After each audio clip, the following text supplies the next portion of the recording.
Okay, I'm live.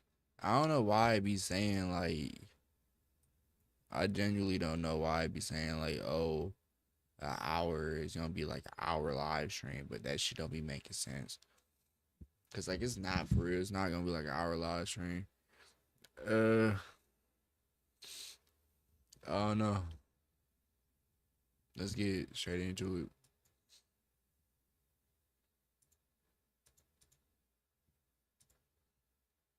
First video. First, we got testing my subscribers. Struggle meals around the world.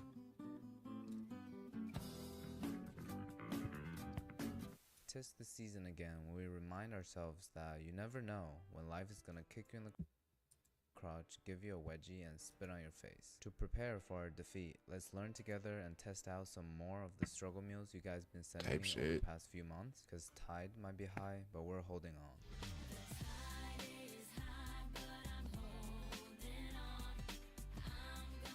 Okay, our first anonymous submission calls it the college experience. So I assume it's college pretty horny, experience. insecure, and dehydrated. But it seemed like a good start because the first step involves Shit. making ramen. I'm not gonna use Shin ramen though. I'm gonna upgrade it to Indomie. As I told you guys in the last video, I Fuck never is been Shin to ramen. Indonesia, but my mentality grew up in the streets of Jakarta. We'll prepare some large tortilla, and why is this dry like the back of my hand? I think I forgot to seal it up after using it last time, so it's no Hard longer ass tortilla. moist critical. Even penguins in the Arctic will have zero tolerance towards it. It's pretty much a cooking white flag waved by my friend Charlie. Another component of this dish is chicken patty. I don't know what chicken patties are. I'm gonna replace it with a more realistic college food chicken nuggets. While it's air frying, we're gonna cut up some string cheese. I don't understand why would a dairy company name itself after a vaccine. We're not really warming this up, so I guess maybe shredding it would be better. Making the Indomie as usual. I feel like we've been making a lot of these lately. We put it on top of the cheese and the nuggets fresh out of the air fryer. Let me know in the comments if I'm qualified to work at Chipotle.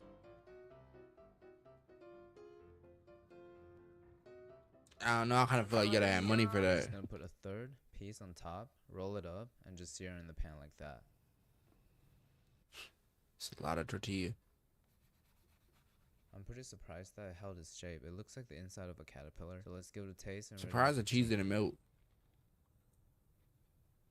I mean, obviously it's fire, but I like to know where you went to college that you call this a struggle meal. If I had access to these luxurious items back in college, I wouldn't have finished with such a low GPA. For that, I have to give it a 7 out of 10.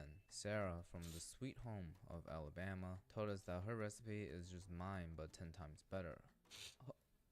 Tight shit. Like a fried potato dish. With a boiled potato, as usual, gonna peel the skin back to have fun. Adding 2 teaspoons of cornstarch, some mozzarella, and Tuscan garlic. Tuscan garlic. Adding some good old American garlic. Salt, pepper, and Old Bay seasoning. Mash it up with a Ligma fork.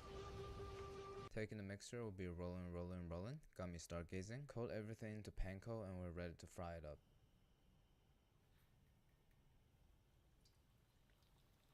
Probably should have shallow fried. I feel like I'm wasting a lot of oil over here. We fried at 350 for 2 to 3 minutes on each side. I know exactly which recipe Sarah is referring to here. Is the potato But that should look good. Miss Sure and Miss Hut. Whether or not it's better than that, we're gonna have to give it a taste to find out.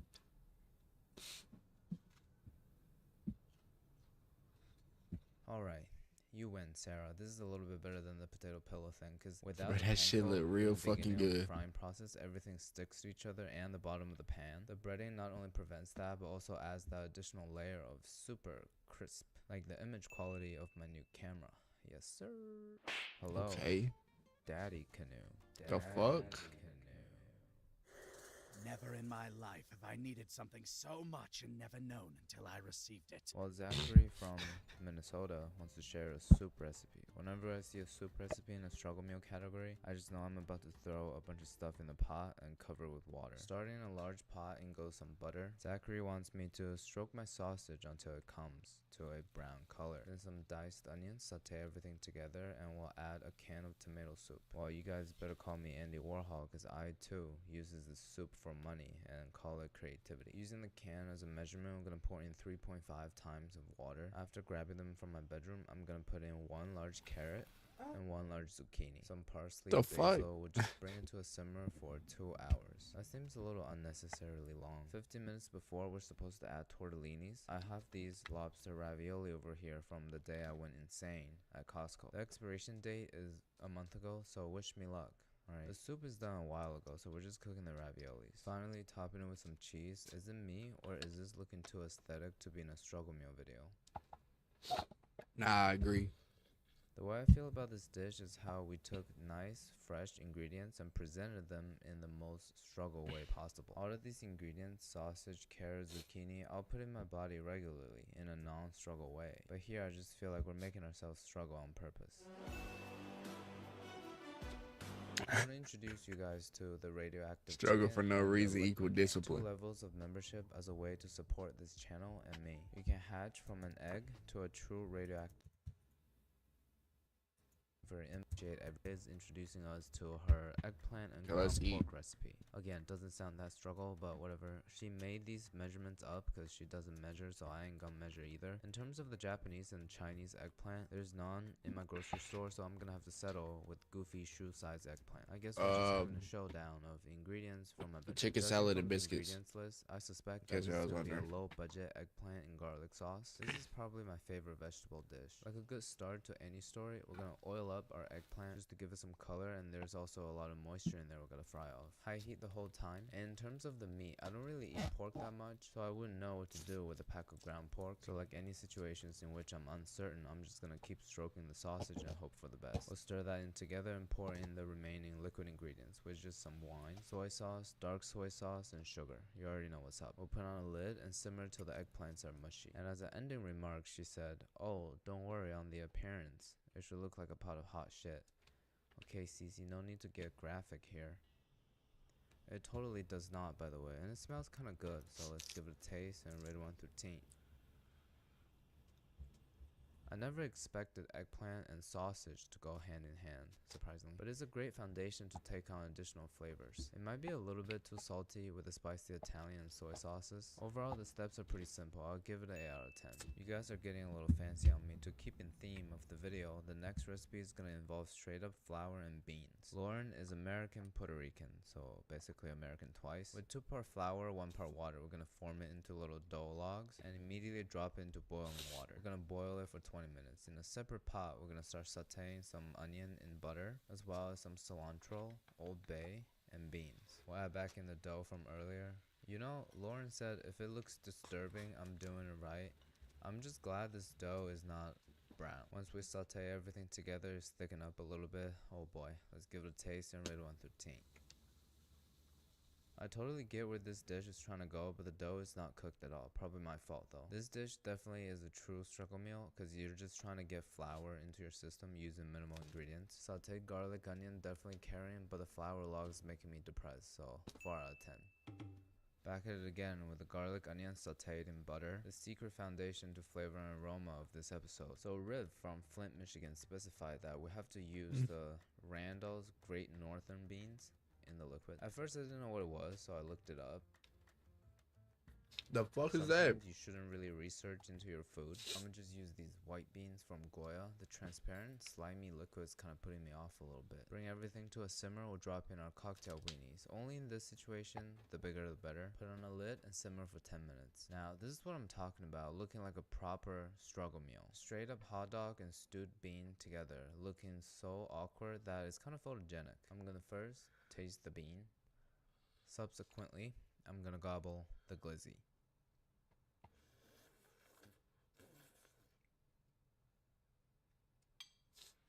The flavors are oddly comforting. The soup got a little creamy and the hot dogs are really soft. So overall, very nice on the throat. Giving it an 8.3 out of 10. You know, the moment I saw that Gino's from SoCal, I suspect there's something fake Japanese coming. What I like about the dish is that we're cooking an egg, but we don't need the stove. We're gonna mix egg with soy sauce and microwave for a minute. Open a water-based can of tuna. You can slurp the tuna juice if you want. It seems like he was right. I ran out of I give a second chance to Kewpie mayo, so I'm using the regular one. This is what the egg mixture looks like after being in the microwave. It actually looks like we fried it on a pan. And this is what Gino calls the poor man's bibimbap. I have a feeling the bibimbap was originally like more of a lower end dish. But I guess one of the themes on this channel is how low we can go in a cuisine. You know, something doesn't feel right here. Much better. It's ready to be tasted. While I love canned tuna, I eat it on a regular basis, so I might be a little biased, but the egg is such a nice addition to the dish. It makes it taste way fancier than it actually is. For that, I'm gonna have to give it an 8.8. Next stop, Macio from the US. It's a blueberry dessert recipe. All we need is frozen blueberries, milk, and French vanilla coffee creamer. I guess we just pour everything into the blueberries, and like the end result is gonna be ice cream like texture due to the milk and creamer freezing. Wait, so the milk and the creamer will just freeze on its own? Are we on drugs, bro? I'm a master of thermodynamics. I don't think that's how it works.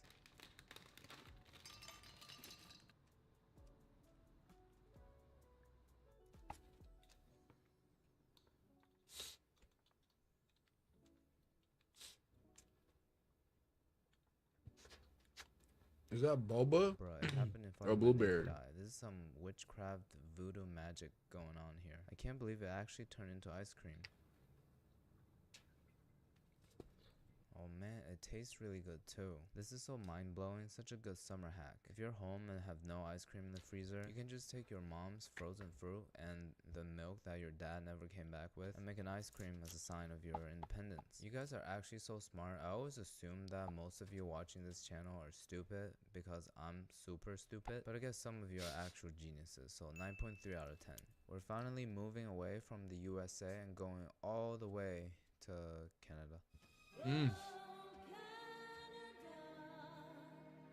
Sophia calls it the sad man's kasha. Food Type for your shit. horse. Again, confirming my previously articulated conspiracy theory that the ruling class convinced us to eat horse food. But anyways, we're gonna mix steel cut oats with bully beef.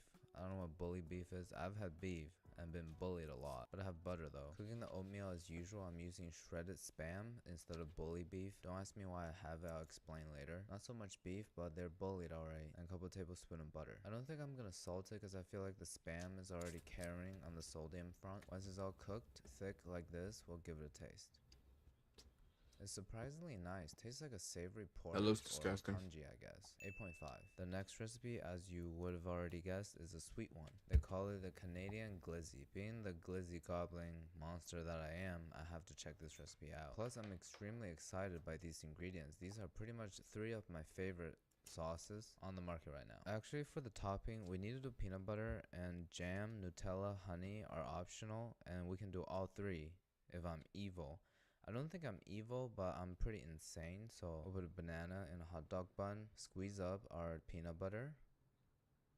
To pair that, we're gonna go with a layer of jam, Nutella to top everything off. You like how I put it into Ziploc bags to make it like aesthetic like that? Last but not least, the drizzle of honey. People make fun of Americans for loving sugar. Honestly, I think the whole world just are addicted. Help getting a little too thick, so I'm gonna distribute it a little bit. Is Fox TV airing this? It looks episode? 'Cause nasty. I feel like I'm becoming Homer Simpson. Let's give it a taste and rate it 1 through 10. You know, I've been trying to quit sugar lately, and that bite just took my brain for a ride. I'm like Lindsay Lohan celebrating coming out of rehab by popping a Xan. It's such a horrible dish, but anything The with fuck? PBJ, Nutella, honey, bread, banana is a 9 out of 10.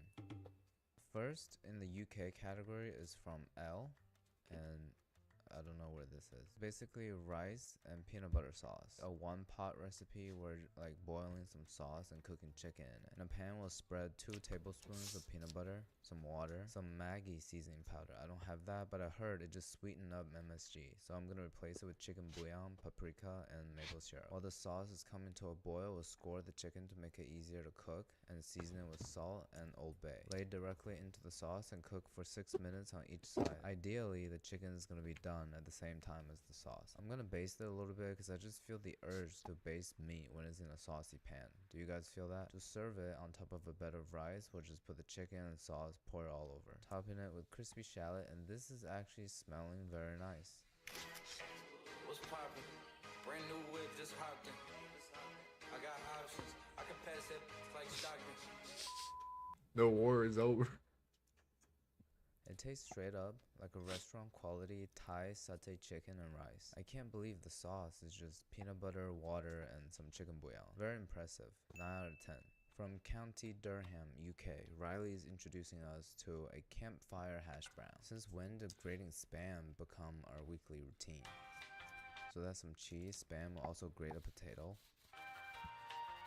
Wash off the starch, squeeze out the water. The choice of binder here is not an egg, not cornstarch, but hummus. I'm assuming that you were using it as a dip and you forgot eggs or starch, so you just threw that in there. Whenever there's potatoes, we gotta use duck fat, a lot of it.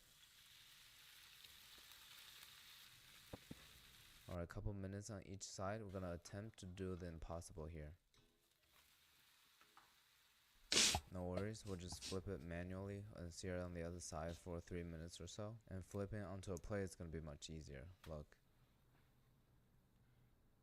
Do you guys think was it so looks much like hash easier. brown or just the surface of a planet? It feels a lot softer, probably because of the spam. I didn't expect the potato to be still crunchy. The variety of texture in here is making it very interesting. Overall, I feel like the process is pretty easy. Just the potato, half a can of spam, and some cheese. I'll give it a 9 out of 10, provided you drown it in hot sauce. The next dish is German/Scandinavian, called the white fish. Basically a bunch of stuff thrown together. I love that type of recipe. And I guess what is implying here, we have to use frozen Alaska pollock.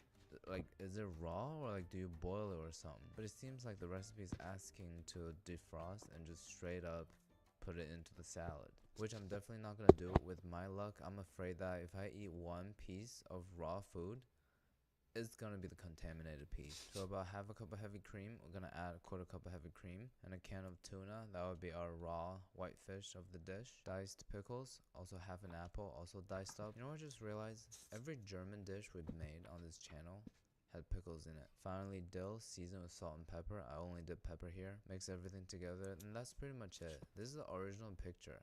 I said it's looking pretty damn close. You can't even tell there's no raw fish in it. I guess this is like a Scandinavian tartare or a ceviche. I really hope this is not trying to imitate that fermented shark #1 smelling thing. So let's give it a taste.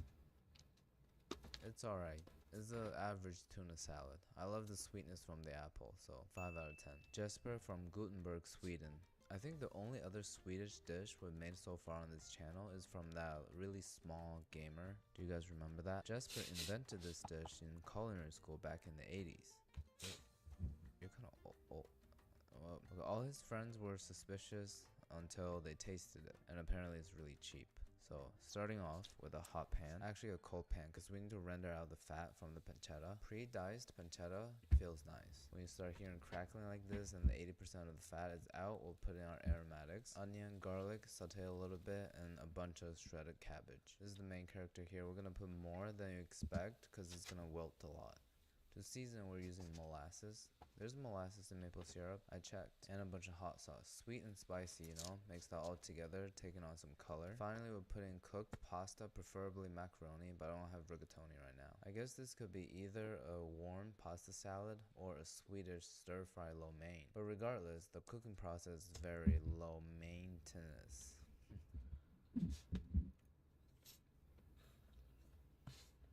I'm not gonna lie to you guys, this is actually so fire. Sweet, savory, spicy, acidic. It's got every flavor going on there. Everything's well coated in that pancetta fat, and the cabbages give it that crunchiness that it needs. The pasta is such a good call, great foundation for it. I'm gonna try it again with macaroni in the future. This is the most surprising so far. You guys have to try this, a 9 out of 10. This is Angelus from Spain. I guess the American equivalent of being named an angel in Spanish will be like precious or something. Spanish omelet. Isn't that a Spanish tortilla? A Spanish tortilla in the easiest way, with 3 eggs and a bag of crisps. I thought it was a struggle meal, but you kind of lost me there at 3 eggs, so I'm gonna let my anger out on the original ways. 3 I feel like eggs? the bag of chips I got is too big, so I went with 5 eggs. This monotone nephew got money. After mixing it together, we'll let it soak up for at least 10 minutes, and then just fry it up on the stove how you would a normal omelet.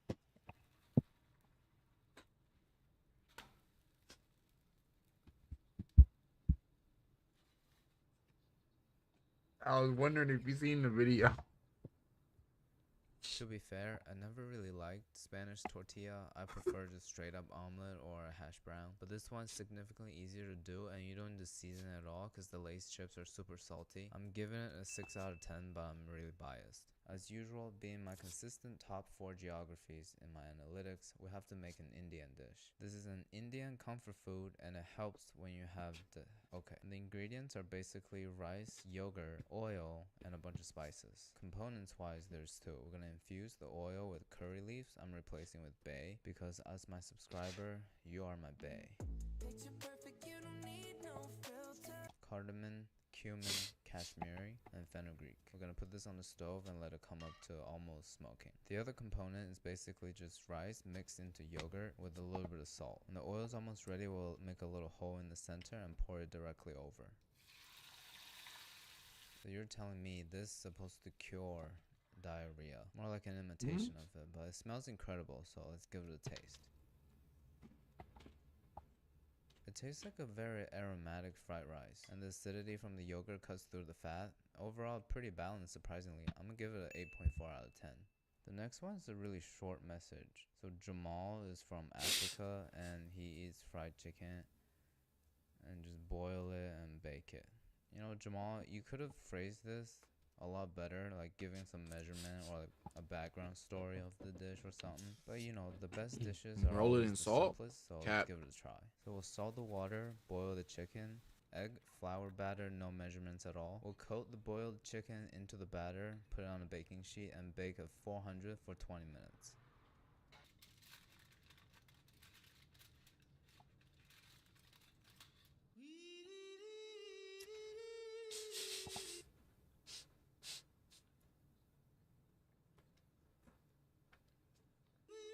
No way he tried that. That Curry shit can't from be South done. Africa is introducing us to baked beans curry. Is exactly what it sounds like. Is it a South African dish? Because it sounds very British. First, of course, sauteing some onion, curry powder, garam masala, cashmere, and turmeric. We'll heat that up to activate the aroma and add in some chopped fresh tomatoes. The key now is to stew it a little bit until it breaks it down and it becomes soft and mushy like this, and a whole can of baked beans. I think every can of baked beans, you only get 1 piece of bacon. That's my personal experience over the years at least. Let me know in the comments if you ever opened a can of baked beans and found 2 pieces of bacon. After stewing for 10 minutes, it became an actual comforting curry dish. I don't think anybody's surprised here. Every element in this is great, perfect struggle meal. 9 out of 10. Salma from Egypt calls it the grape sandwich with feta cheese. Yeah, that's it. But to take it up a level, however, I'm gonna replace the grapes with grape Type jelly. shit. People have cheese and fruit together all the time, so let's give it a taste. I'm gonna assume that Egypt has better education than the US, because if this is what they're serving in their middle school, it's so much better than a PB&J. The savory sweet combination is delicious. I'm gonna start incorporating this into my life. Saba from Hungary's mom always make in the morning because it's easy and fast. At first I was very confused to where I can find a cup of salmonella, but I found out just cornmeal. We're gonna cook the cornmeal with my roommate's milk. This stuff cooks really fast. Also, I'm starting to feel like this is part of the whole ruling class force-feeding horse food conspiracy theory I talked about earlier. After it's thick and a little bit creamy, we'll put that on a plate and top it off with some nice garnishing spices. What is he talking about, man? The fuck is he talking about?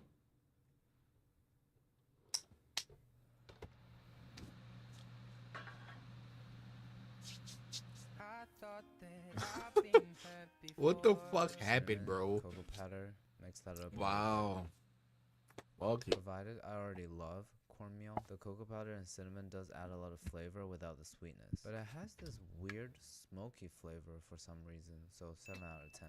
The next one is a Russian drink called the fruit compote. I think it's the easiest one today. We just need to soak a bunch of dry fruit and eat it. I'm gonna go with a bunch of raisin and 1 date, which seems to be impossible for me to get in New York. We'll put on high heat, bring it to a boil, turn off the heat, and soak for an hour. Strain the juice from the fruits and serve it separately. You eat the fruit and drink the juice. The inventor of raisins is climbing out of his grave right now to beat my ass. I feel like we could have achieved What some in the quickness fuck is by he having doing? a glass of water while eating dry fruits. As soon as I took a sip of the juice, I realized what's missing: the Russian essence.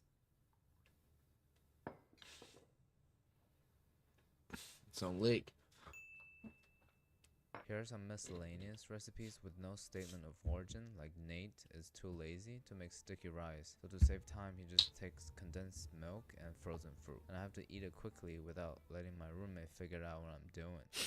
Why not? What else am I supposed to do with it? So warm rice, condensed milk, frozen fruit. What Maybe the a little more fuck? condensed milk. Starting to remind me of that ice cream we had earlier. It was such a positive experience, so I have high hopes for this. This looked like a negative experience. I just wish I had mango instead of blueberries, but it actually tastes like sticky rice. But the key here is to put almost as much condensed milk as rice. 8 out of 10. Last but not least, we are ending the struggle meal recipe video with a healthy, cheap cheesecake recipe. It's pretty anabolic like our Healthy, last video. cheap Into a food cheesecake. processor, we're going to put in half a pound of cottage cheese, 2 eggs, and 2 scoops of protein powder, the cocoa pebble ones from last week. They taste so fire. I'm not sponsored by them, by the way. My pull is not that strong. Neither is my pull-ups. A teaspoon of flour and some cinnamon. We're going to blend everything up. Almost glossy after blending. The batter have raw eggs, but it tastes great. Don't ask me how I found out. We're gonna bake it at 400 for 50 minutes. Seems a little long. You know what it feels like? It feels like top tier leather. The stuff that my sister overspent my parents' money on. But as usual, we're gonna attack it from the center, give it a taste, and Did he just put a That's wild. Honestly, this tastes better than 80% of the anabolic recipe from the other video. It tastes like a slightly compromised chocolate cheesecake. I think blended cottage cheese just tastes better than non-fat cream cheese, and it has better macros too. So I'm actually gonna save this because this is definitely an 8.5 out of 10. Thank you to everyone who shared their recipe. The next submission is going to be in the description. As Maybe usual, I should those of submit a you who recipe. have the Ligma Gang membership already know how to send them to me directly. I'm always excited to read, test out, and share your struggle meal recipes. I think it holds unique value to Not gonna lie. I should probably really do that shit. Alright, next vid. iCarly, Jeanette's Nightmare, Miranda's Legacy. By Patrick CC. On the set of the He most been dropping popular movie live-action marathons show recently, man. in Nickelodeon history, iCarly, Miranda Cosgrove and Jeanette McCurdy appeared to be great friends, and they were. However, Jeanette was suffering, and nobody knew about it. Jeanette was forced into acting by an abusive mother who did things you would not wish on your worst enemy, but she couldn't escape because on set she was being manipulated by a powerful Nickelodeon showrunner. Stop laughing at the Damn. director. Show some respect, Jeanette. Respect. No smiling. All right.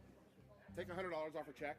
Miranda, on the other hand, was Holy raised in shit, a loving home that's a with lot of money. parents who worked hard to keep her Especially emotionally back then. secure. Without realizing it, Miranda became a part of a story far more tragic than she could have imagined, and the choices she made would change Jeanette's life forever. This is the dark side of iCarly, how one young girl thrived while the other barely survived. Do I have something Jeanette's to do life tomorrow? started out as nothing short of hell on earth. Born in Southern California to a poor Mormon family, Jeanette grew up witnessing her mom, Deborah McCurdy, battle stage 4 breast cancer. After learning about her diagnosis, Deborah became a hoarder, attaching meaning and significance to even the Glad I tiniest looked. objects. Their home quickly became suffocated by overwhelming piles of random stuff. It got What so the bad fuck? that Jeanette and her brothers could no longer sleep in their own bedrooms and had to resort to gymnastic mats laid on the floor in the living room. It really did not feel like a home. It felt like a place of chaos and of turmoil and turbulence. Jeanette's mother always dreamed of being an actor, so she projected her own unattainable aspirations onto her daughter. And despite her daughter being a shy and uncomfortable performer, she was clearly a promising young talent, making guest appearances on Mad TV, CSI, Malcolm in the Middle, and She Law was and on Order. CSI? Deborah's need for control went What beyond the strict fuck? parenting And and Law and managing her Order? daughter's acting career. It was an all-consuming obsession that dictated every every facet Shit of Jeanette's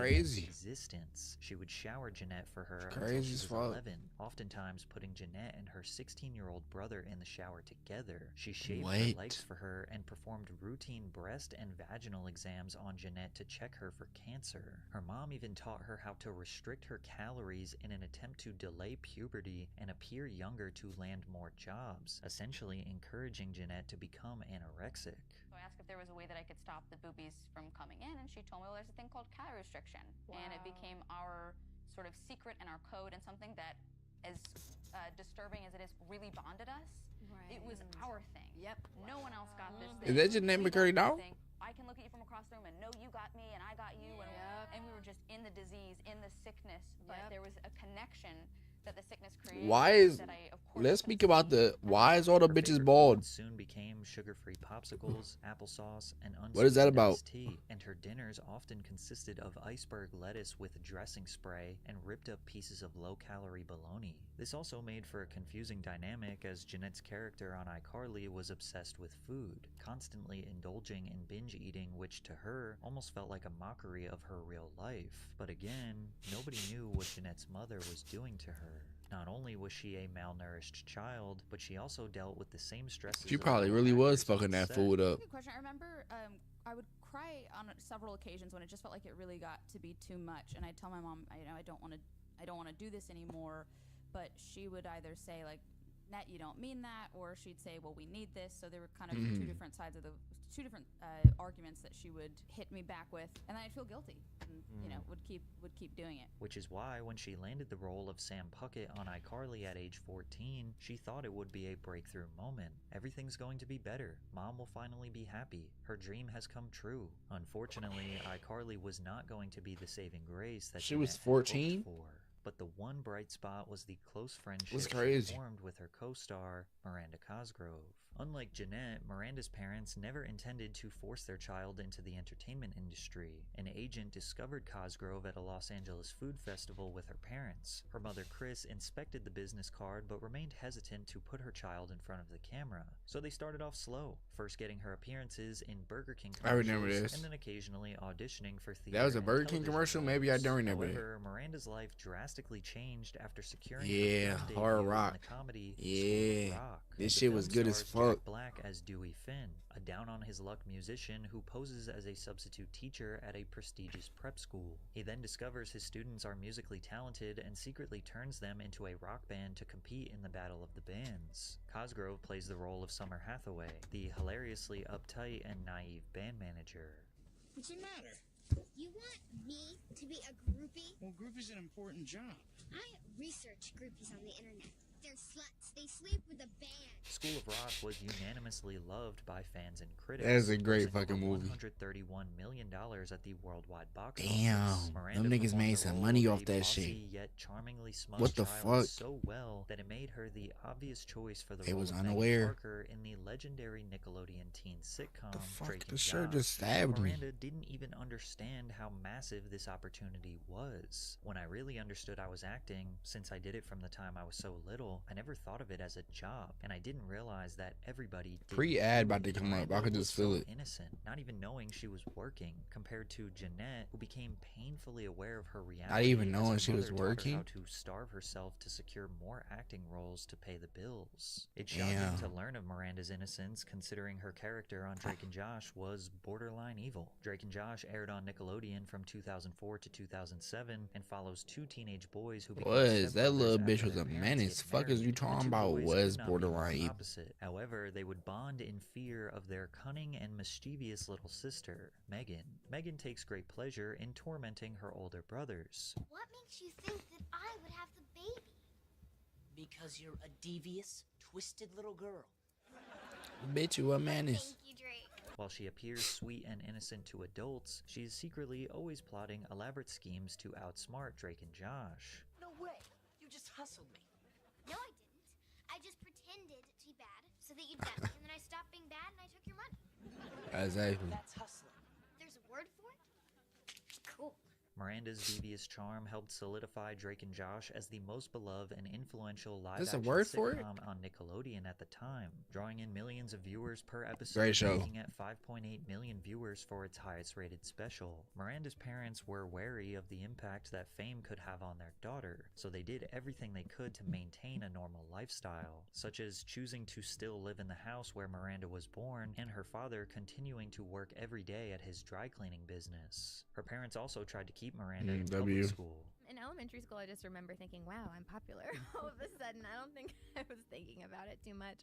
And I remember, like, the kid that I had a crush on who didn't know I existed all of a sudden talked to me. Like, it was, I think I just thought things were coming up roses. However, by the time she reached 6th grade, her acting schedule clashed with her education, and Miranda needed to make a huge decision. It took a lot for my mom to give in. I remember her asking, "Are you sure you want to do this? Are you sure you want to stay in acting?" And also noticed that 10 and 11-year-old Miranda Cosgrove actually had a choice, something that most other child actors don't have. She ultimately chose to pursue acting and leave a normal life behind. Miranda immediately transitioned to private schooling on set with Drake and Josh. I remember when I was doing schooling, at first you guys were with me, and then within 6 months, you both were no longer. I don't remember if it was because they probably finished, or if it was because. God, I kept so saying good. to my mom, "Where did Drake and Josh go?" Kevin, the teacher, you remember Kevin? Oh, Kevin Mall, I remember him. Yes. Kevin Mall. Well, he used to make me raise my hand. I was the only one when you guys left in the classroom.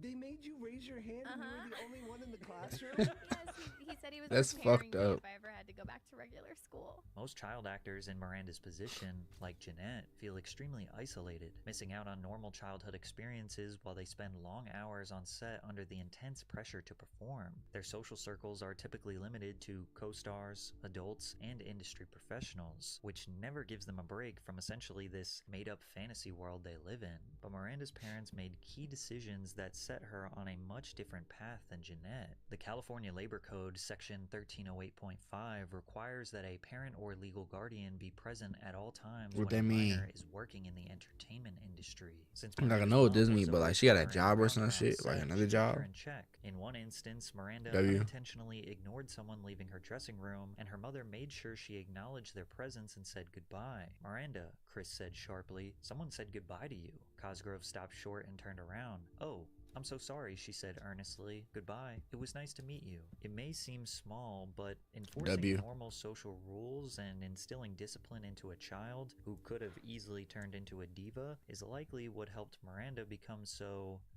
Normal. Hell yeah. You cuss a little. Do you? Also, What's your favorite curse word? Probably.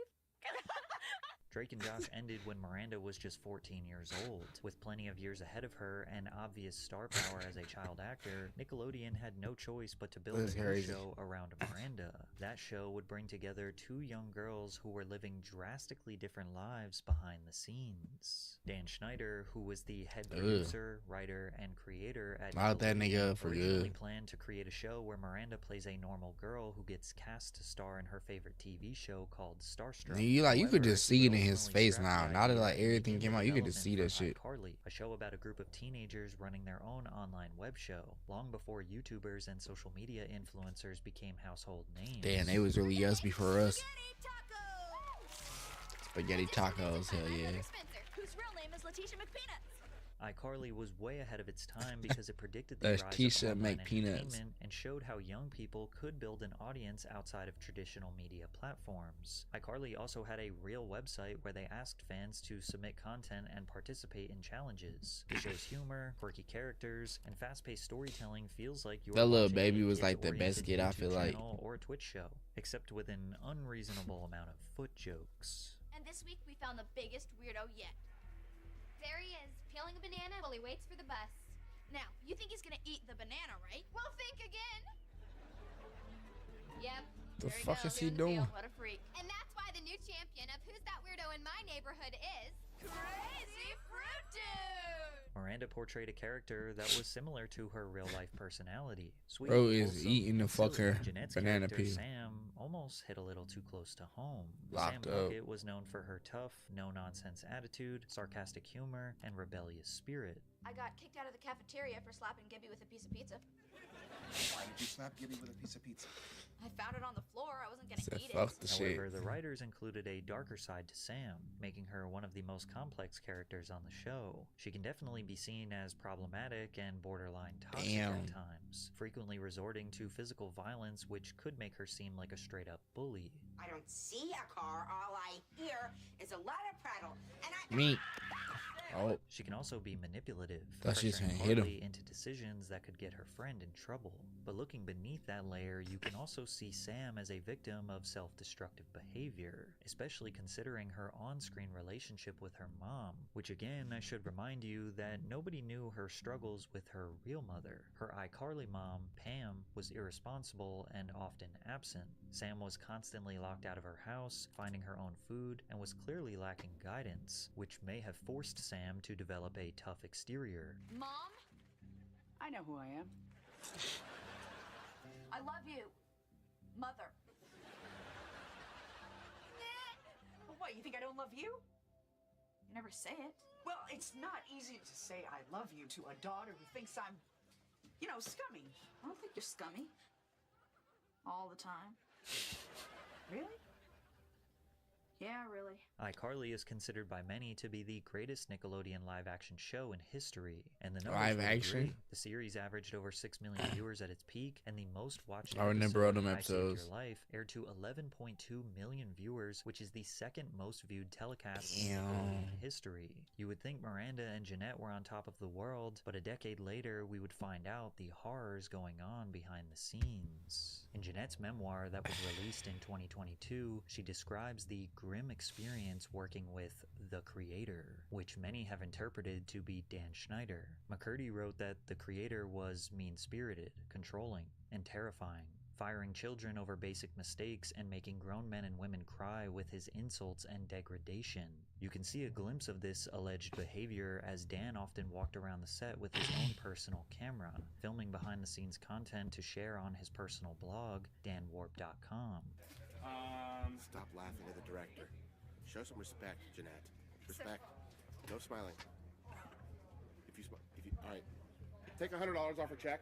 Although it seems like he is just joking, knowing what Jeanette was feeling inside drastically changes the perspective of a clip like this. Jeanette also made major accusations that Schneider supplied minors with alcohol, quoting him as saying, "The Victorious see kids it. get drunk together all the time. The iCarly kids are so wholesome. We need to give you guys a little edge." This allegation may have been corroborated by definitely the see actor it. who portrayed Beck on Victorious, who posted a TikTok that read, "When you don't remember the plotline to a single Victorious episode, but you remember going out partying every night." Jeanette even claimed that fuck? Dan would provide unsolicited shoulder massages or demand others to give him massages, to which Dan admitted to. Let's talk about the massages. Okay. Watching the content yesterday, it was disturbing. It was wrong. It was wrong that I ever put anybody in that position. It was the wrong thing to do. I'd never do it today. I'm embarrassed that I did it then. I apologize to anybody that I ever put in that situation. And even additionally, I apologize to the people who were walking around Video Village or wherever they happened, because there were lots of people there who witnessed it who also may have felt uncomfortable. So I owe them an apology as well. Looking back on some of the behind-the-scenes I don't content know, with new man. context, many perceive Dan to be too handsy and touchy. Look at how Miranda steps away from Dan and he proceeds to make his way around her back and hugs her from behind as she seemingly freezes up. However, still to this day, Miranda has never spoken out against Dan Schneider, so we don't know if she truly had any traumatic experiences working under him. However, we do know that iCarly was the foundation of Miranda and Jeanette's friendship, even though Jeanette's mother tried everything she could to prevent it. Jeanette writes, "On set, Miranda said cuss words like shit and ass, and she took the Lord's name in vain at least 50 times a day. shit. Mom warned me not to get too close to Miranda because she doesn't believe in God." Jeanette explained how her mother skewed her view of female friendships since she would cast them in a negative light. My mom was always saying, Men will never really know you and they'll hurt you, but women will know you deeply and then they'll hurt you. You tell me which is worse. As a result, Jeanette was cautious around other girls, but by now she was a teenager, and even her mother's manipulative tactics couldn't prevent her from getting close with Miranda. Miranda and I spent hours talking every day. Even though in person Miranda seemed shy and quiet, she had a distinct and hilarious personality through her written words. So many of the things she said made me laugh. Her way of observing things, people, habits, human nature. I loved her, and I was so excited we were becoming friends. Jeanette kept the dark reality of her home life a secret. She hid it from Miranda and from everyone. So the fact that her and Miranda truly became friends eliminated the idea that it could have been out of pity. It was genuine. My best friend is It Jeanette was Curry, who's genuine? on iCarly with W. me, and we live really close to each other, and we have sleepovers all the time, and like I literally see her like every other day. I'm very grateful for that friendship. It did provide me a lot of comfort in those really challenging years. My relationship with Miranda was hugely healing to my concept of women. Jeanette's time spent with Miranda provided some much-needed Glad to relief hear from her that. chaotic personal life. Sadly, it was only temporary, Only as their temporary. journeys were about to go in very different directions after the end of iCarly.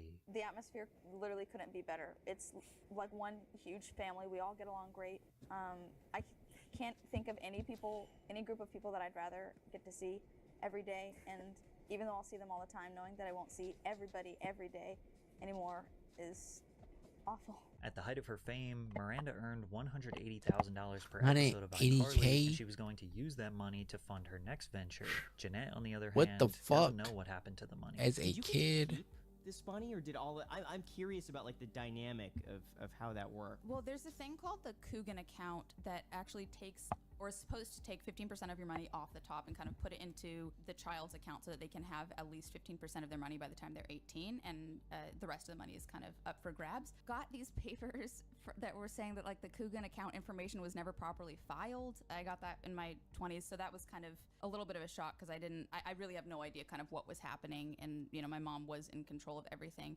So I don't think I ever saw the Coogan account money. Additionally, Miranda released chart-topping music, performed concerts nationwide, and received several major brand deals. Cosgrove got to reap all of the benefits of being a child star, seemingly without being exposed to the horrors that come with it. And that's largely due to her parents refusing to fall victim to the complexities of raising a famous kid. After iCarly ended its 6th season, Miranda decided not to pursue a full-time Hollywood career. Instead of securing more mature roles and trying to prove herself in the industry, she decided to use her acting money to pay for college. I don't know. I'm pretty sure I'm probably gonna still be living with my parents for a while because I want to go to USC really bad. So, Oh, you do? Yeah, and it's not far from where I live. Okay. And why do you want to go to college? You're already very wealthy, and I see no reason to get an education. It's just how I look at it. He has a point. My dad went to USC, so he wants me to go there really bad. Did your dad have a hit show on Nickelodeon when he was a kid? No. No? No. He's not drinking. And what do you want to study when you go there? I'm not sure. I was thinking film. That's what I'm Film? But she's already a fucking actor. Yeah, they have a good film department too. Miranda did end up attending the University of Southern California, where she switched majors several times before landing on psychology. She even admitted that her fame helped her make new friends on campus, but her fame also made her a target, as she had multiple stalkers who got dangerously close to her. A crazy fan named Joshua Stockton allegedly started tracking Cosgrove's every move using clues from social media posts. According to TMZ, he reportedly went to her campus at USC to see her. He also sent Miranda gifts and later got upset because the packages returned unopened. He also tweeted a photo of his bandaged wrist with the caption, "Frankly, I'm tired of love, and my heart is ready to give out. Maybe I'll finish the job I started." She was granted a restraining order against the crazy fan, but then 1 year later, he violated it as he followed her on a trip to Disneyland. Joshua Stockton was given 3 years probation and will be required to complete a 1-year treatment program,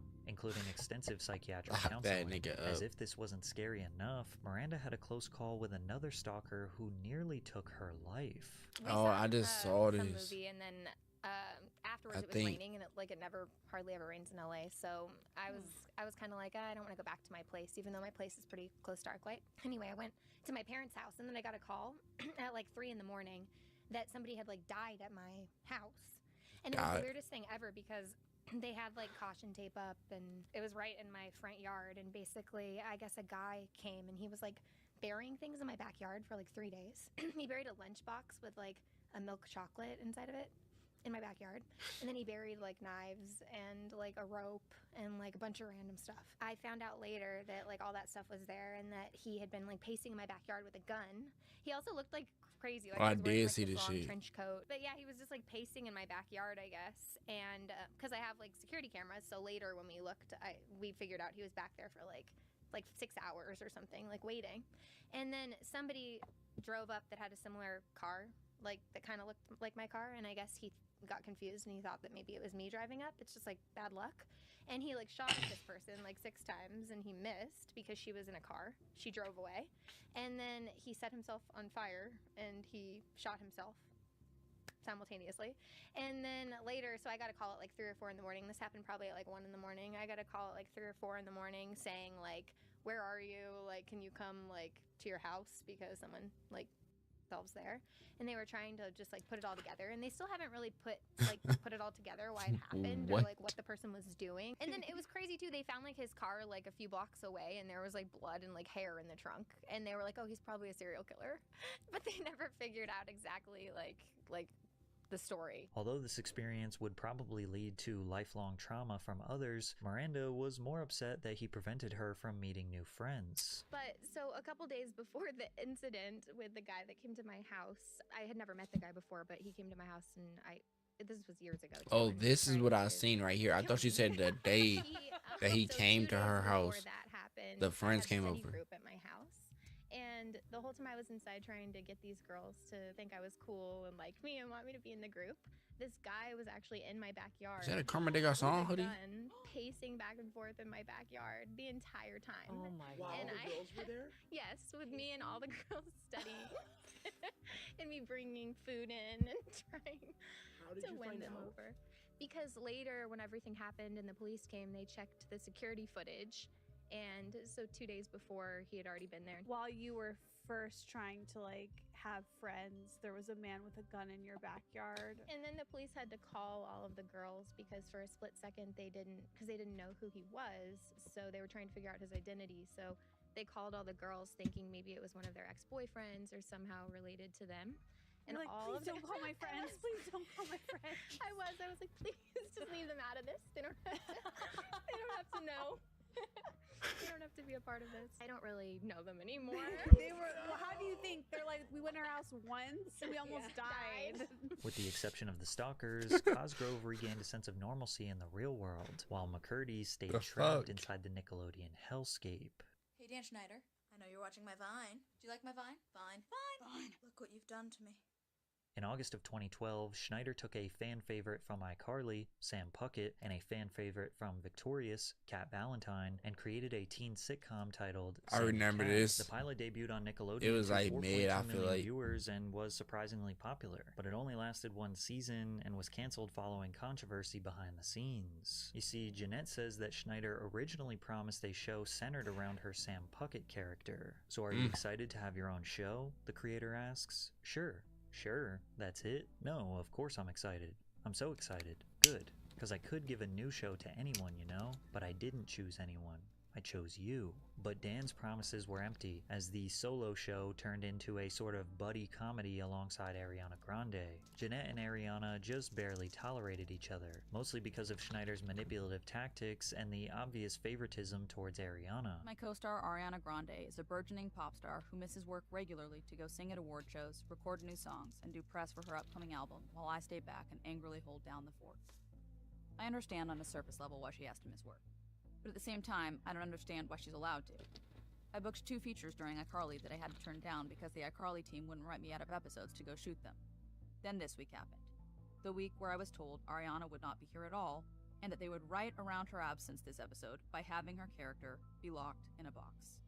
Are you kidding me? So I have to turn down movies while Ariana's off whistle-toning at the Billboard Music Awards? Fuck this.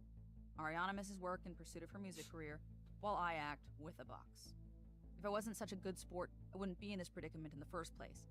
I wouldn't be on this shitty show saying these shitty lines on this shitty set with this shitty hairstyle. I'm pissed about it. And I'm pissed at her. Jealous of her.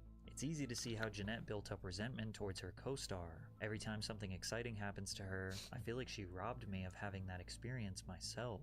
As if Jeanette's internal struggle wasn't hard enough, her mother Deborah passed away, losing her battle with breast cancer. Near the end of her life, Deborah wrote Jeanette a shocking email containing things that no mother should ever say to her child. Dear Net, I am so disappointed in you. You used to be my perfect little angel, but now you are nothing more than a little, all caps, floozy, all used up. And to think, you wasted it on that hideous ogre of a man. I saw the pictures on a website called TMZ. I saw you rubbing his disgusting hairy stomach. I knew you were lying about Colton. I had told her I was with a friend, Colton. Add that to the list of things you are. Liar, conniving, evil. You look pudgier too. It's clear you're eating your guilt. Thinking of you with his ding-dong inside of you makes me sick. Sick. I raised you better than this. What happened to my good little girl? Where did she go? And who is this monster that has replaced her? You're an ugly monster. Somebody should have raised them bald-headed bitches And they different. all said they disown you just like I do. We want nothing to do with you. Love, Mom. Or should I say Deb, since I am no longer your mother. P.S. Send money for a new fridge. Ours broke. Losing a parent is already hard, but what about losing an abusive parent that wholeheartedly And then asking admitted for they money? want nothing to do with you? As you can imagine, this sent Jeanette's life into a dark place. To compound the stress, McCurdy was the victim of an invasion of privacy when explicit selfies of her surfaced on the internet, which ultimately led to Nickelodeon canceling Sam and Cat, claiming both actresses desired to move on to other projects. Following her mother's passing, Jeanette began to struggle with an eating disorder as well as an addiction to alcohol. As the show was airing, her mother died of cancer. Jeanette says her life was spinning out of control, anorexia morphing into bulimia and alcohol abuse. I was never aiming for bulimia. I was attempting to have anorexia, but I couldn't keep it up without my mom. So then that would lead to, I'd starve myself for so long, and then I'd binge, and then I'd purge because I hated the feeling of fullness. Hated it. But Jeanette remained strong. She was not going to let her trauma destroy the rest of her life. She first sought professional help for her eating disorder. I started with an eating disorder specialist, so it was very clinical, and we didn't get into trauma or childhood stuff. We didn't get into any of that, and I think I needed that at the time because I think I needed to get that addiction under control before being able to go anywhere near like excavating the stuff from the past. I think that would have fueled the addiction if I were working on that in tandem with the addiction. Jeanette knew that addressing and treating the critical aspect of her health was going to be hard enough. So once that treatment helped her regain her strength, then it was time to dive into the complexities of her childhood. First therapist Laura started asking questions about my mom. Immediately I went into, well, she did this, but it's because she's such a good mom. It's because she wanted me to be successful. It's because she wanted me to have a better life. Like, I didn't even realize that I was at the time, but in retrospect I see, oh, I was disclaiming every single thing that my mom did instead of just stating the reality or how I felt about it. I was more concerned with how to keep my mom looking good than I was with expressing my true emotional reality. Jeanette's journey to restoring her health and well-being was not something that a few therapy sessions would fix, and even after she has spent years working at it, it never truly goes away. Jeanette decided to retire from acting in 2016. However, she did write and direct a few short films that are very much inspired by her childhood, but nobody truly knew the severity of her deep emotional hardships until she released her 2022 memoir, I'm Glad My Mom Died. The shocking title doesn't necessarily mean Jeanette is celebrating her mother's death, but it does reflect her complicated emotions, grief, relief, and the pain of losing someone who also caused her harm. Her mom's passing meant the end of her control and abuse, finally giving Jeanette the chance to heal. The reality is, mourning an abusive parent isn't always simple. Sometimes sadness and relief exist at the same time, and millions of people around the world supported Jeanette's vulnerability. Putting something this deep and complicated out to the world is not easy. Her memoir sold over 200,000 copies across all formats in its first week, and as of today, she has sold over 2 million copies. 80 weeks, number one, baby. I'm scared. I don't like loud noises. Okay, yeah. I'm scared. Okay. I hate. This is a bad idea. I hate loud noises.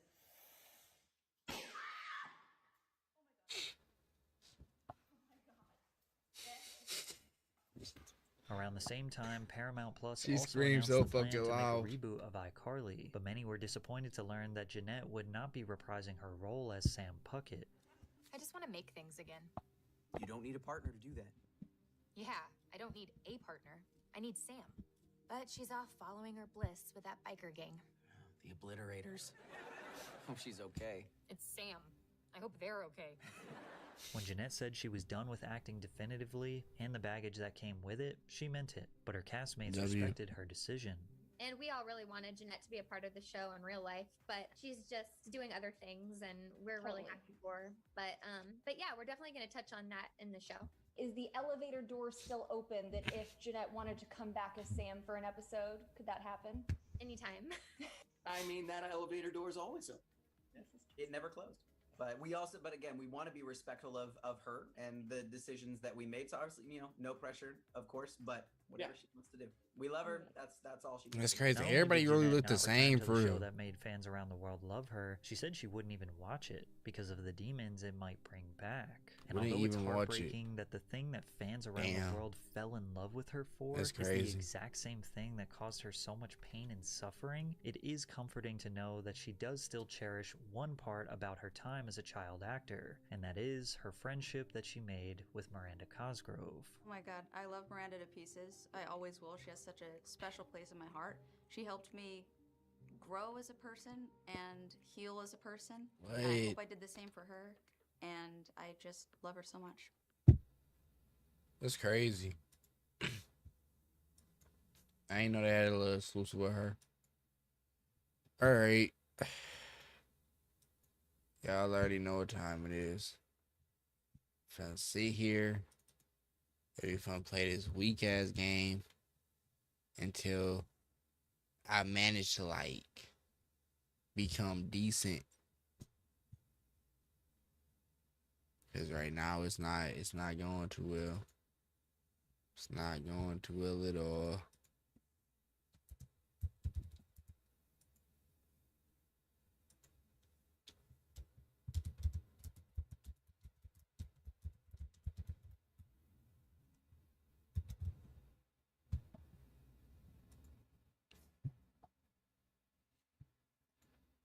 Oh shit. I changed the YouTube title as well.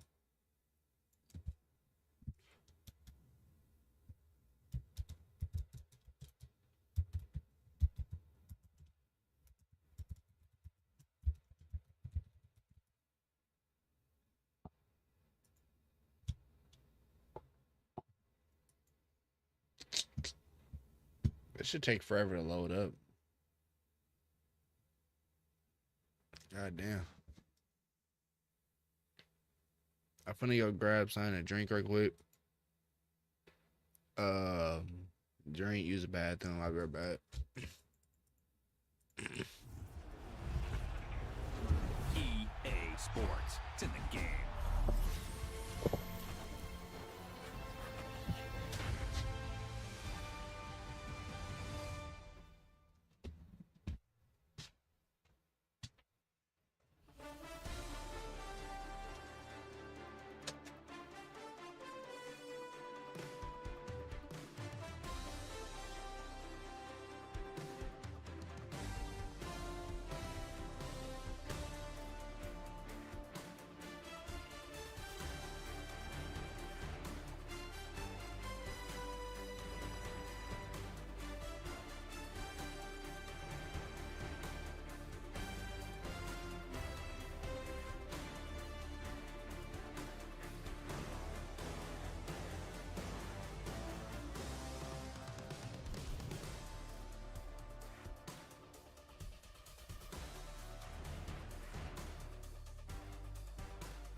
All right.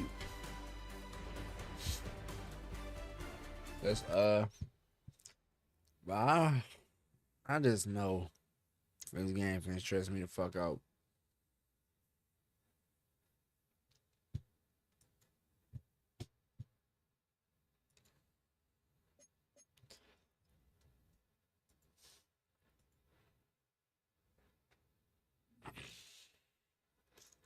I just know.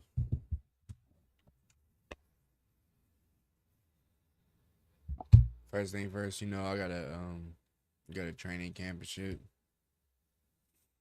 Try to at least do something. Can't just like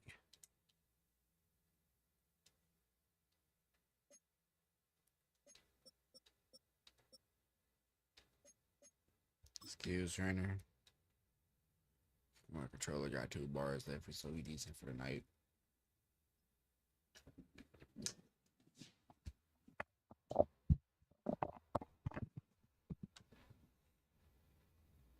That shit keep hitting the what's it called? That shit getting annoying. Not gonna lie. Shit definitely getting annoying.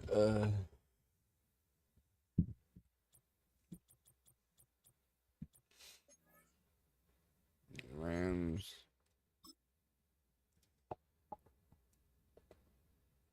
This is a skill trainer, right? Okay.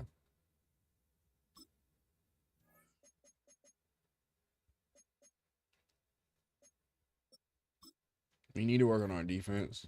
So let's do tackling mechanic.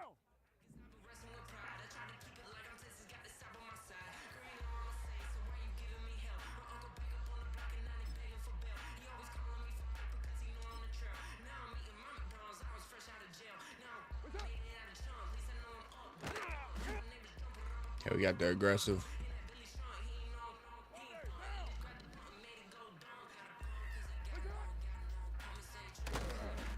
Got a second aggressive. W.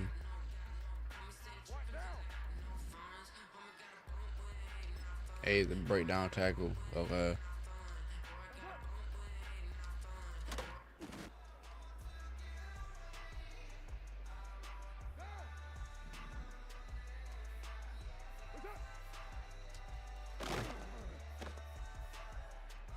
W. Sometimes breakdown tackles lead cellmates, trigger, stand-up tackles that can be won by pressing A of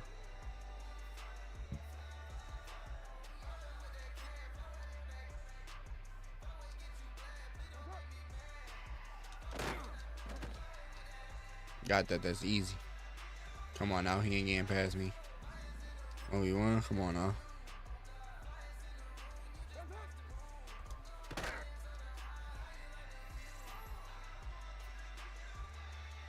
Next one.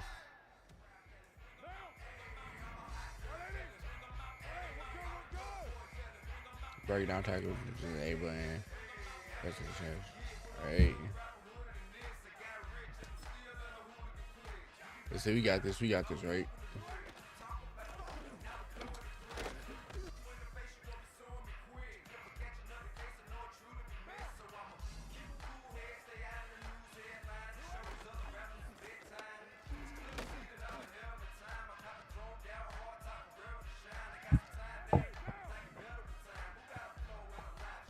This is tackle the running back for the score touchdown. Same shit, just multiple people. Alright.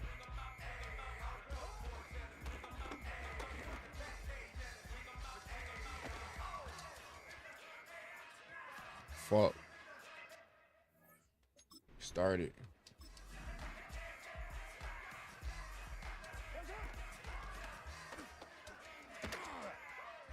Get your whole ass down. Gotta sit him down. Can't be doing that shit.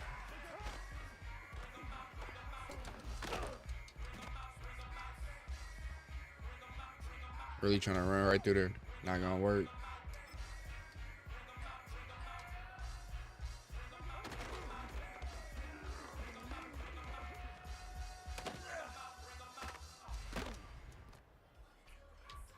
Come on now, that's crazy defense.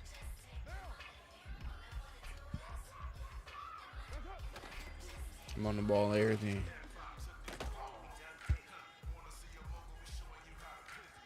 Fuck. They on my dick, man.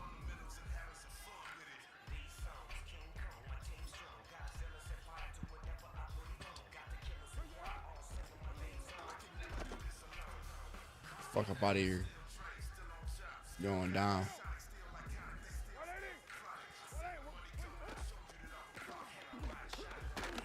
Bitch.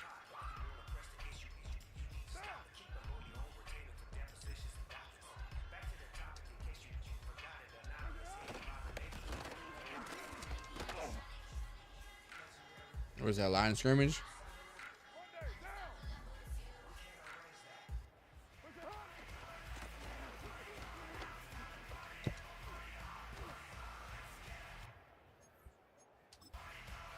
That's some bullshit, bro. That's some bullshit.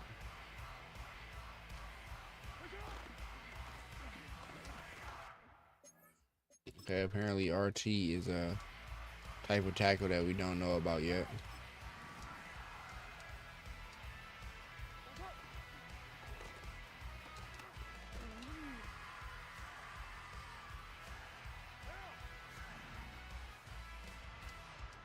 He was gonna get murdered, to be honest.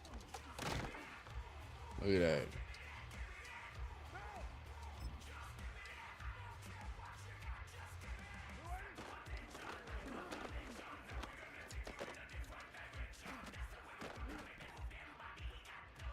We stopped it though.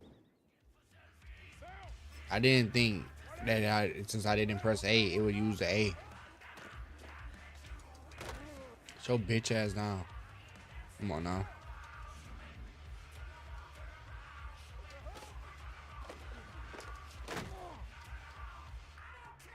Too easy. Too easy.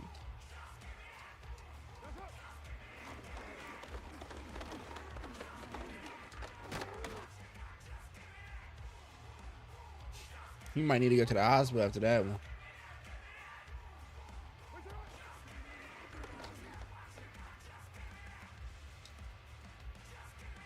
That's so fucking weird.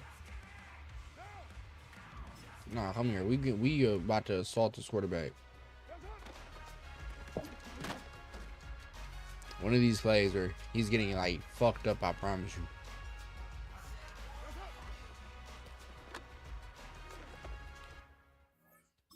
There's no way that gap didn't open up until afterwards.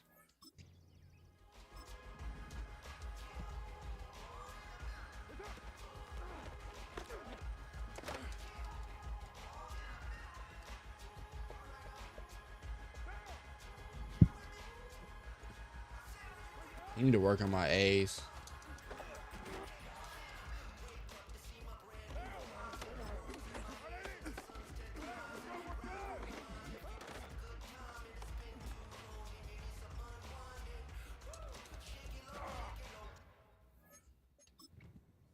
That's bullshit. And they know that's bullshit.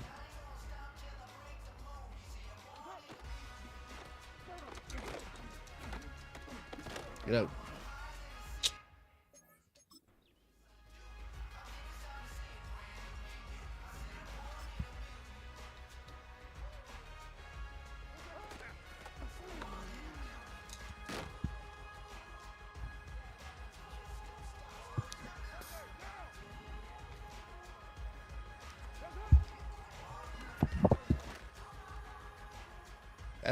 That's my fault because he fell into him. I was waiting for him to come my way.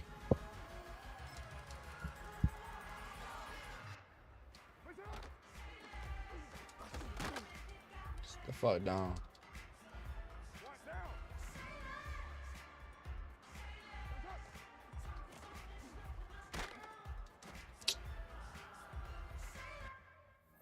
Bro, maybe his fat ass should stop tackling everybody. Say your man's, bitch.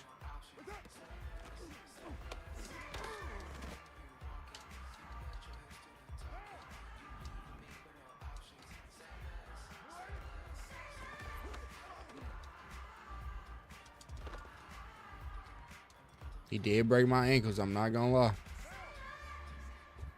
Ain't even lie to you.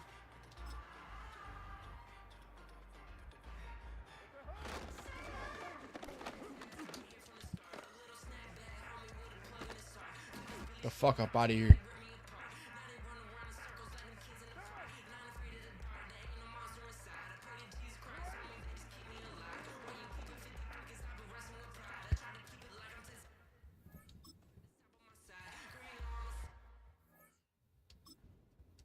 I forgot to press X. I tried to hit stick.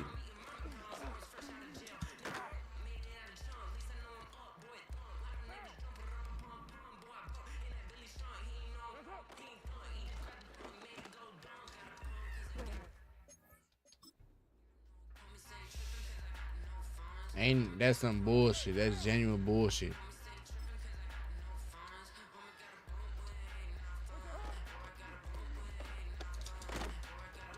Get the fuck out of here.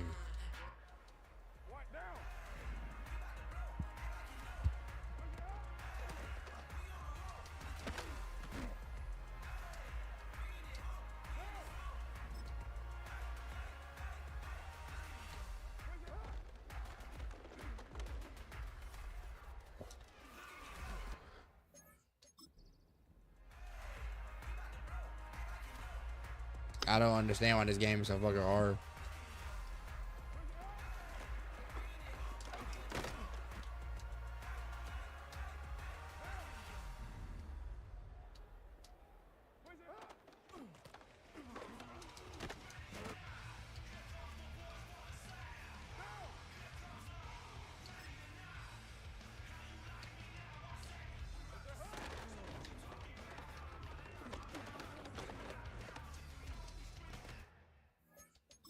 I should have killed that nigga while he was in the pocket, huh?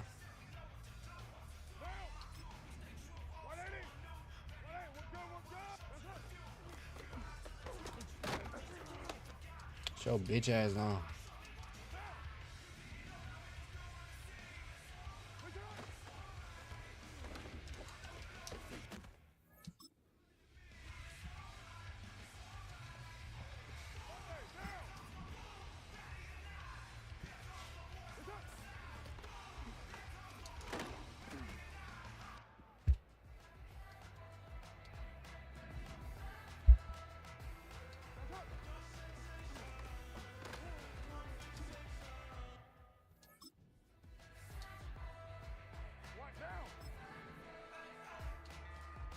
Cause he tripped.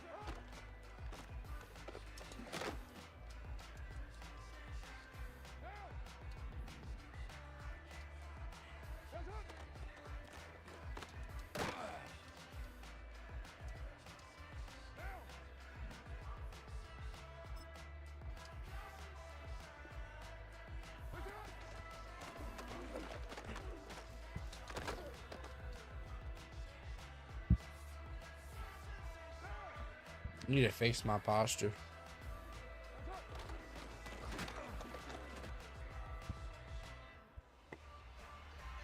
That's not even my fault.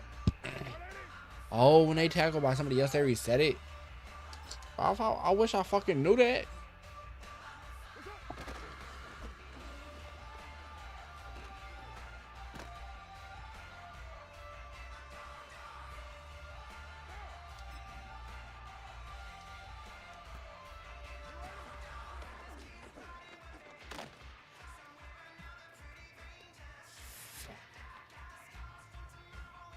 They're not resetting that one, huh? Yeah, I ain't think so.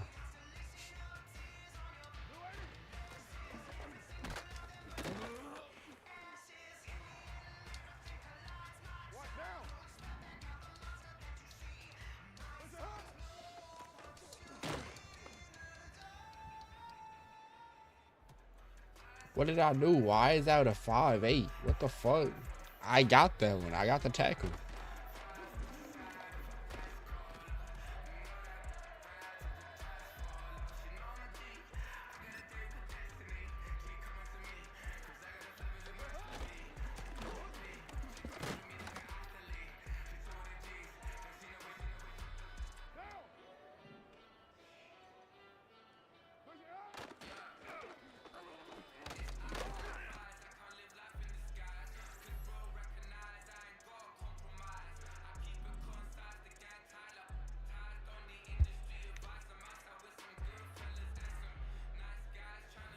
fucking RS stores make a cut.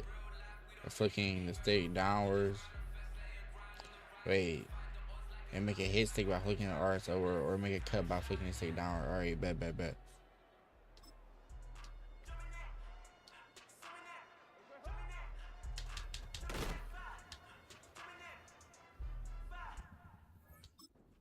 Early? Shit. Alright.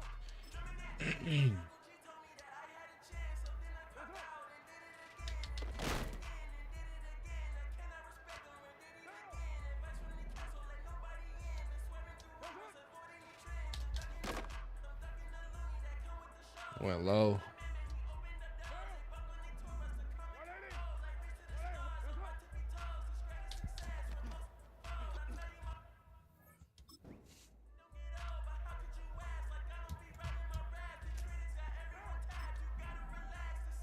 This shit is insane. I'm probably gonna get copyrighted for this all the way. By the way, on YouTube.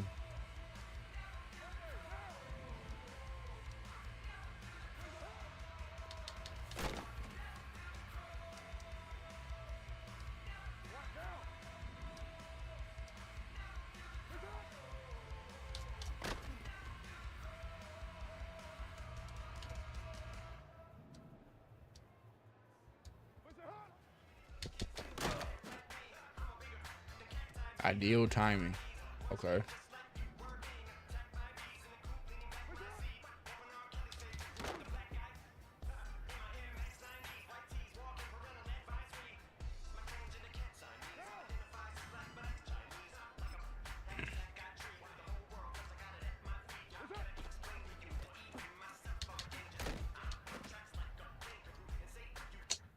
Shit.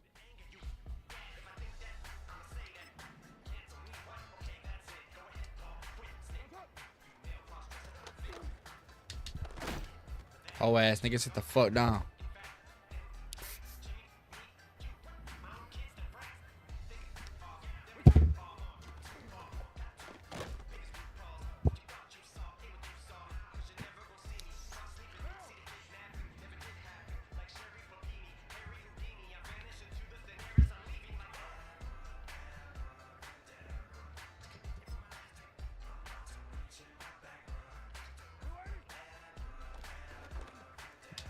What the fuck? That little nigga fast as hell. He just put a speed boost.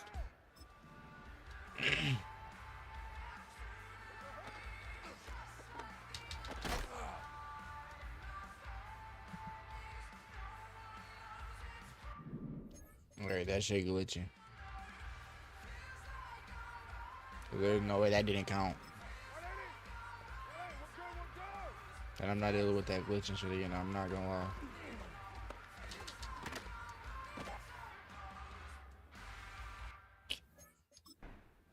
That's some bullshit. I took him down. I used the hit stick.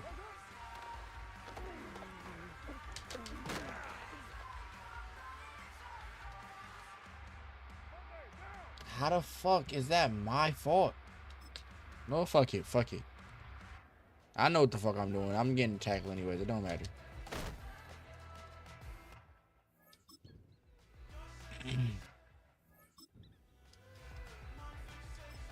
Shit cheating. Shit gotta be cheating.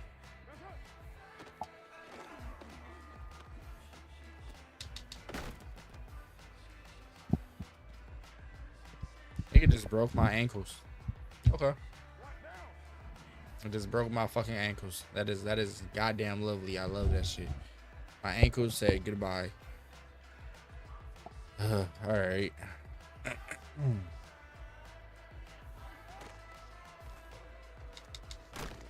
Lit his ass up.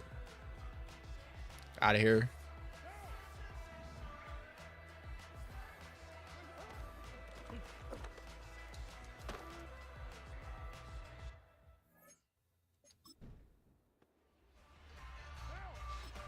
Look, I was getting taken down somehow. Bitch. And the ball came out.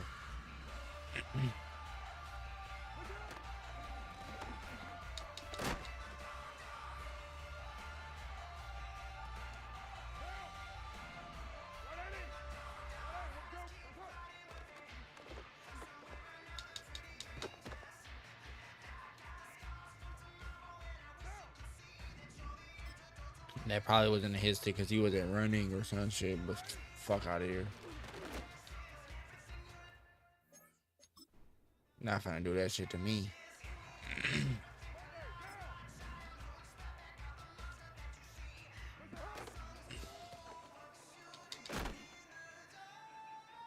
Yeah, I genuinely need to fix my posture. If you see me like going like this, just trying to fix my posture.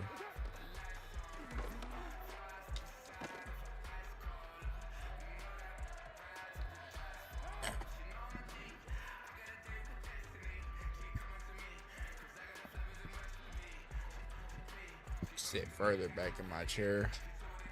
See if that helps. Lower myself some so my feet can be planted.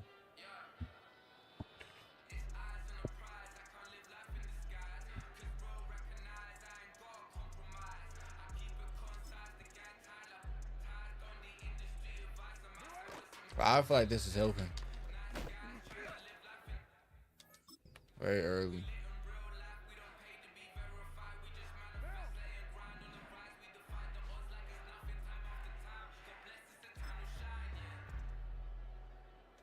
This is definitely helping.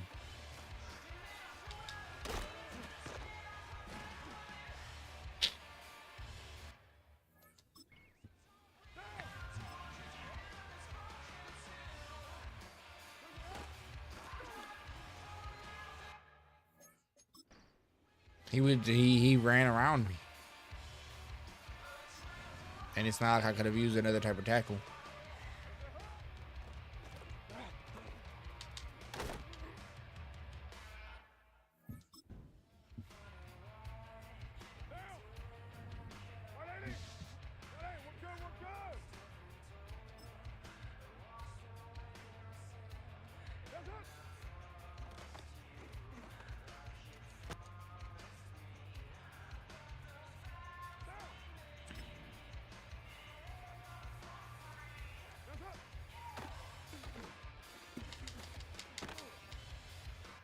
How is that not a hit stick tackle? Hit stick tackle.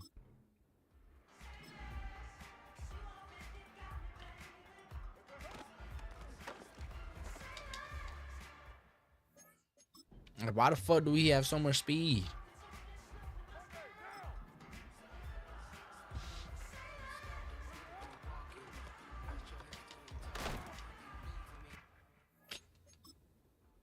Slightly fucking early, huh? Slightly early.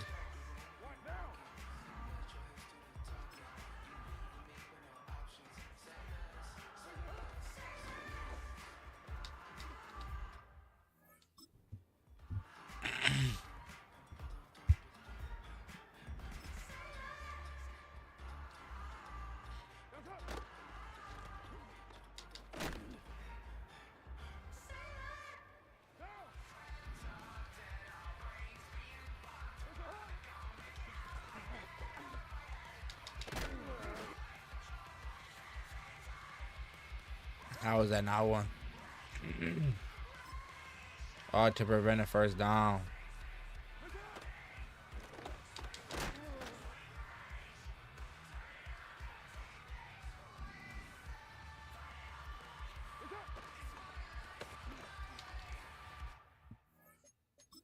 But that's why I don't like controller, because like I pulled too hard on a goddamn joystick.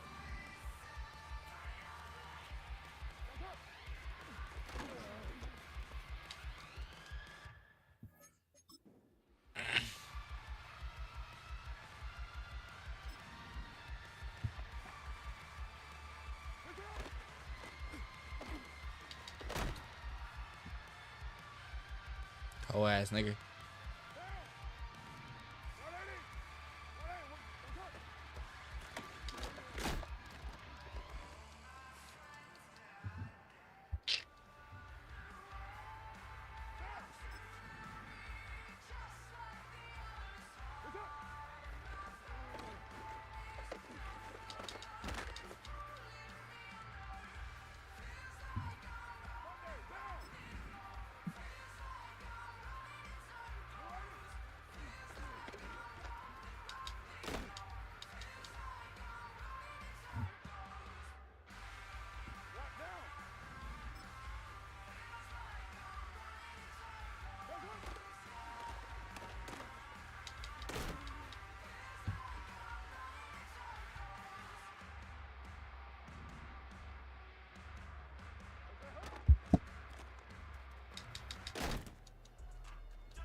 It's like I'm not gonna be using it. I mean, the hits that go to John though, so.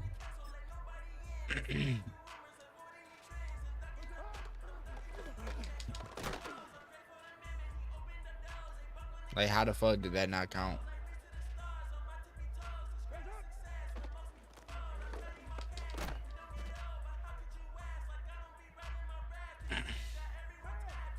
I mean, the number going up though, so I guess it is counting. I don't know.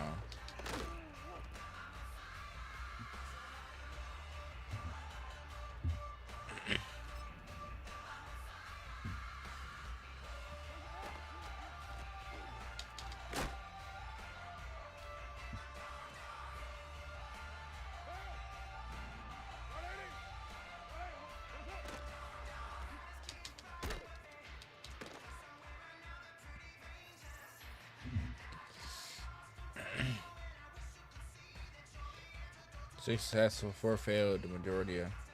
So let's do pass rush.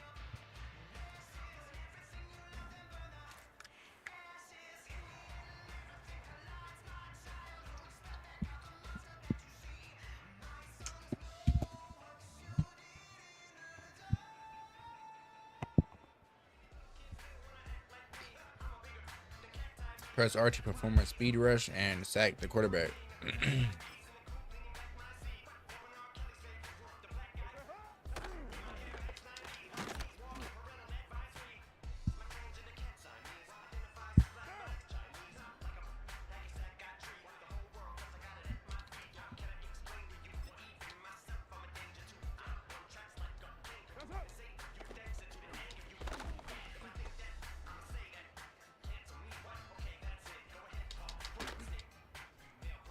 W sack.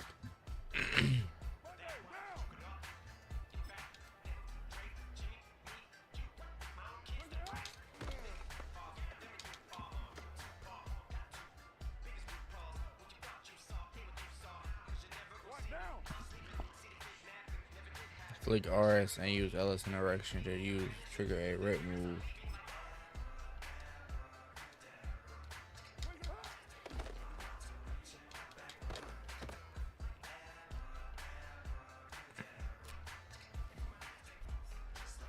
Or RS outside of promotion.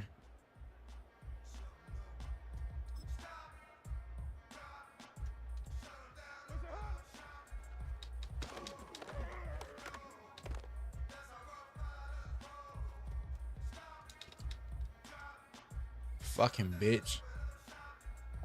God damn.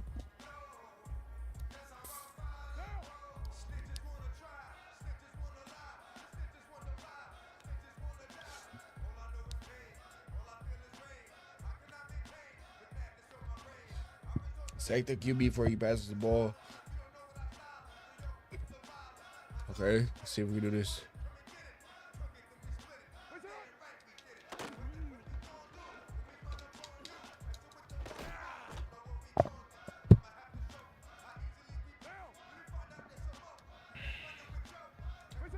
Can we get like some, what's it called, settings? Like midfield, so just like end zone.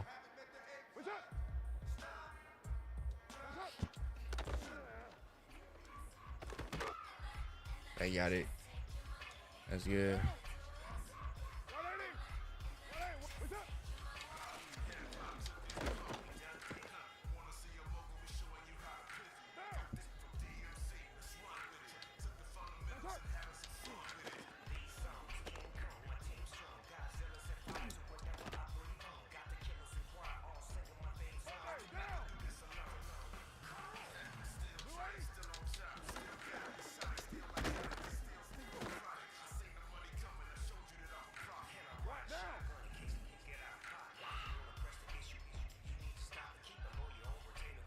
Okay, so I had to QB by myself for the offense gets a touchdown.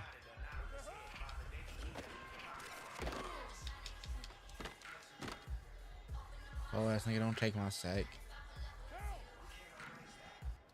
I could have had that too.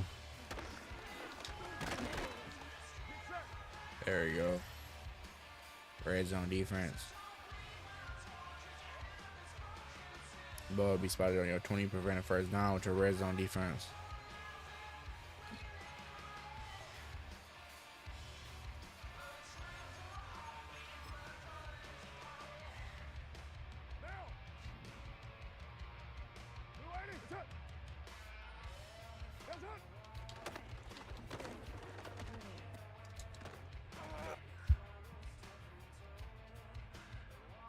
Spotted on a 15.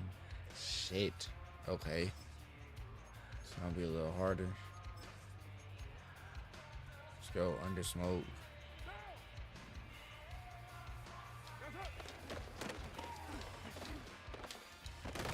Fuck, he got the first.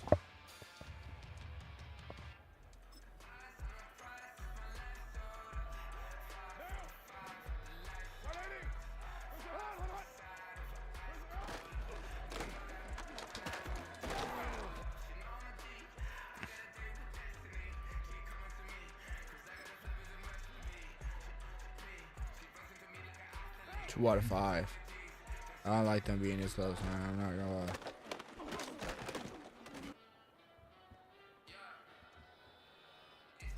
On our 3.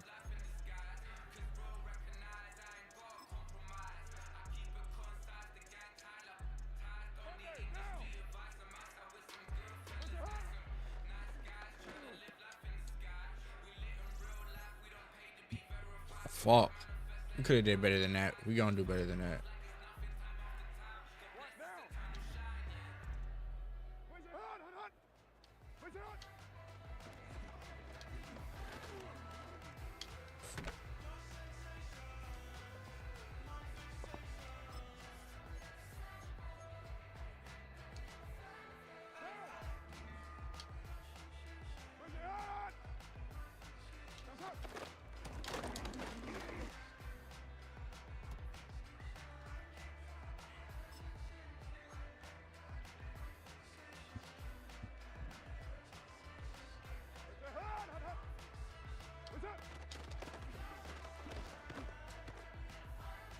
Okay, 3 out of 5.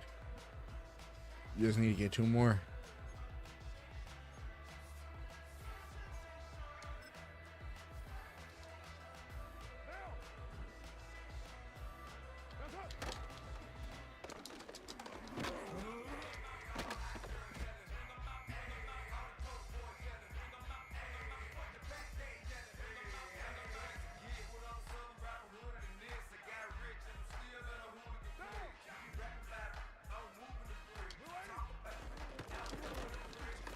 Good shit. That's that gold you want. Coverage mechanics next. Talk about coverage mechanics. We will learn about how to switch players when the ball is in the air. This is what be fucking me up right here.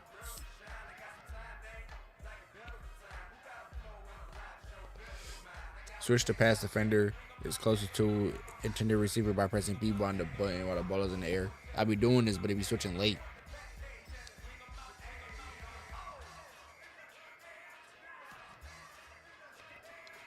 After switching the game will guide the player to the landing spot unless LS is pressed. Switch players right, okay.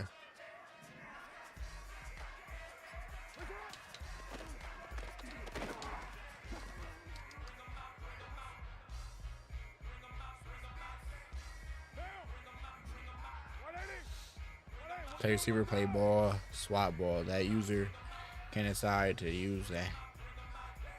Say they switch for the move to B button. Okay.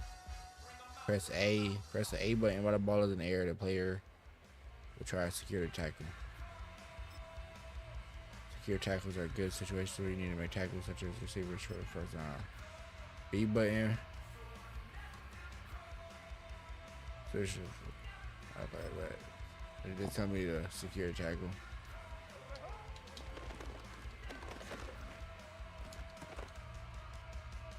I secured the tackle though.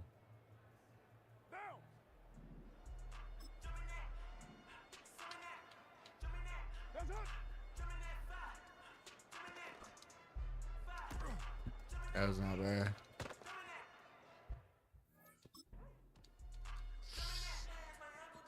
Starting off ass.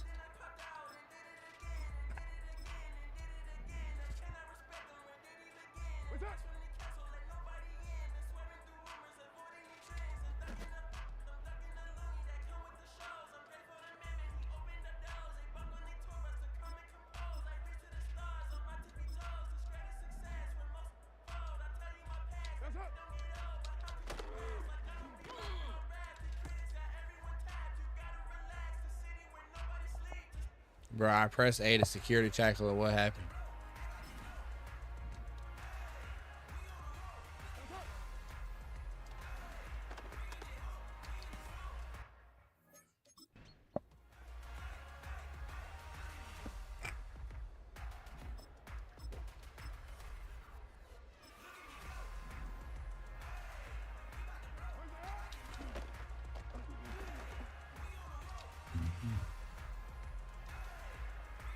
Like I could block it, but like securing it.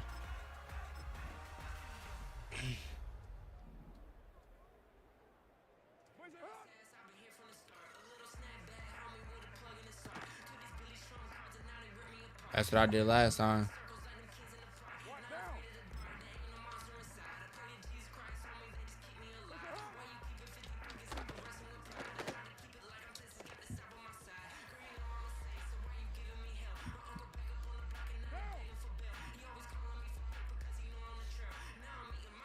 Okay, press the Y button while the ball is in the air trying to intercept it.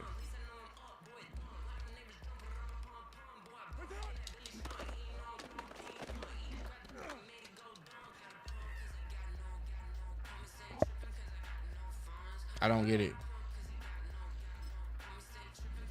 Should I hold it?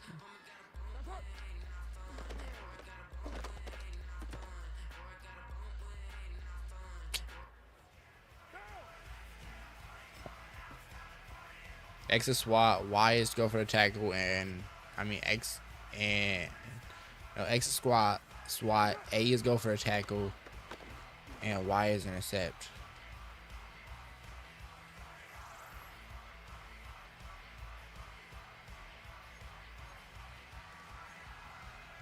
Try it again. I want to get better at that.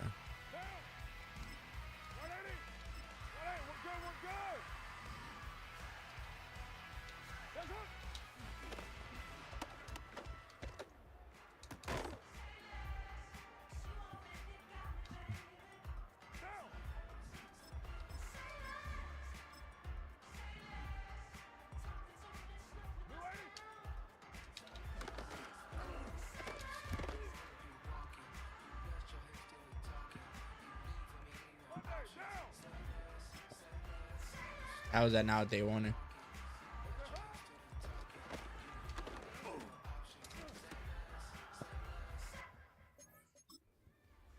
He stopped moving without me pressing LS. Guaranteed.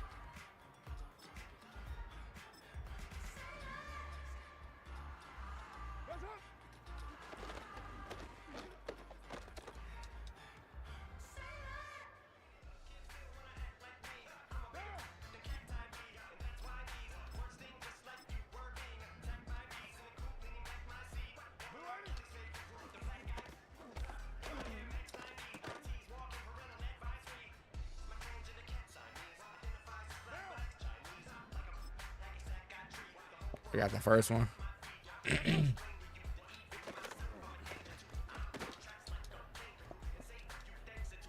didn't even press X though, that's the problem.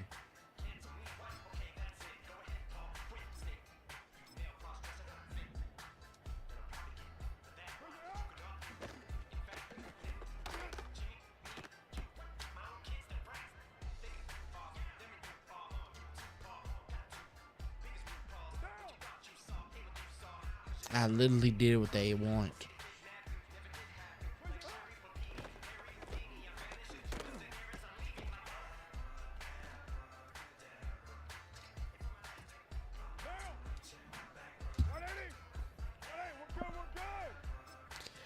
How, bro? I literally intercepted it like they fucking asked.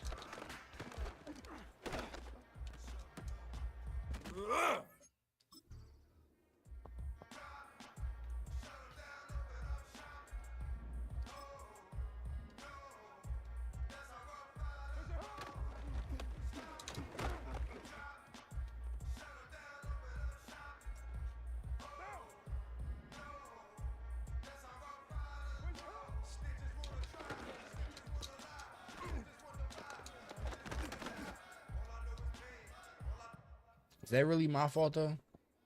Like they had me on a whole different person.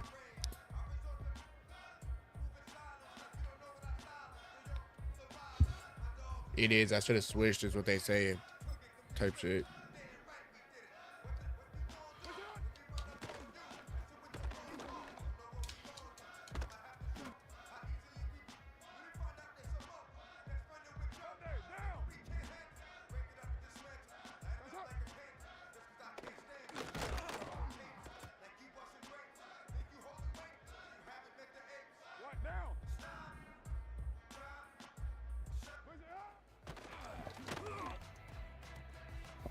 Goddamn.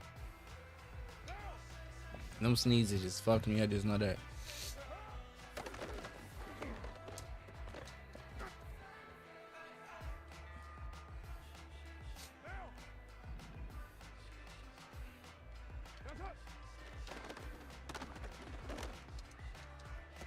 Nice pick. Fuck is you talking about?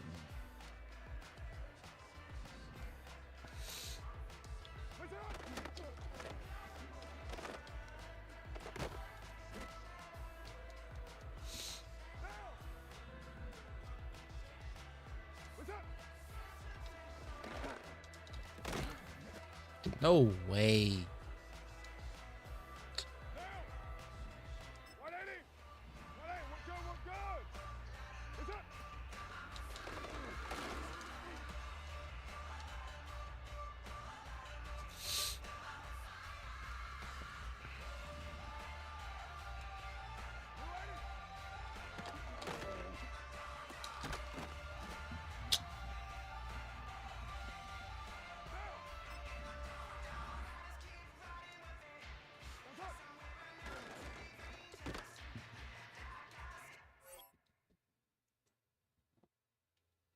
Okay, I locked the ultimate team pack. That's good. Let me go to what's it called again? Because damn, I shouldn't even have went to the ball carrier moves. That's fine. We'll just do it right quick.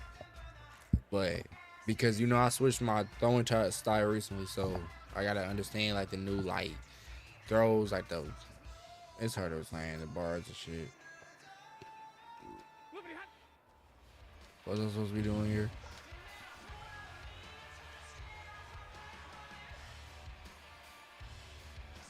Okay.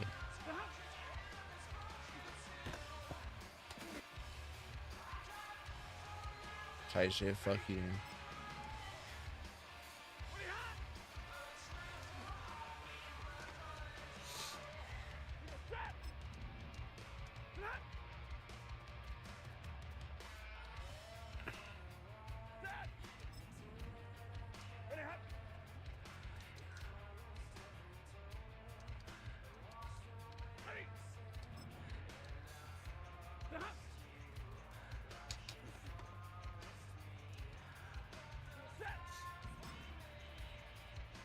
Went to dive. I hurdled earlier, huh?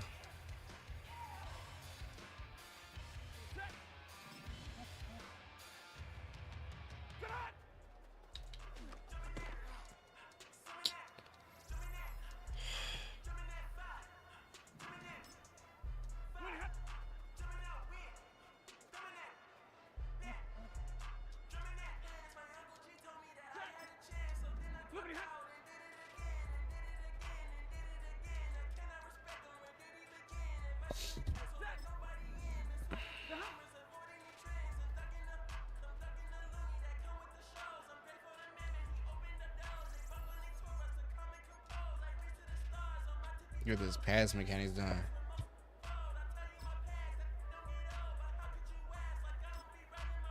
The last zone. This is what I'm talking about. I just added zones to my shit.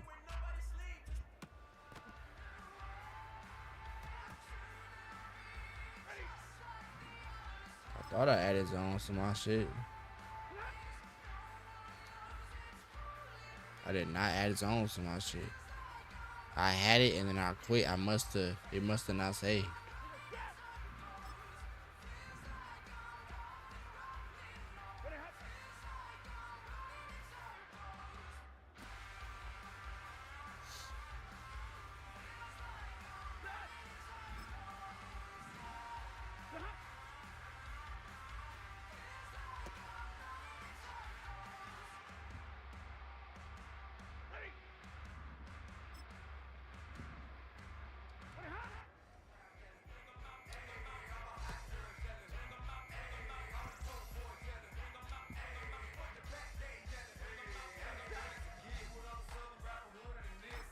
Okay,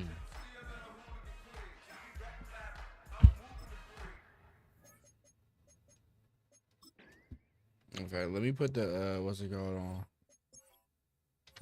the setting shit that I had on last time.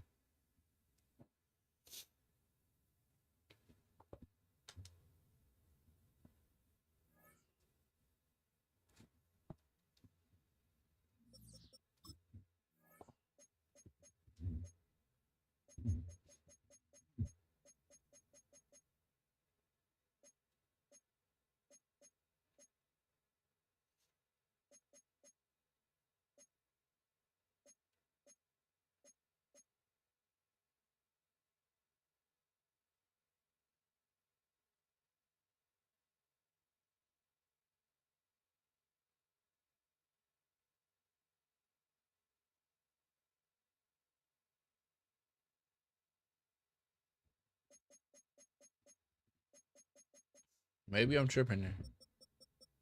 Nothing changed.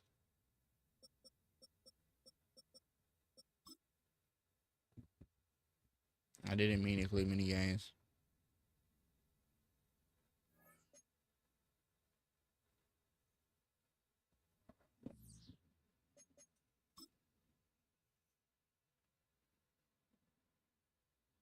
Gotta get good at this shit.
W touch.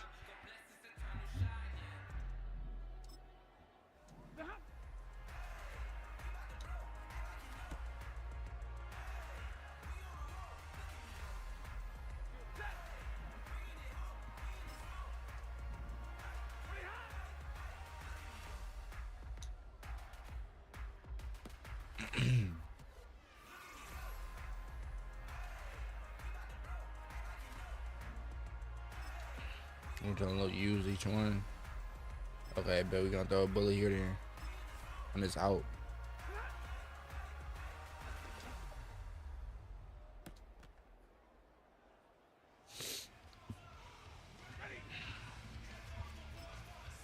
Hey, I guess on the in route too then. Fuck it. In and out. Okay. We didn't ignore how he spun into the what's it called? Okay, let's all lob then.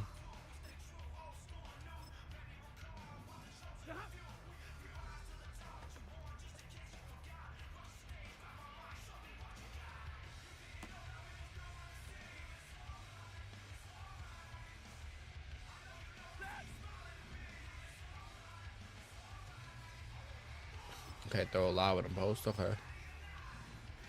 Let's see.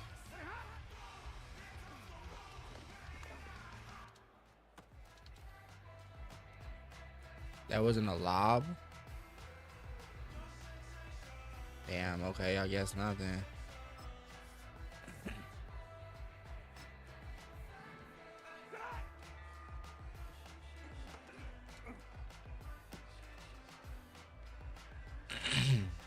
How was that not a touch pass?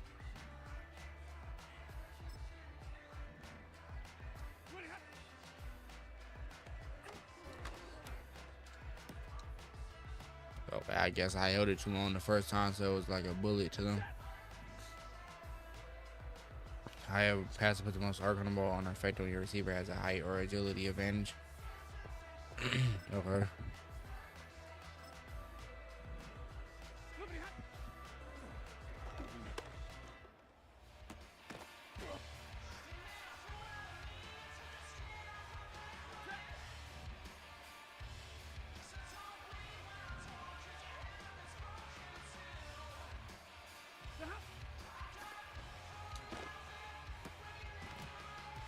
I threw it. He didn't catch it. That's not my fault.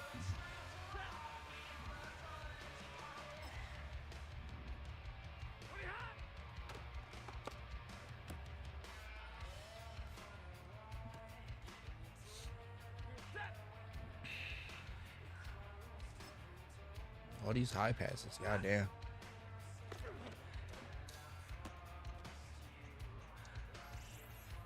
I guess they say you gonna learn how to do this.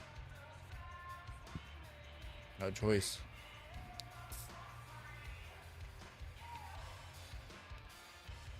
Bullet or touch?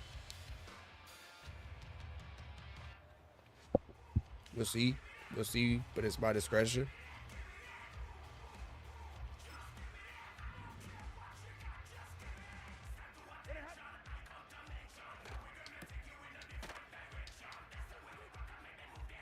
You seen the meter I was talking about?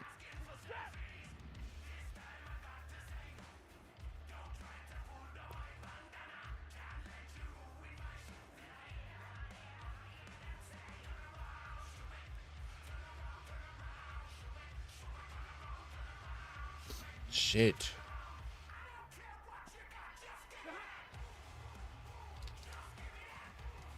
Fuck, man. Don't fuck up my...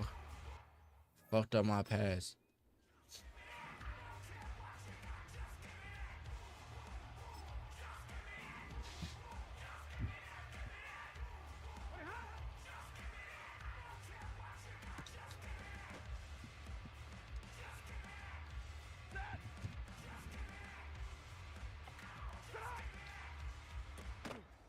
Kind of feels like cheating, but...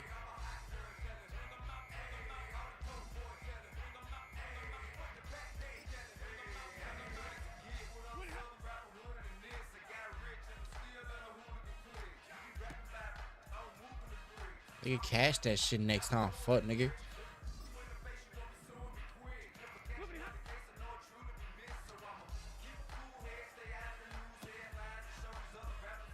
Neither of them can catch.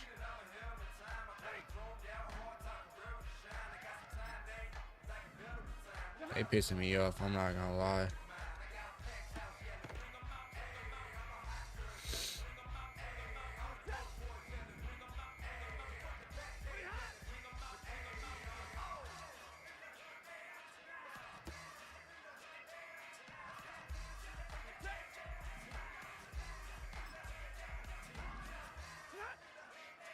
A bullet or a high, huh?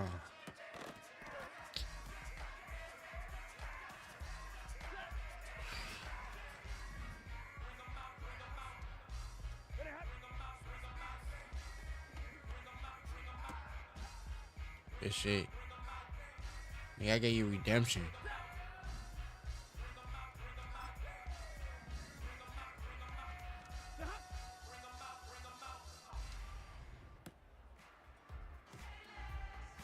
Why the fuck are those not good? Are they like landing out of bounds or some shit? Like,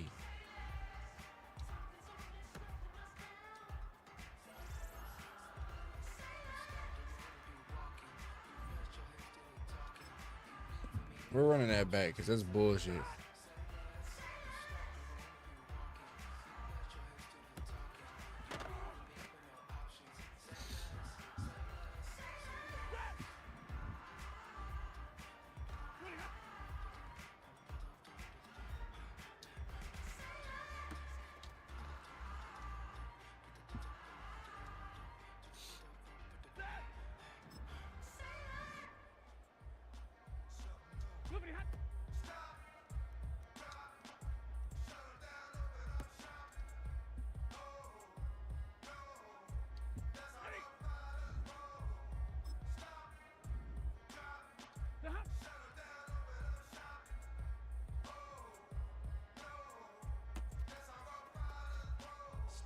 Just go for A again. I'm gonna just stop touching them and letting them catch. Can't let them catch it on their own because apparently when I do it, it's a fucking problem.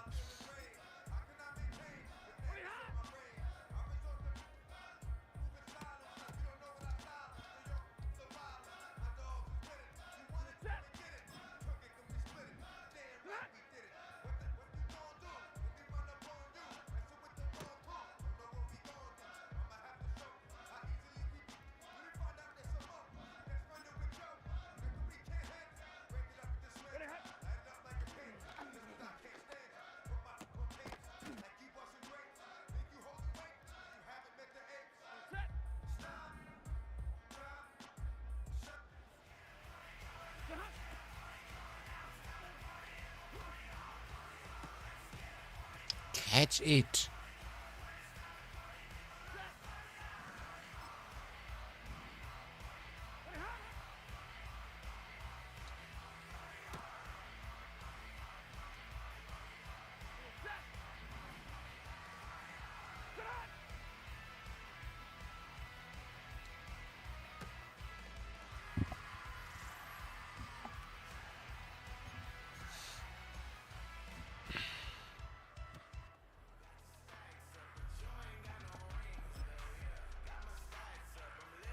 Hey, the first down.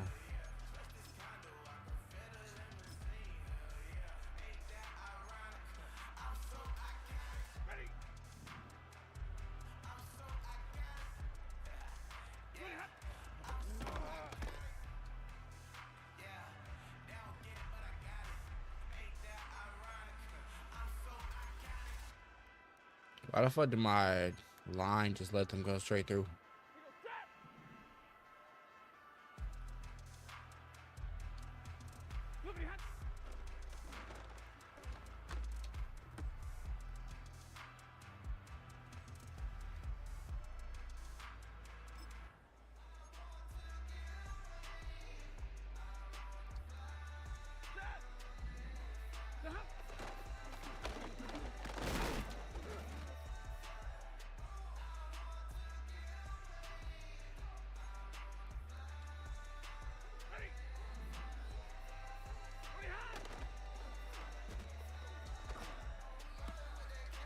Bro, catch the shit.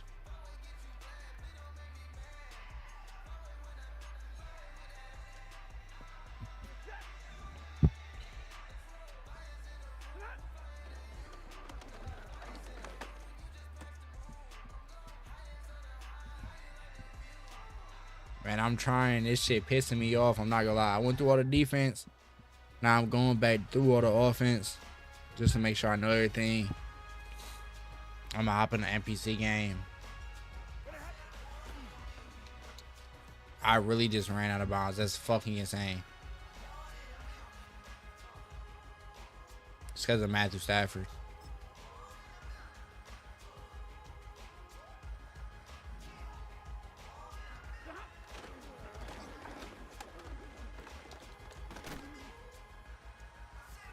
The Bills.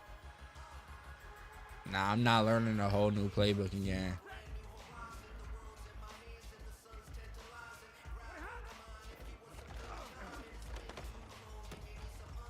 Bro, catch the shit.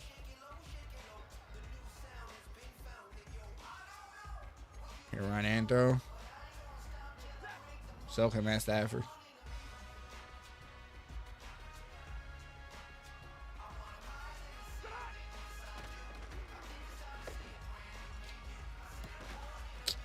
Why the fuck they keep dropping everything?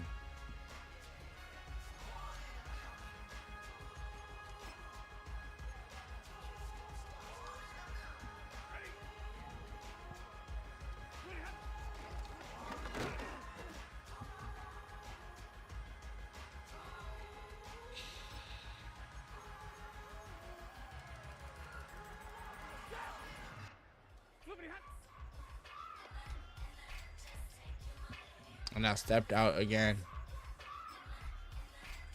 That's great.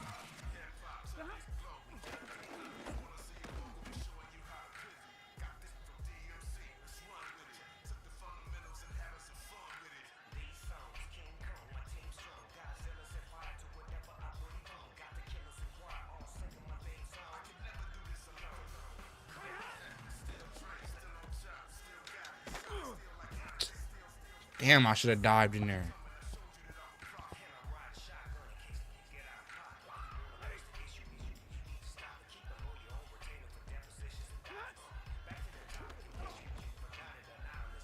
This shit.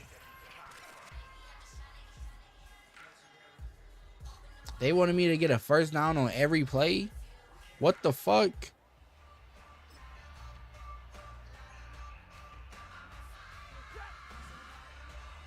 But I can do this. Bro, catch the shit. It's starting to piss me off. I don't understand.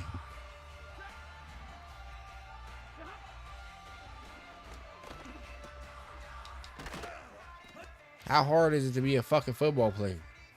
Catch the goddamn ball, bitch, and run.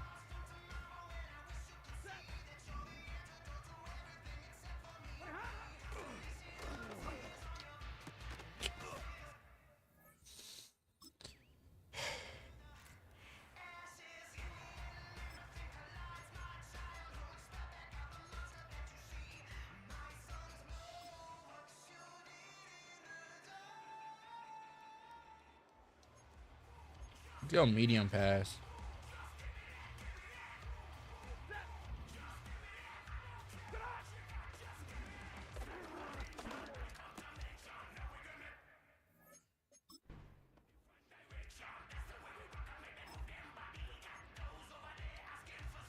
That's not.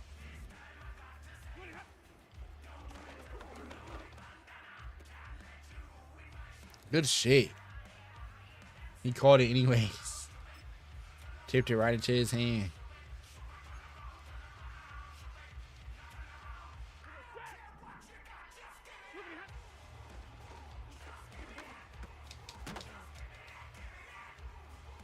What's going on, Caleb? How you doing?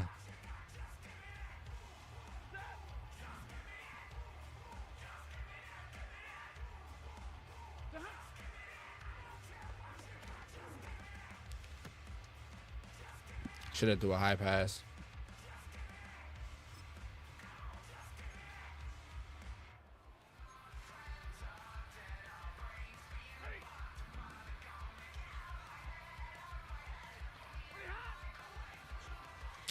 And I fucking ran out of bounds.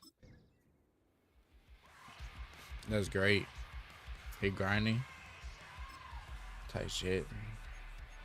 And fuck this game. I'm sure it'll end up uninstalled again eventually for another few months.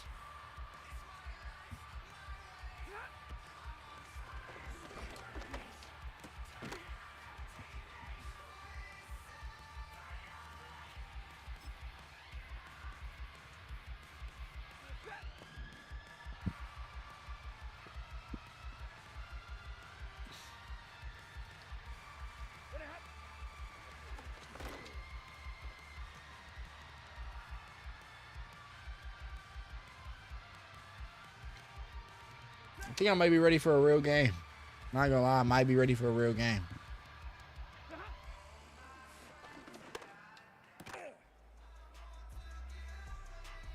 No, you won't get better if you keep quitting and you lose a couple times. Ain't nobody asked you to say that. Like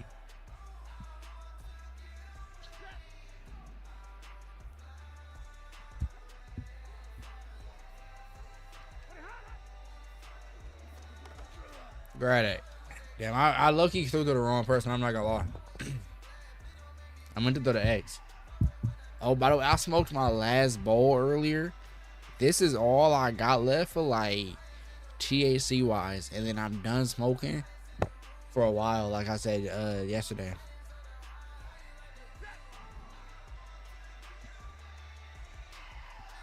If you play through losses, hell yeah, I be playing through losses, but not when they be on dick sucker shit. Like, you saw the shit they was doing to me the other day. Like, that was some bullshit.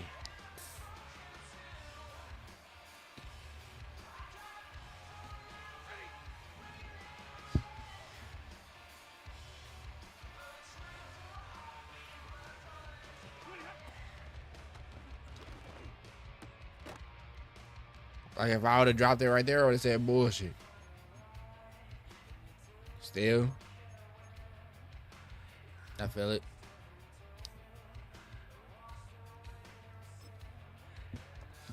Score a touchdown in 4 plays. Alright. After this red zone shit, I'm finna go, what's it called? I'm finna try for the other one. I'm finna try in a real game. I don't know how the fuck I just threw that bitch backwards like that.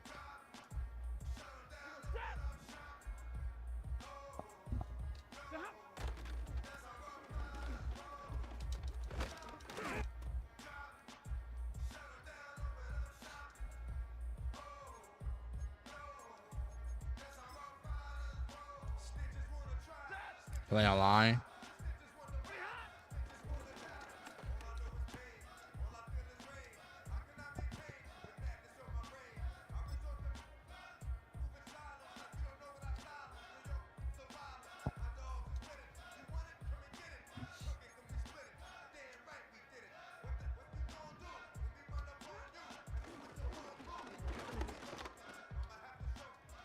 The fuck happened to my camera?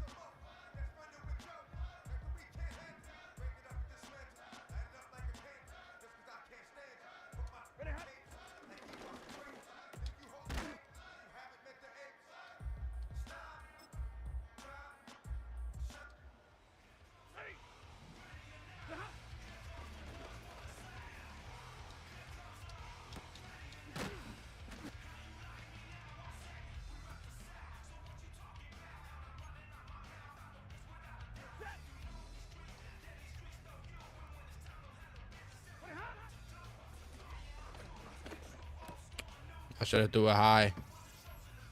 Hell yeah, I tried to jump over him. I just fucking missed.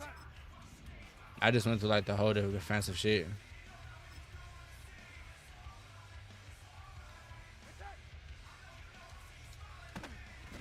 Why am I being looked at from that way?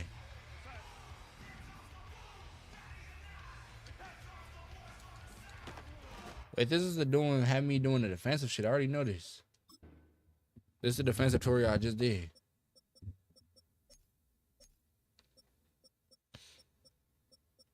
You think there's any I should do right quick? Or I should just go straight into them? Matter of fact, fuck it, I'm gonna just go straight to online. I don't think any of those like that too much important.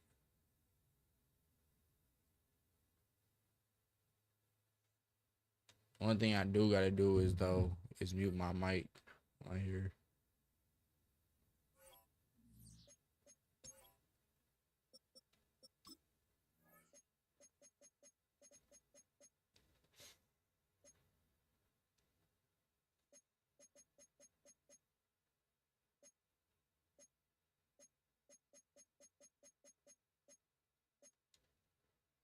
The voice chat is off. Okay. So I don't think they can hear me. Quick play.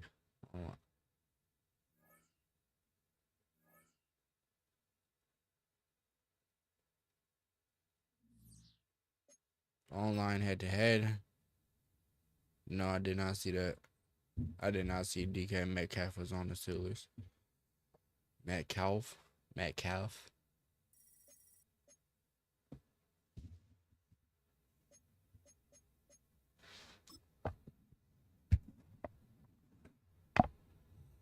I need to buy me one of those cords that like swirly type shit.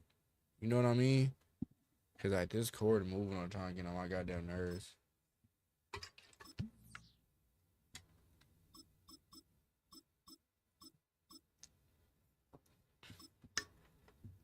Maybe I should go with the Lions. Fuck it, we going with the Lions. Can I play you? Fuck it. Come on.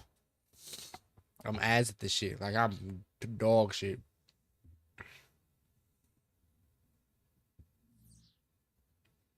What's it called? Coil? I know you're not trying to say cope. Don't start with that cope shit again. Don't start with that cope shit again. Guahan Grill.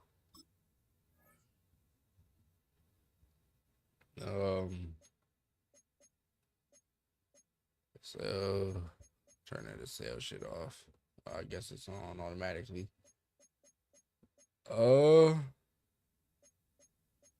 Competitive. What's the Bills rating? We'll find out. I gotta add them off of EA type shit. Well, EA is low-key with one of the worst platforms. I'm not gonna lie to you. EA is low-key one of the worst platforms. Can that shit load?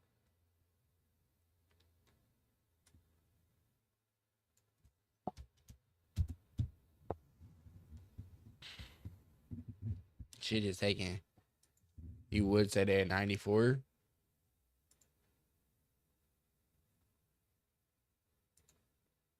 Or it's like I'm playing one of their games on their platform. I feel like it should load like a little quicker than that. You send me a friend request. Oh, I see it.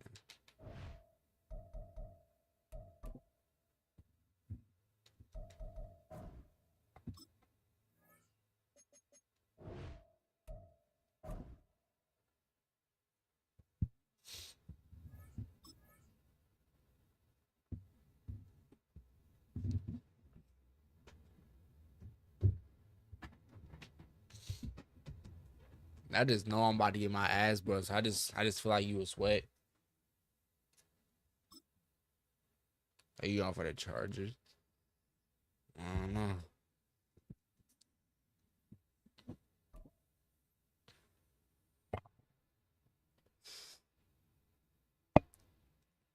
Oh damn! I meant to check the Bills rating. Hold on. What's the Bills rating on? Call it Motown, call it the Motor City.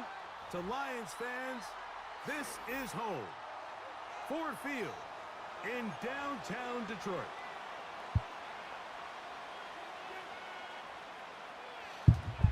Hey, I don't know if this is right, but it said the Bills is a 99. I gotta relook at that. They can't be right. They can't be right.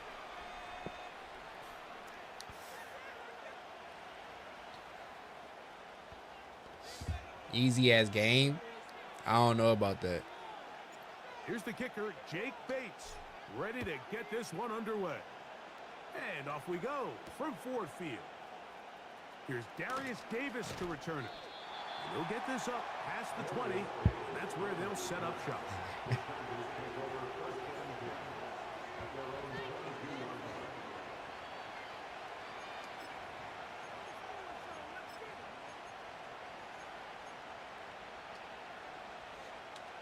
So 1st and 10 now. They'll start from the 22.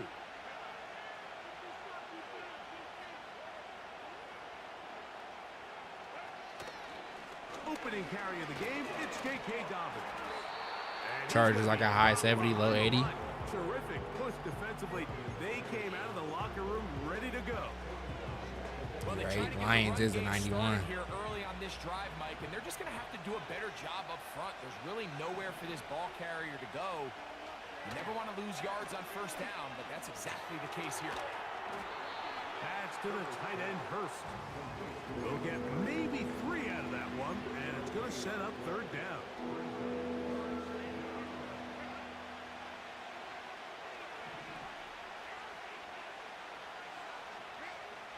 From the gun, it's Herbert. Open damn. Is Palmer. It's complete. I should have tried to pick that bitch. All the way up to the 45-yard line. These 3rd down conversions are just so important, Mike. Everybody stresses we want to possess the ball, give our offense as much opportunity to end as many drives as we can, scoring points.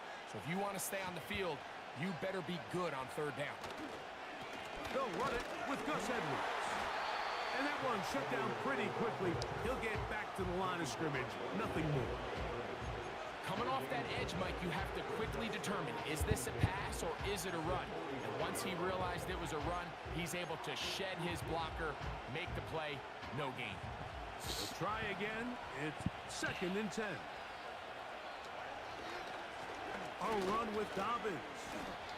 And this defense up to the task there. Gain of just 2, and it's 3rd down.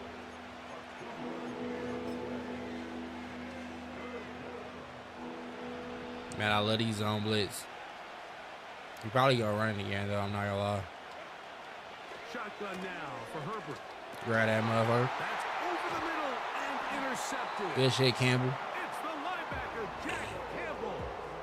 Just like the soup. Anytime a team suffers an early setback like that interception, human instinct says, Mike, we need to get away from Charger Buns. We need to adjust.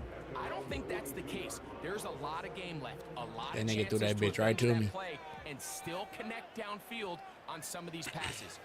All proven, though, Mike, they've got to identify what went wrong, let's correct it so we're able to move forward. And he'll be marked down to the 45-yard line. And this is what you can do when you have one of the best receivers in the game. You understand that even if the coverage is not perfect for the play call, sometimes it's just as simple as my guy is better than your guy, and we're going to just keep giving him a chance.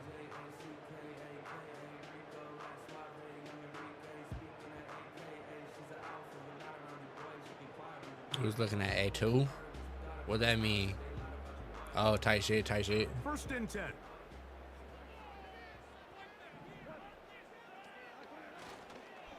Here's the first carry for the Iowa State Cyclone. It's cool, we ain't tripping on it.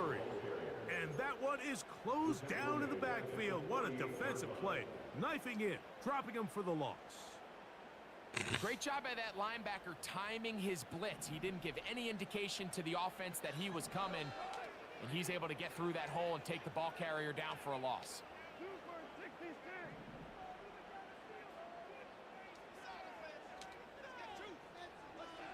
Throwing on 2nd down, Goff. The ball deflected at least a couple of times. That nigga got butterfingers. He was eating popcorn. But that nigga said, let me watch the game right quick. On their last drive and gets them the ball back and on the field. They nearly return the favor following that dangerous throw of their own. And at this point, they're lucky to walk away with just an incompletion.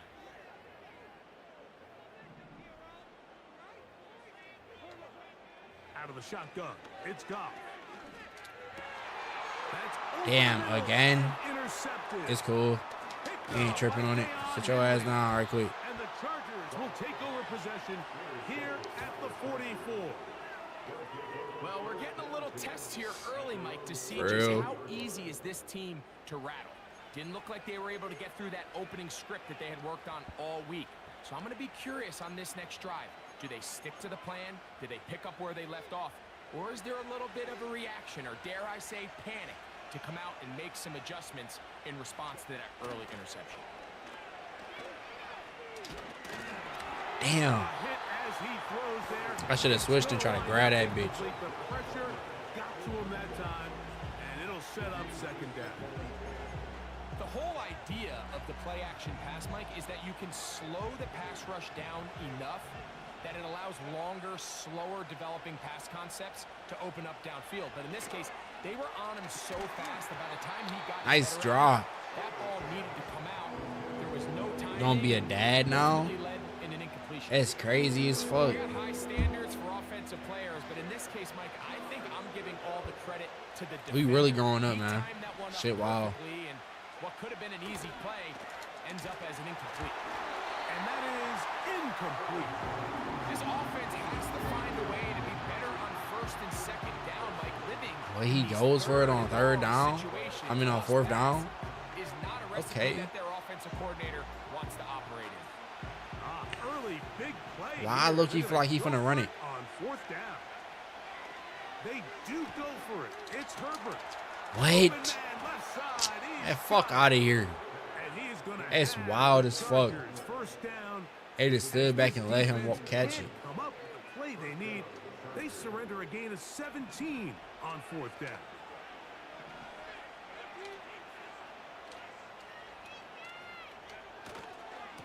Give for Edwards running right. That run was obvious. To about the 38-yard line. Jack Campbell, the former first-round pick, there to wrap him up.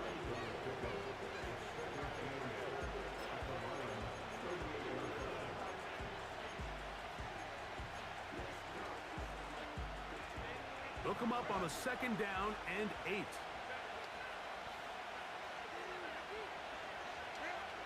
Out of the gun, here's Herbert. Grady. That's going to be incomplete. Coverage was good that time. The contact jarring the ball loose and forcing 3rd down. Just seems like another case of You gotta grab that bitch next where time. the quarterback is going to go with the ball. He had a lot of good route options on that last concept. I think if he just remains a little bit more patient, read the play out, let it unfold, will lead to some easier and Nice better drop. completions. We're starting to see a lot of this on 3rd down, Mike, where they're going to rely on the run after catch to pick up these 3rd down conversions. You know what that depends on? You have to actually complete the ball, and in this case, it falls incomplete, brings up 4th down. Herbert to throw for it on 4th down. That's gonna be caught. And he's There's gonna no have the way he just Chargers broke first fucking down. 3 tackles. They'll get the conversion. It's wild as It's a fuck. gain of 14. Love the idea of going for it on 4th down. Anytime you're on your Wait, the words opponent's out of my side face of the field, roller? Mike, you have to take Yeah, I got you. Hold on. I can't touch that little penalty right quick. advantage of it and don't let it go to waste. Here's 1st and 10.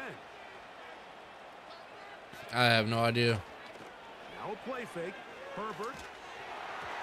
He'll be hit as Damn, bro. and that one will wind up. Like length of face cam. Could not step into That's the cool. throw that time. Tight shit. It'll bring up 2nd down. Honestly, I could just take that shit off. Now that I don't have like my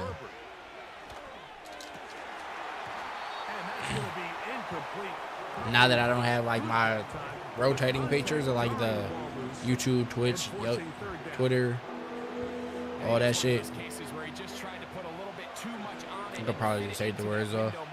I need to put it back up. I don't know what the fuck happened to it. To bring that one down. Put that ball on his chest and help him secure that catch. At this level, when you're that open, that ball has to be completed. It's been a busy first quarter for him so far. His 3rd catch goes for a 1st down. They bring their tight end right. Play action now. It's Herbert. This one caught at the 4. Recognizing the blitz is just that's not what I was expecting. For a quarterback, understanding who you can account for with the protection and then who you can't account for. That's where your hot receiver comes in. He points to his receiver, who the defender they're hot off of. That guy comes, gets the ball out of his hands, and results in a completion. Here's Dobbins. It's still the first. And he's taken down on what should be. I get the ball back too, so I ain't worried about it. Why you quit?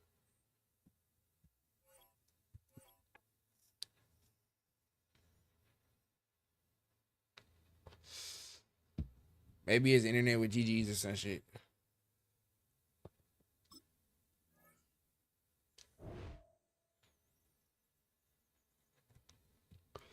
He's still online. Who the fuck is this? Who the fuck is 8C5E4AAC?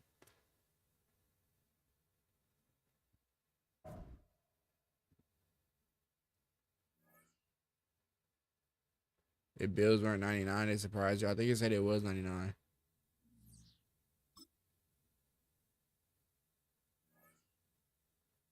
I think they are.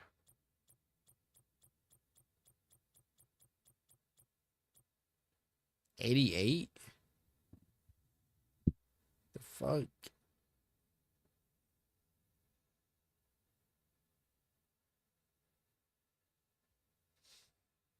What is, I don't know. I must have read the wrong shit then. That's how you always double read.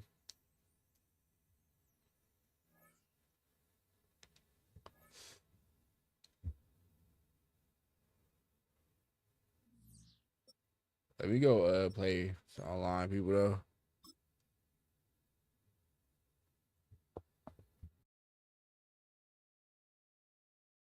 Damn, I felt like I had a sneeze, but that shit disappeared.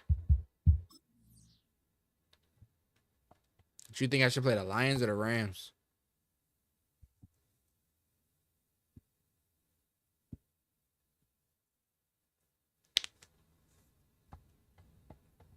$113-4. I was gonna say 113. When the fuck that play that many games?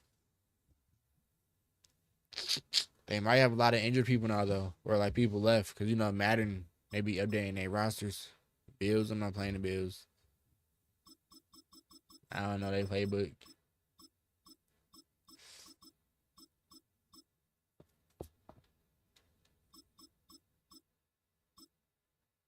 Fuck it. Let's see if we can get a win from Lions this year. Josh Allen, that guy. Josh Allen, a bitch.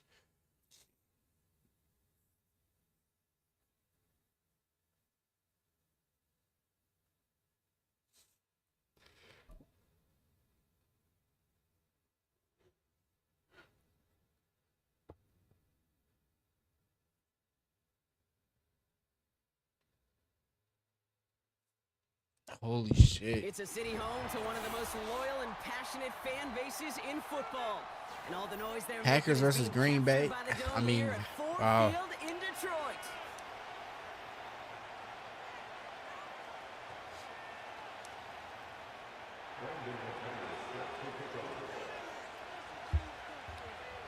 He was the Commanders. Green Bay versus Lions is crazy. It's the classic game. And we're off and running from Ford Field. Why am I capped at 60 FPS? Greg Reynolds to return it. And the return sets them up just beyond their own 20.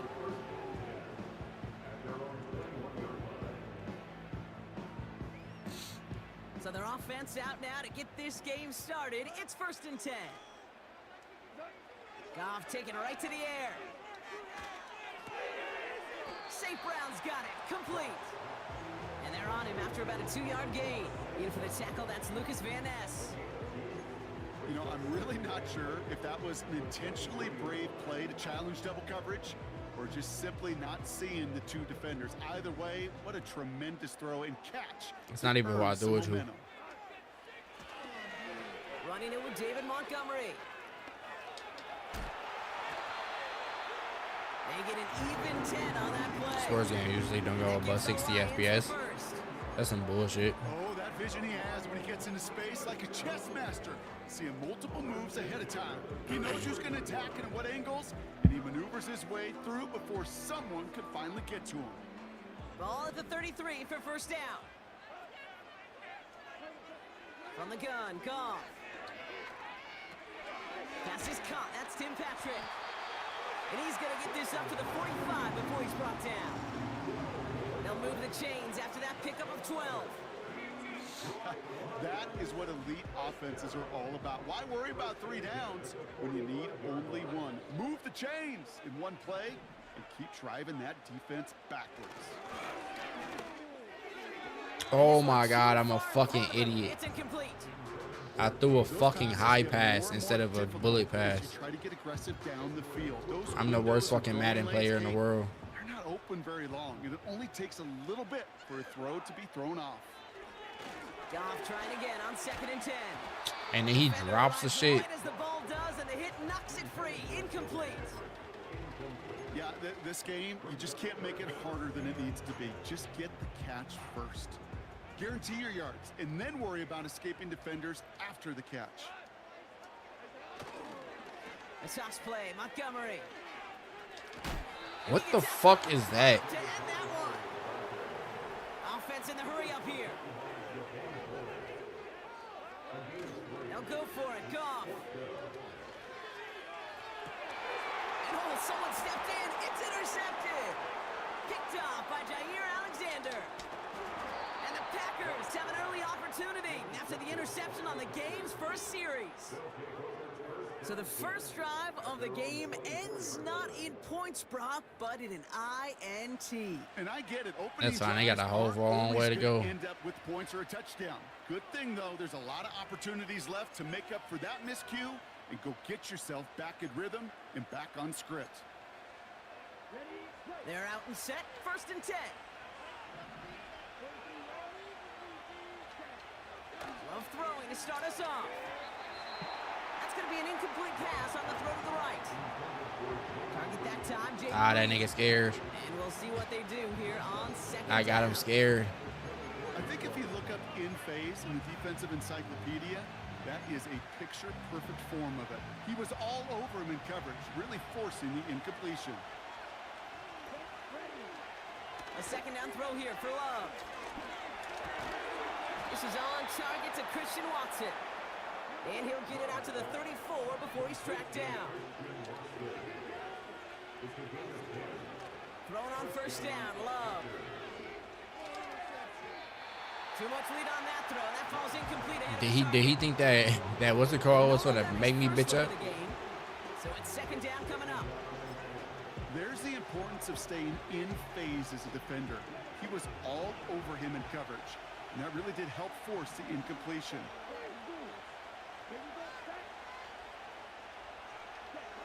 Second and 10, Love trying again. Has it to his back. Here's Josh Jacobs. He didn't fucking tackle him. Brought down after a nice gain and a first down. Offense up to the line fast. Loves to throw again. Ooh, he got hit as he was throwing, and unsurprisingly, it falls incomplete. Second down coming up. I'm trying to murder that nigga. Fuck is you talking about? Backyard, we call them alligators. One alligator, two alligator, three alligator. He needed another alligator in order to get that ball off. Credit the defense for forcing the incompletion. This is reeled in by Bro, who the fuck is Reed? Nigga got the best hands in the NFL. 32 before going down. They get 22 on that one. And it'll be first down, Packers. Offense already looking like they're in mid-game form. They've got it down to the 32. On first and 10, here's Love. Well, the pressure nearly got to him, but still a good play defensively as that one falls incomplete. That is a DB's best friend, pressure. That pressure earned that incompletion. They came in before he could find a target and hit him to alter that last-second attempt to get rid of it. No dice on that prior pass. Here's second down. Still sticking with the passing game. Cut by Jacobs. He's got it in the red zone. Oh, this nigga mom's a bitch. This nigga mom a whole bitch, bro. I don't understand. Great first drive and get the game's first points. It's a Josh Jacobs touchdown. How the fuck did he go through everything? Score the game here as they cap off that drive with a touchdown. It's really what you're looking for, Kate, offensively. You want to force the other guys into thinking they need to play a little catch-up right away. So a nice job to get that first score and take early control of this game. Oh, it's a favorite of NFL teams and armchair quarterbacks alike, partner. The quick slant. This nigga probably sitting in his chair nutting on himself right now. And this time, it works for two. It sure is. It's one of those plays that I think Bart Starr was running in the 60s, that slant route. When you incorporate it with the threat of a fade as well, that's when it becomes so effective. But you get inside that DB, you show the quarterback your numbers, and it's almost automatic for a two-point conversion. And this drive will start inside the 25.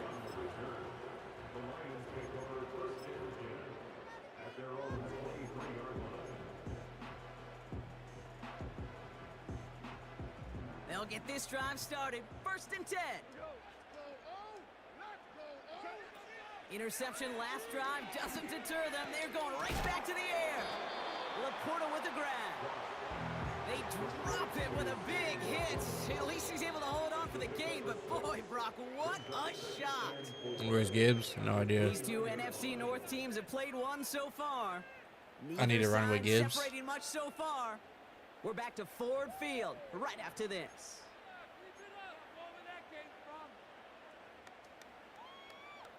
I did get them good ass first downs with the run. In the second quarter. But that was with Montgomery though. That wasn't with Gibbs. I don't think. From the 29. Grab it. No fucking shot. But a great defensive play to jar it loose. Incomplete. That's wild as hell. Field against zone coverage, Brock. You know this firsthand. You are throwing into rush hour, and there aren't a lot of easy completions to be found in that part of the field. Yeah, and a lot of those. It's another first half mistake. He's intercepted again. Quay Walker in to pick it off. And the Packers take possession. How the fuck did he get stuck on them? Like, he didn't even attempt to move or nothing. He was just like sitting there running in one spot. Man, shut the fuck up, bitch. Go back in the kitchen where you belong. Back to man drive. Like, who the fuck asked you to speak? Poker players, the best of them, when they This bitch is genuine. they know exactly how to beat their opponent. This defense right now, they're reading this quarterback like a book. It's a Green Bay touchdown. Nah, if I quit. Nah, if I So I don't play this weak ass Madden shit. It's just a bunch of niggas that sit there, don't touch grass, and fucking touch their balls and then touch the controller. That's what the fuck I play against. I guarantee you tell them to, draw a blade of grass. They can't do it. They can't do it. It's the same fucking plays they've been using for fucking 30,000 years. And you tell one of them. They push out to a 16-0 lead. You can't want them niggas like, oh, what's also? They can't do it. They can't do nothing. All they know is fucking Madden plays. This game hasn't updated nothing for fucking years but graphics. Yeah, this defense, they're picking up the scraps. They're not doing That's why I don't play anything this shit. offense, though, they sure are. Scoring touchdowns and then 2-point conversions to top it off. Niggas really sit here and enjoy playing a fucking game that don't update. Nothing but fucking visuals. And they're using them here very early. And they've got a long field ahead, Brock. Got to him early on the return and laid a big hit on him. Offense ready to begin this drive. 1st and 10. Looking to throw here and shake off that previous INT. This one delivered off target, Brock. That's incomplete. No luck finding his receiver that time. And that'll bring up 2nd down. Looking to throw. Gone. Connects on one to Jameson Williams. And it's good yardage, but they tackle him short of the sticks. Good luck defending that short yardage slant. Just not going to happen. There's a reason. This is a go-to play for just about any quarterback in every situation. Complete beyond the marker. And he stopped cold at the spot. Oh, he paid for that one, but hey, still enough for that 1st down. You know, they call that the money down for a reason, because you're just simply not going to last long in the NFL if you don't convert a good portion of your 3rd downs. It's the money down. And nice to see them roll the dice and continue the series. And he won't. Bro, why the fuck is Gibbs blocking? Everyone's prepped. It's 2nd down now. Offense at Why the fuck is Gibbs blocking? We've got a timeout. And they'll have 2 left to work with here in the 1st half.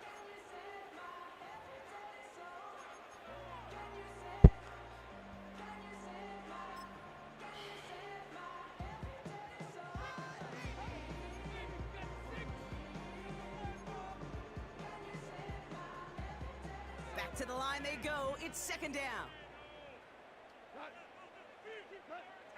Throwing is gone. That one's cut along the 3rd and 1? Really? They're on deck. They're on deck. M to M. These comebacks can be one of your favorite throws in your arsenal. M to M. Meat to mouth. Throw it before that defender breaks. You know there's yards to be had on the perimeter. Looking to throw on 3rd and 1. That's caught for the 1st. Free up the middle. Gets a breakaway. There it is. Touchdown, Detroit. Hey, I got me a fucking touchdown. Chop some of the lead off before the half. So sensational work by the skill man there, Brock. Anytime you can make your quarterback look that good, you know he appreciates it. That's a quarterback's best friend, no question. But on the other side, gosh, defensively, you got to get that skill player down. Period. Yeah. End of story. You can't give up that much yards after catch. Do he believe this shit, though, is the question. Bates for the extra point. It's a fake pitch into the tight end. And he won't be able the to fuck is that? that? So their first 2-point He threw that bitch to somebody coming straight through the center. I thought that was like, oh, gonna throw it to the kicker. The kicker's gonna run to the right, run to the left, some shit. Nah, what the fuck was that?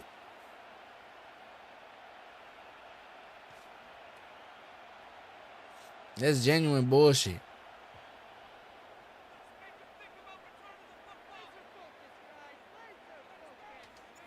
That lead trimmed just a bit, down to 10 points now as the kick is up and away. This one doesn't make the landing zone, so this drive's going to start at the 40. What the fuck are they talking about? It didn't even give me a chance to kick my power. It forced me to go for a specific power. Did it not? First down throw, here's Love. Makes the grab in bounds, left side. Run down, and at the end he loses the football. It's not free. And he gets it back. Oh, there's still a shot at the first. A dose of the hurry-up offense here. How the fuck did I... Bro, this game is bullshit. This game is bullshit. It didn't allow not a single one of my fucking players to grab the fucking ball. It gave me somebody all the way to fuck off the camera. The play broke down. He didn't have much of a choice. Who did it give? It gave him the person right there laying on the fucking ground, huh? The tight end gets it on the fake. And he won't be able to reach the end zone, so their first 2-point try of the afternoon comes up empty.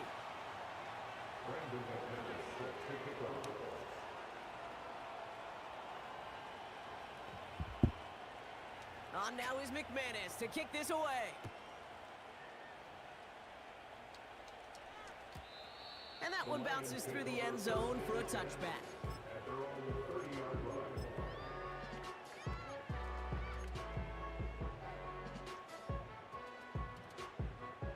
First and 10 now from the 30. Out of the shotgun, gone. Caught him deep behind the line. Oh, the ball is out! Packers pick it up.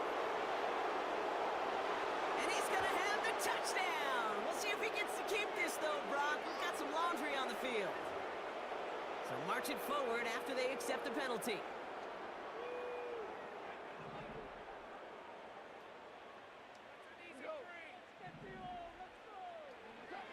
First down throw from Goff.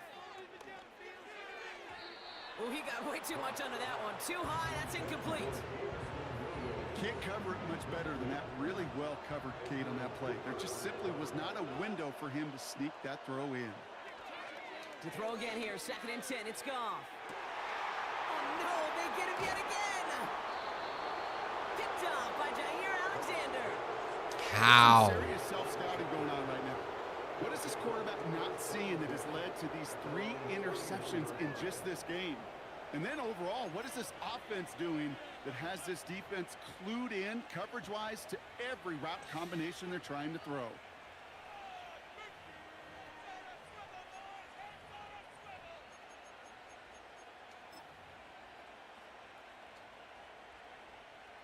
They've got first down from the 31.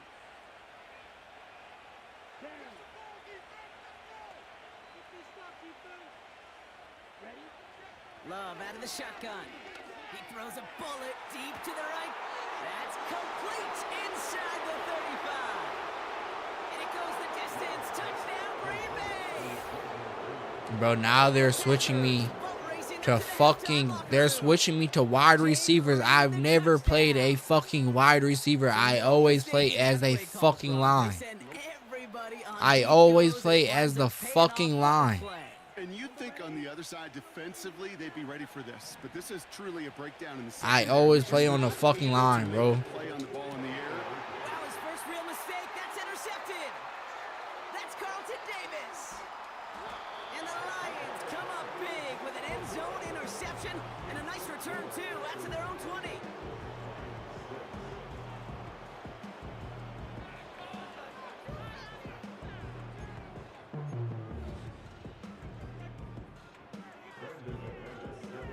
On now is McManus to kick this away.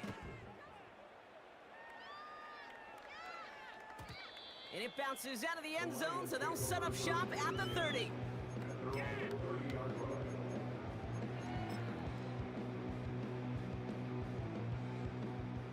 Drive starts out with a 1st and 10.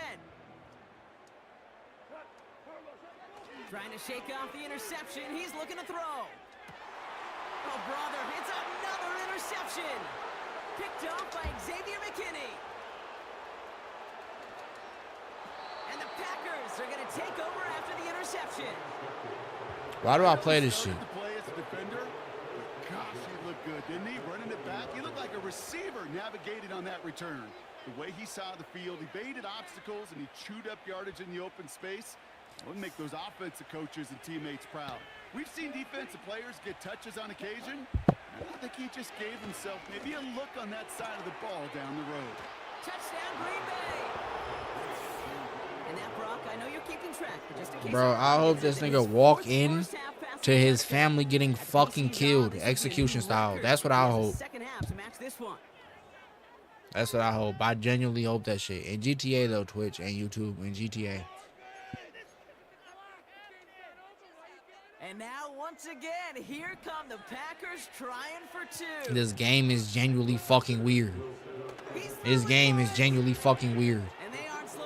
Whenever I try to do some shit, It don't work. I've never played fucking wide receiver this entire game. You know what they do? On the fucking fourth, I mean, on a, what's it called, long, they put me on wide receiver, and I rush right past him, and he all of a sudden gets the fucking, what's it called, get the first down. Okay. Even though I wasn't playing wide receiver to drive beforehand, though, right? I was online to drive beforehand, though, right? Okay. Fuck out of here. That's job well done. Shit fucking weird. So I don't like this Madden shit.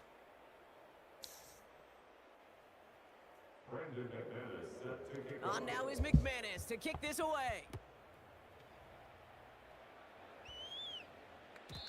Every time his kick fucking hit the field goal. I try to kick, what happened? It forces me to kick from a specific fucking power, and my shit don't go long enough. I have on a 2 kick thing. How the fuck do it just doubles out at one part? Don't make no sense. They'll turn to the ground game and just run this clock out. He breaks a tackle. He's contained at the line for no gain. Devon Bullard bringing that play to an end. Just before halftime, we get a timeout taken. Should have used the Bills, just syndrome on the Lions, L's on L's on L's. Where the fuck did your team make it this year? Tell me that. One last play before the break. Where did your team make it this year? Nowhere. Because they're ass. Hot garbage. They're just going to play it safe, sticking with the ground game, it looks like.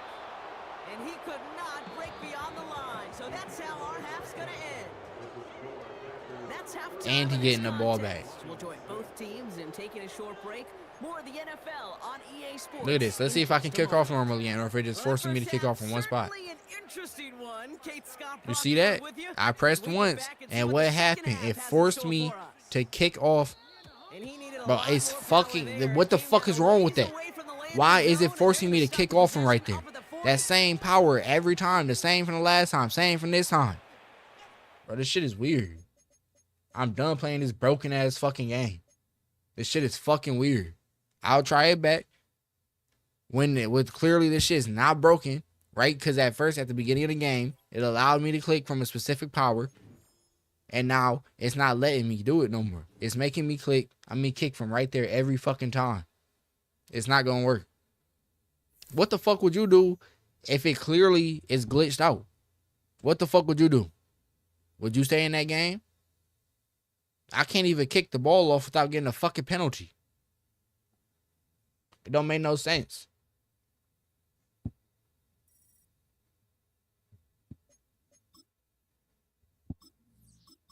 We on the Rams. Fuck the Lions. We on the Rams.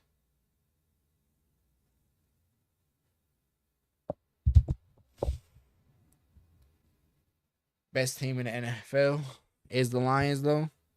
Don't get that confused. We would never lose to the Commanders in the playoffs. Yeah, because y'all would never make it to the playoffs.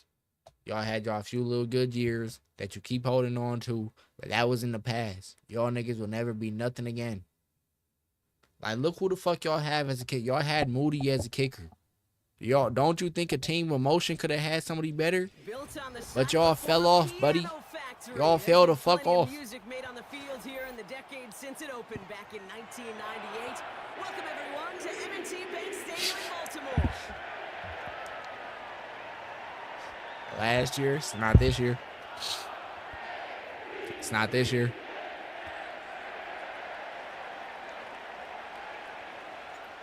We couldn't ask for more perfect weather here today.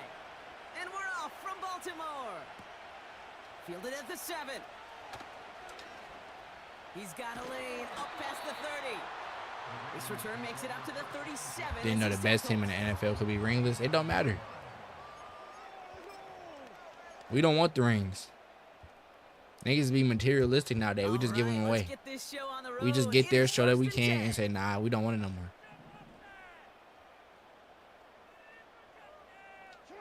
Play action. Here's Jackson. That's completed right side. And he's going to be brought down at the 35-yard line. They get 28 out of that play. And that's good for a Ravens first down. You know what I like about that kick? I like that they're not coming out slow. They're willing to go with some looks here.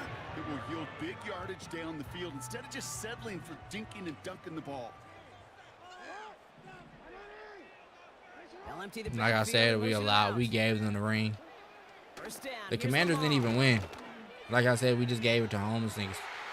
His running back holds it in deep right. Touchdown, Baltimore.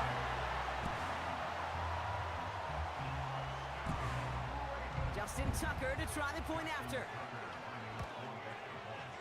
The point after splits the uprights. And the Ravens will jump out to a 7-0 lead. Now Tucker on to handle the kickoff. Here's Smith on the return. He's brought down at what looks like the 24-yard line.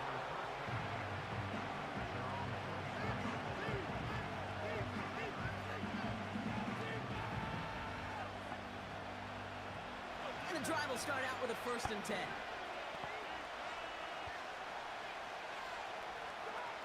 Stafford to the air to start us off. Caught. Cooper Kupp makes the play. And he reaches the 35 before going out. And that one goes for a gain of 11. And the Rams are going to have a 1st down. They've run this 12-yard out route, Kate, at the combine, well, all the way back to last century when I had to throw it. In this throw, this is a big boy throw. This is a differentiator. Can you make that deep out throw on time, on rhythm, and accurately?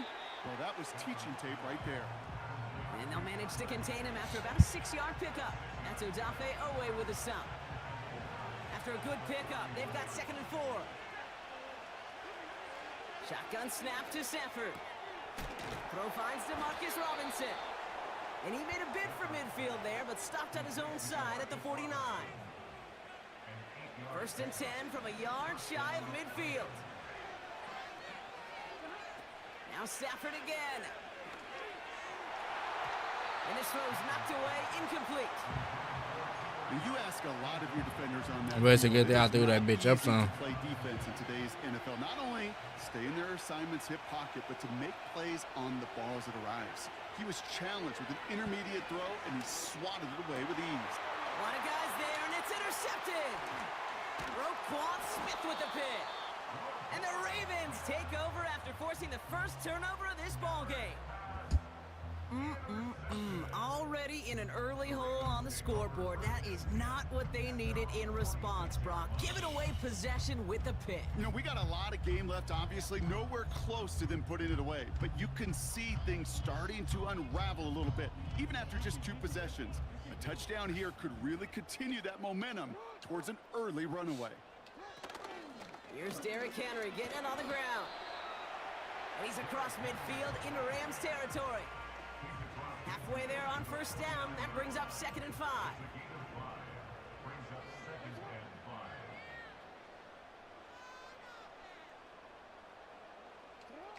Here's Lamar. An all-around tough play for him. He took a shot on the release, and it See, like, why did it switch to that lineman all the way the fuck over there? Closing speed so often when you evaluate players. You know, once he senses the pressure, he's getting rid of that ball. It takes a player who can close quickly to get to him before it's released and alter that throw. Now Jackson on 3rd down. He'll get this to Henry. Wow, they get a big old 32 yards out of that play, as well as a new set of downs. From a great throw to a nice route and catch to moving the chains, there wasn't a whole lot not to like about that amazing play. Thinking touchdown here after that big play. We've got 1st and 10 from the red zone. They've got a man in motion. 1st and 10. Here's Jackson. That's taken in by Henry. And he drives this down to the 8 before going out. That is the epitome of staying on schedule. That kind of completion right there on 1st down. Well, it opens up the entirety of the playbook for 2nd down. So 3rd and short in your back pocket, you can get even more aggressive and take that shot.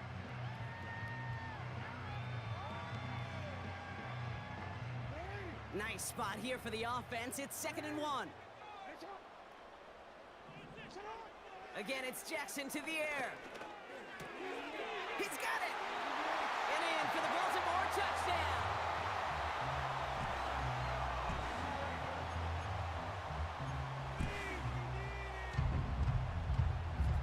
Tucker on for the extra point. Right down the middle, it's good. And the Ravens drive out to an early 14-0 lead.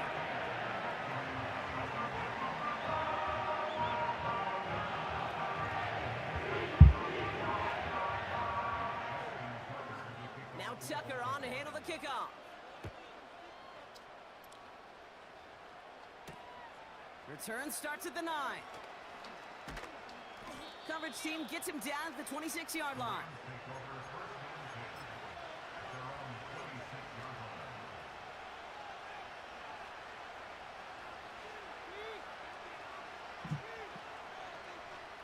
They're out and set, 1st and 10. They fake the handoff, now Stafford. Escapes the pocket. He's on the move. And 2 yards is all he's going to get before he's caught.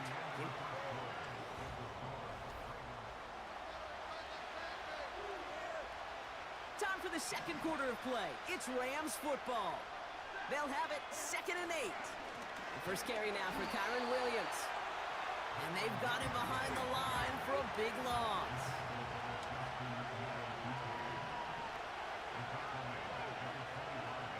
Throwing is Stafford on 3rd. Complete beyond the marker. And what a hit there. Ouch, she pays the price for moving the chains that time. That's what we call situational football. You spend all week working on your nickel passing game package to take advantage of 3rd downs just like that. On 1st down, here's Stafford. Rolling left, buying some time. He's keeping it. And he's going to be at midfield now as he gets out of bounds. Well, the QB made something happen and got some yardage when the play didn't develop right, and even got himself out of bounds to avoid a hit. The only negative at all is he couldn't quite get the 1st down. On 2nd down, along with Williams. And they crush him right near the marker. It looks close, but yep, Brock, I think he safely got that 1st down before the hit. Another run for Williams. And they're going to stop him after he wiggles his way forward for 2. You know, Kate, I like to call these body blows. Body blows. You got to be committed to running I'm doing the decent. football. Even if it doesn't move the chains, I guarantee you that wear and tear will pay dividends later. 8 yards to go. Let's see how they approach this 2nd down. Throwing now, Stafford. That's taken in by Cup. And this one does not go far. Clock continuing to run as the Rams hurry to the line. To the air, 3rd and long. Oh, this is getting ugly early. Intercepted again. Roquan Smith with the pick. And the Ravens get it back as he intercepts him for the 2nd time this game. Well, that's now his 2nd time that he's put his defense in a tough spot. That's a hard thing about playing quarterback, Kate. You know, with these interceptions and now the 2nd on the day, you're asking your defense again to step up to another series, another possession, another challenge. This quarterback's got to start protecting the football. On 1st and 10, it's Jackson. Henry on the catch. And he crosses the sideline a yard or 2 beyond, it looks like the 30. That's what you call efficiency. Exactly what you're looking for on 1st down. Textbook. It sets up 2nd and very manageable, and it creates that space if you want to take a shot downfield. He's got Andrews. It's a gain of 19 on the play. And that'll be 1st down, Baltimore.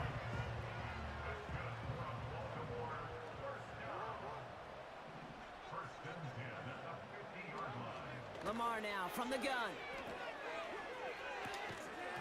That one is incomplete. Couldn't hang on to the contact. So they opt for the shorter pass later in the progression on that play, Brock, but man, the defense took that away too. Well, what they tell us yesterday in those production meetings, nothing comes easy. No easy completions from shots down the field to those checkdowns to the running back. Wanted to make this offense earn everything. They just did. Completed to his running back. And he drives this across midfield and down into enemy territory. Moving quickly, trying to get set again. Jackson now on third. Aguilar with the grab. And they get this down to the 28. Working quickly here. Lamar throwing again.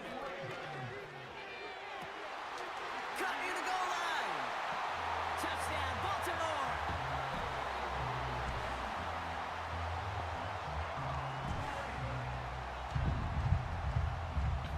At least he touched more grass than the last person. Tucker on for the extra point. Extra point sent right down the middle. And the Ravens stretch their lead to 21. Run the ball. Tucker on to handle the kickoff. I tried that. It wasn't working out too well. Return coming from the 6. He did give me a first down, though. I can't lie. That return as he gets it just past the 20.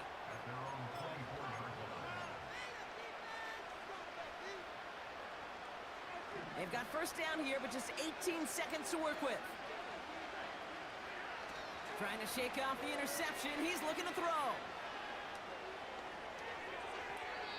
Why didn't he grab it? Down to 13 seconds left. Well, he needed another second to deliver the throw he wanted to. You got to give a lot of credit that time, Kate, to the pass rush for getting in and forcing him to dish it before he was ready. And it's a nice game, but still not enough for the first. So we finished 2 quarters. A couple more to come after this short break. More of the NFL on EA Sports after this. Back from the break, I'm Kate getting Scott, intercepted, so Brock what? Heward, and we are just moments away from the beginning of our second half. At least it's better than the last game. Handle the kickoff. Here's Smith on the return.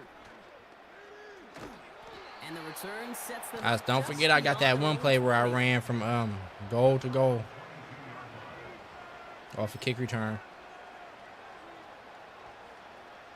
They'll get this drive started. 1st and 10. It's a design boot.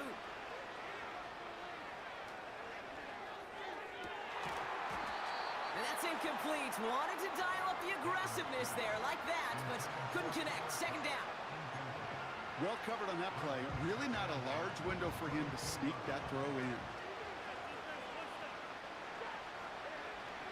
Stafford to throw again on 2nd. Cup on the catch. And he's going to get this up to the 26 before being taken down. I got your run right here. This is 3rd and 6. Second half starts with a run by Williams. And he gets leveled just before he reaches the marker, and that hit prevents a first down. Offense in the hurry up here.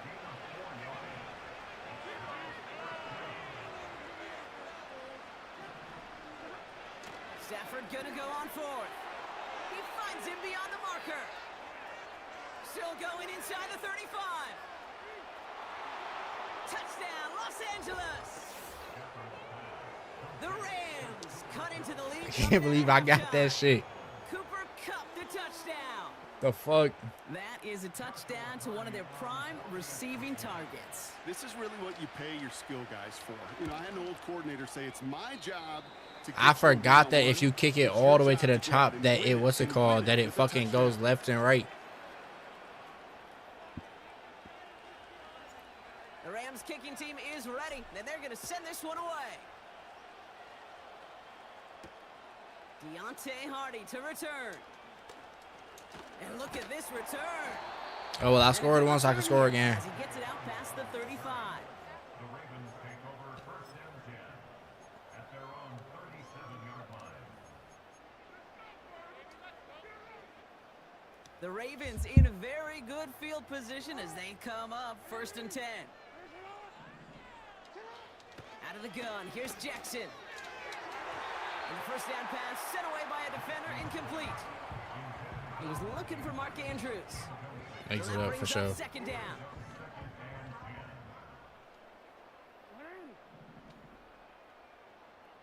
I'm sick. I should have caught that. I should have intercepted it.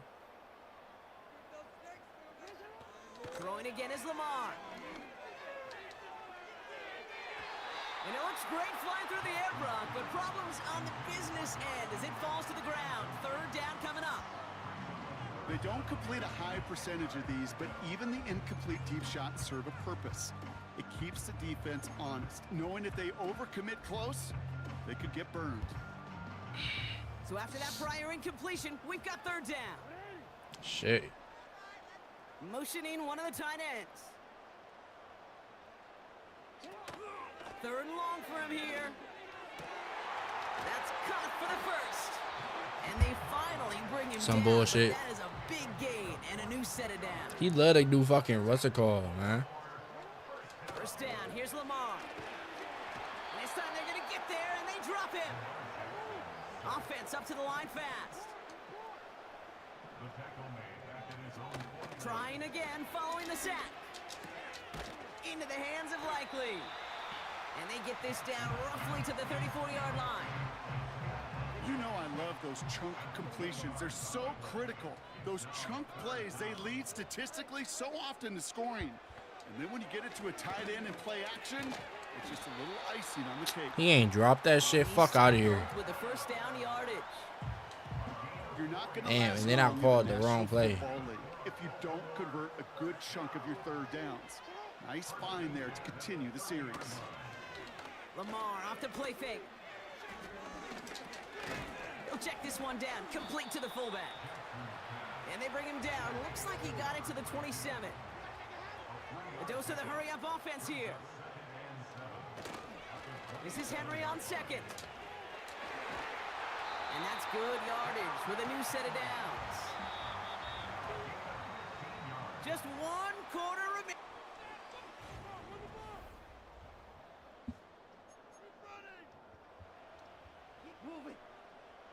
They'll come up first and 10. Bullshit. Shotgun snap to Jackson. And they will take this into the end zone for a Baltimore touchdown. The Ravens make it a 3-score game in the fourth. Derrick Henry, the touchdown. His second scoring catch of the game. Tucker able to tack on the extra points. At least I scored once. Grow the lead now to 22 points. Now Tucker on to handle the kickoff.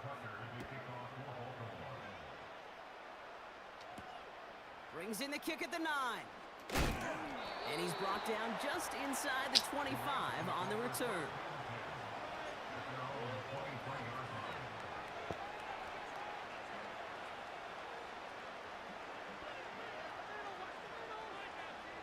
Offense ready to begin this drive.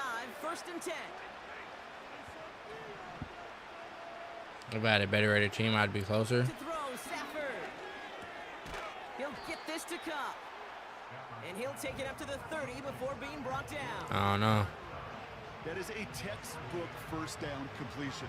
Sets up second and very Lions is a 91. I was doing that to them. space to take that shot downfield. Up the gut they go with Williams. And he'll pick up enough to move the chains. Well, looky here. You don't even have to worry now about a third down call as that run moves the sticks. Now that call you had ready, though, you can recycle it. Save it for later for that next third down coming. Stafford now on first down. Oh, no, they get him yet again. And the Ravens get it back. It's annoying because, like, First half interception. I You know what press. this is, Kate? This is the practice field coming to life. Really on both sides It's of the just some ball. bullshit. Like, you watch defensive coaches preach all the time, and they work on these returns. I just pressed to it get too to the long. near sideline, everybody to get a block. And then for those offensive players to show the effort to go chase that down so it's not a pick six, yeah, it stinks for the offense. But that was the practice field coming to life for everybody to see. From the gun, Jackson.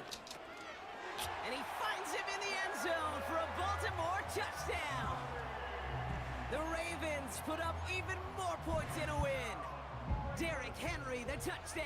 His third through the air this game. Tucker adds the PAT. Bullshit. And the Ravens grow their lead yet again.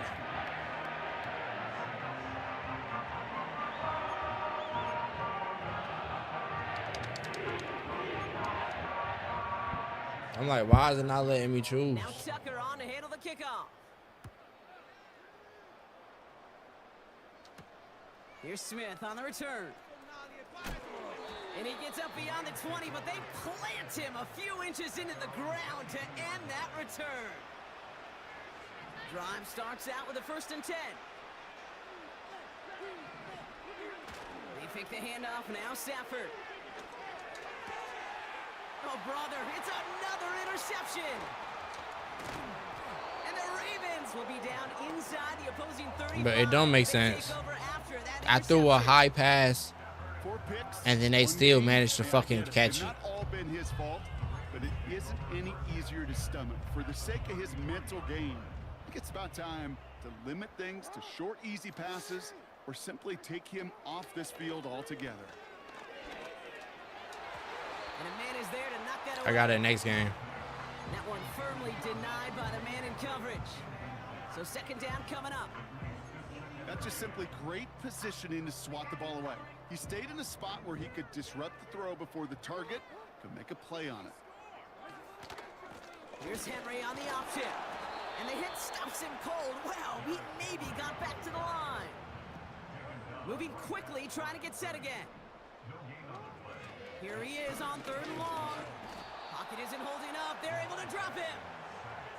And the defense comes through. That's going to back him up and bring up 4th down. That's the 2-minute warning here from Baltimore. Ravens started Wow, Loki don't believe this win shit. a while ago. 4th and forever coming up. Lamar back to throw. He's on the move. He'll make a bid for it on the ground. And he stopped just There's no fucking way. There's no fucking way. Bro, this game. Drive picks up here, 1st and 10. Like, this is what the fuck I'm talking about. There's no way that shit happens. There's no fucking way that shit happens. Legitimately, there's no fucking way that shit happens. Hurry up offense now as time runs down. Somebody need to assassinate that nigga on God in GTA. On 2nd down, here's Henry again. And they bring him down at the 7-yard line.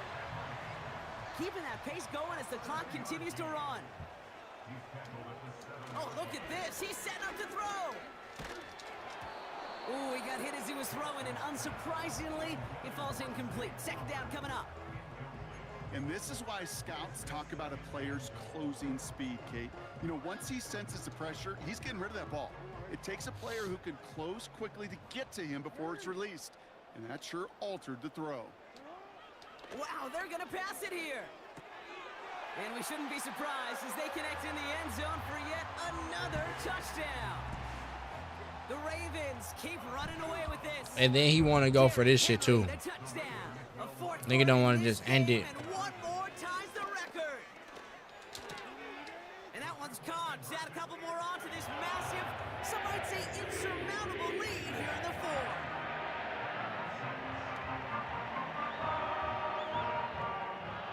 Now Tucker on to handle the kickoff. He fields it from the 8. Only manages to get But you know, I don't want to win just because like my team is OP. I want to win because I'm actually like decent. So like, what's a good team for that thing? 1st and 10.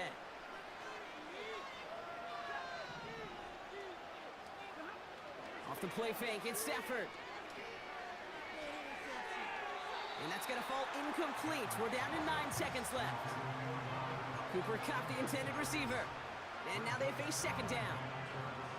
Boy, offenses that connect in this intermediate zone are so effective. Getting the completion I in don't that know. area, it not just sparks your offense, but it just turns that aggressive meter way up. It just couldn't quite. Why the find fuck the he ain't catch that? Looking for his wide receiver there. And things look tougher now with 3rd and long. One final shot here. Complete beyond the marker. That's the 1st down, and he's still going. Bro, he could have let me score. He know damn well he could have let me score. And this is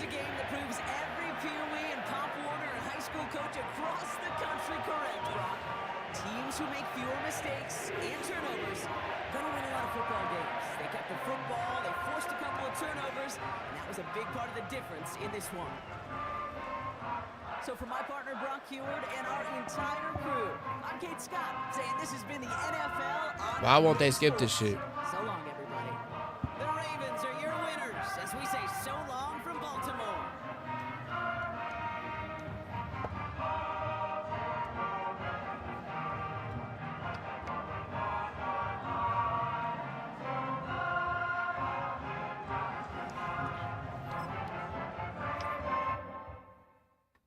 Anything below 84, I'm gonna be dumb hard to win with. But the Lions was a 91.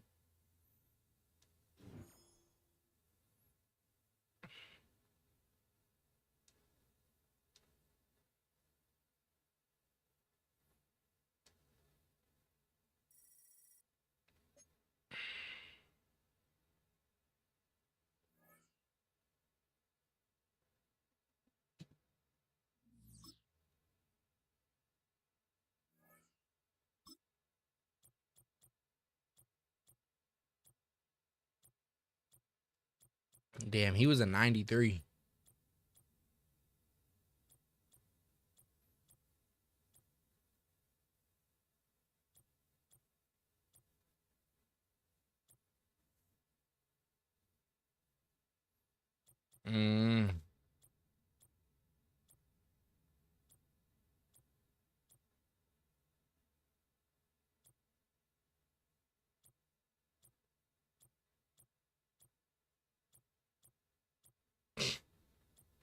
Wait, was y'all 82? Oh, y'all was 87. I thought it said y'all was 82. They didn't matter. Just nothing my Madden plays out type shit. Seahawks is a 81? The fuck? Try the Bucks.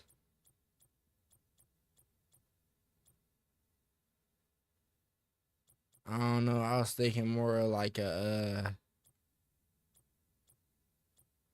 where they was at. Hey, fuck, we go for the Bucks. I lost the team that I was talking about.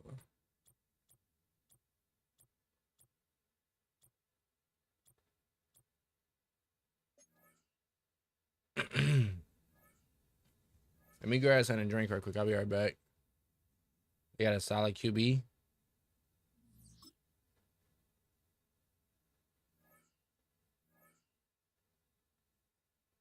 For sure.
Mayfield. Right shit. Do you watch Sketch? You know who Sketch play with?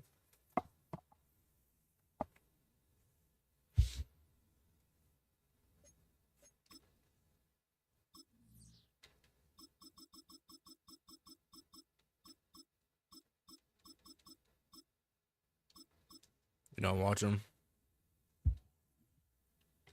All I know is he's a big Madden YouTuber.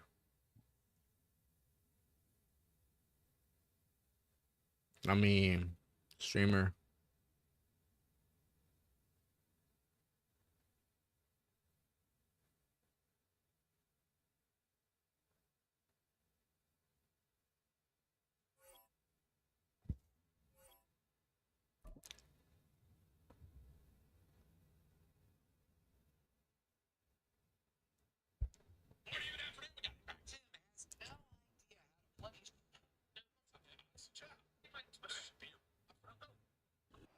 We're about 20 miles from the Gulf of Mexico at Raymond James Stadium, Wow. just north of downtown Tampa. I made him take a as we skip bring it. you the NFL on EA Sports. I forgot all about that.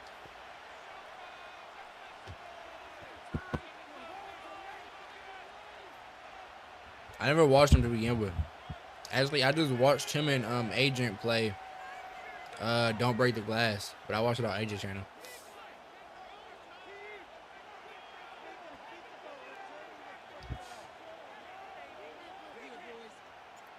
All right, we're just about set for football. The crowd is definitely ready. So are we. Off we go on EA Sports. And the kicking team right there, stopping him before he can get to the 15-yard line.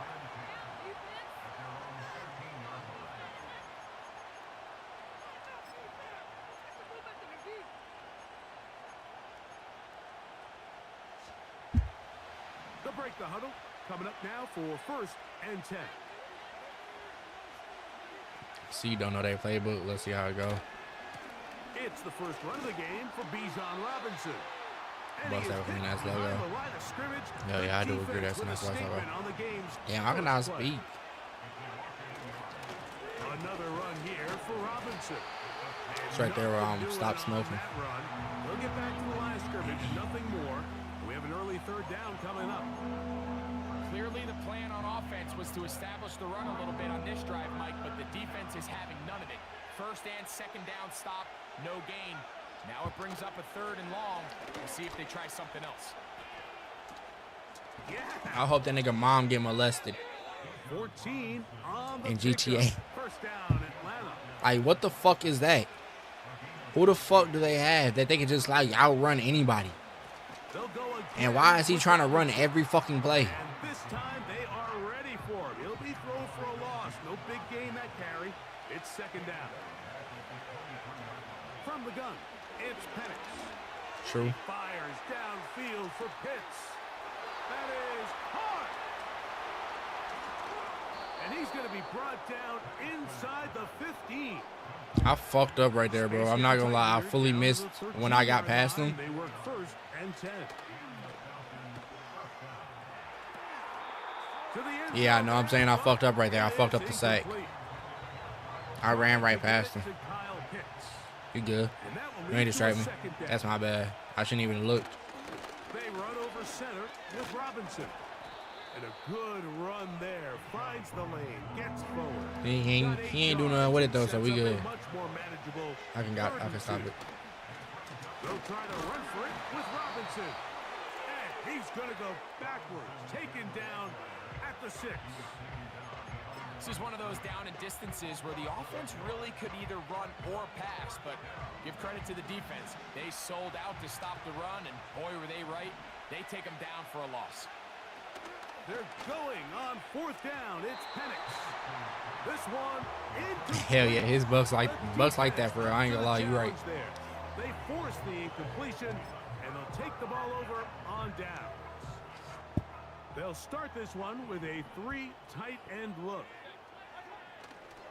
They go play action with Mayfield. He dropped that. Through the contact. It's incomplete. What a good job defensively to meet him just as the It's ball cool. I was just do arriving. short passes. And it'll be second down. Hell yeah. Oh, maybe a free play as he'll look to throw it. Oh, not a good throw there. That's across his body. It's intercepted. That's the safety. What Jesse in the Bates. fuck just And happened? he'll be taken down, and there is a flag on the play. This is going to be a huge call.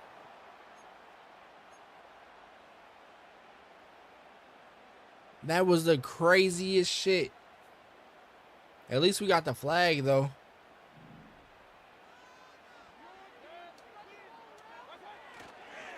Now, our run with the rookie out of Oregon. Maybe a couple there. It's third down.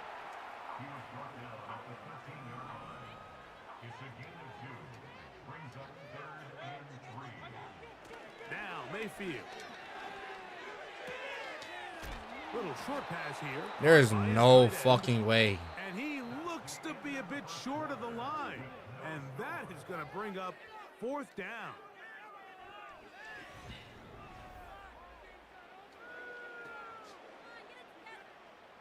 The Buccaneers getting their punter out there as he'll hit this from just outside of his own goal line.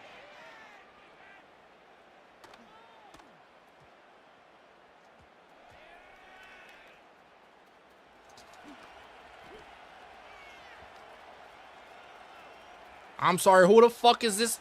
Who the fuck is this nigga? The offense not going to be backed up as much as they could have. Drive's going to start from beyond the 20. Who the fuck is that? Like, apparently all he do is just run the fucking ball all day.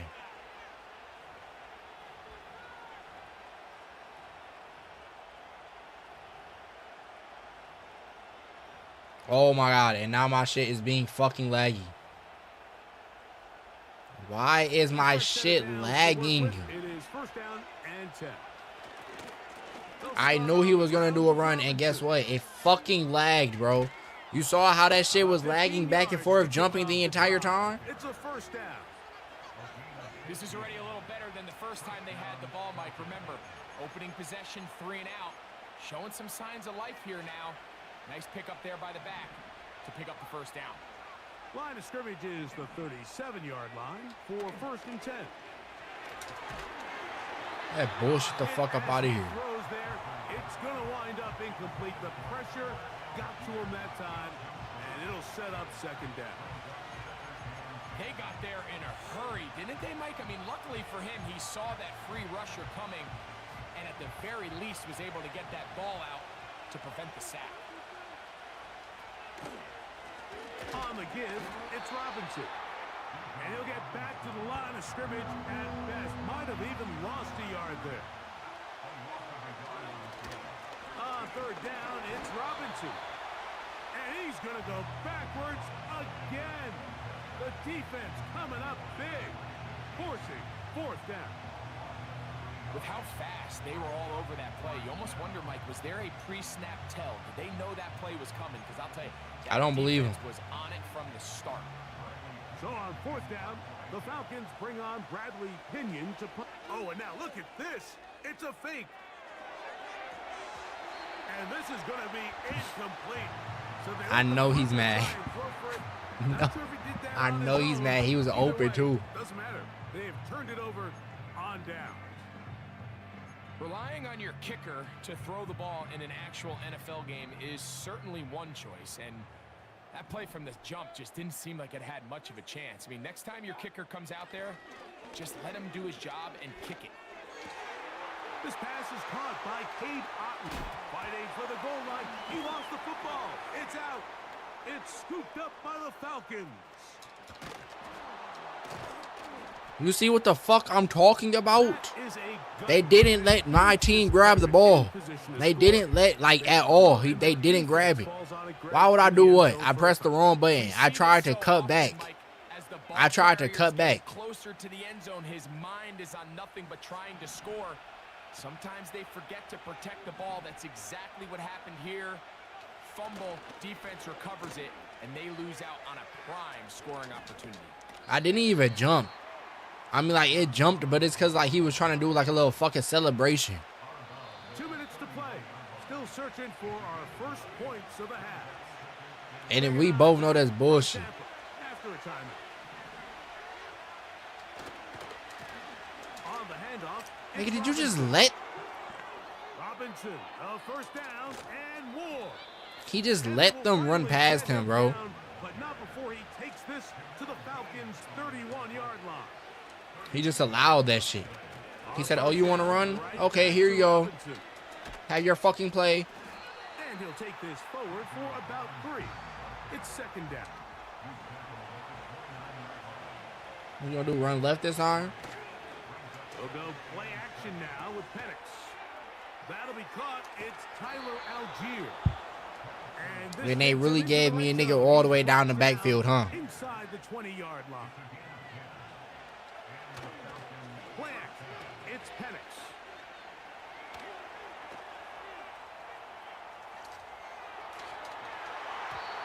That's to the end zone, but they can't connect. It's incomplete. It's hard to play that ball any better than the way that defender did right there. I mean, to stay patient throughout the entire play and make sure that not only are you in prime position to make it, but that once the ball is there, attack it, knock it down, and save a touchdown.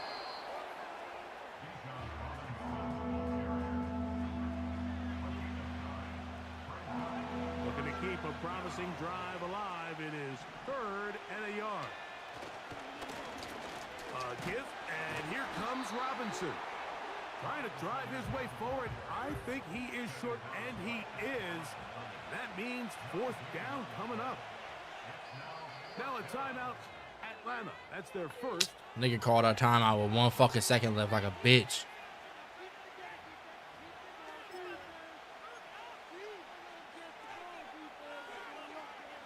So instead of going for the first down, in comes the field goal unit. Bit of a surprise here.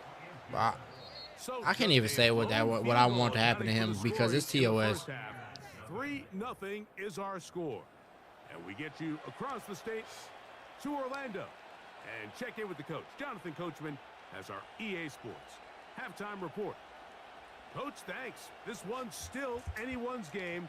We'll see who can come out with the hot hand in this second half. About to get started. Why is he taking so long to kick the fucking ball?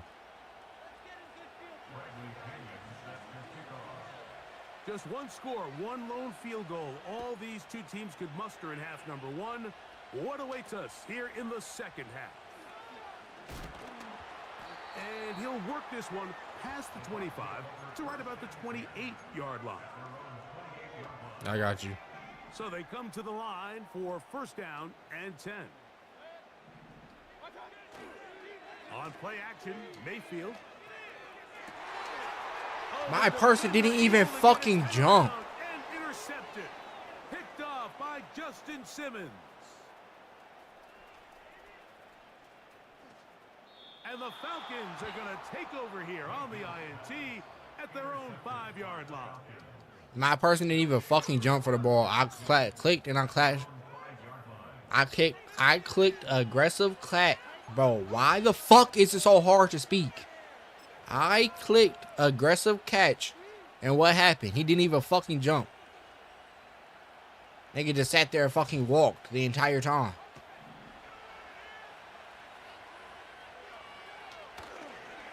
The drive will begin here with a run by Robinson. A gain of 14. Good for a quick first down. Pretty much just more of the same from what we saw with this back in the first half. And he doesn't need much. He gets a little bit of space, and then he can create the rest. It's the combination of patience, vision, and then the burst to hit the hole once he sees it. This guy's been a handful all day. He'll move it ahead for about 3 yards. Jordan Whitehead is there to bring him down. 2nd and 7. And here's Bijan. And he'll get back maybe to the line of scrimmage, but probably going to be a loss of a yard here. Got to get it to the 28, but now it's 3rd down. Robinson, a first down and more. And he's out of bounds, up beyond the 40-yard line. Bro, I don't understand this shit, bro. Like, niggas need to touch fucking grass. It's That's good for a Falcon first down. This nigga don't deserve to live at all. This nigga don't deserve to breathe. From the gun, here is Penix. He's got this to Bijan Robinson. And He'll be GTA. taken down, but they are in business inside the 30-yard line. That's what I was doing. I was doing all blitz. They'll throw on first down with Penix.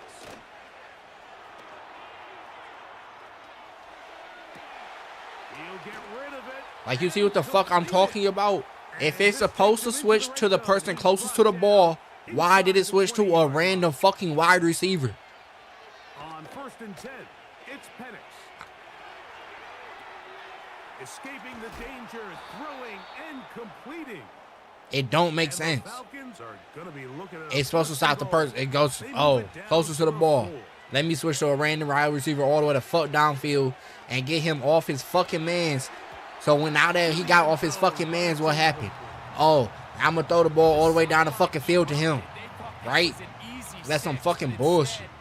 It was nothing but disappointment. I mean, that is a I had to stay on one lineman the entire time. I can't switch linemen, but I can switch any fucking wide receiver I fucking want.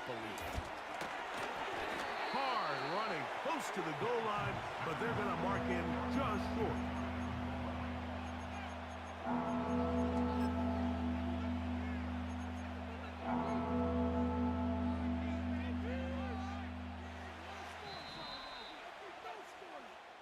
So these two teams take the long walk to the opposite end of the stadium.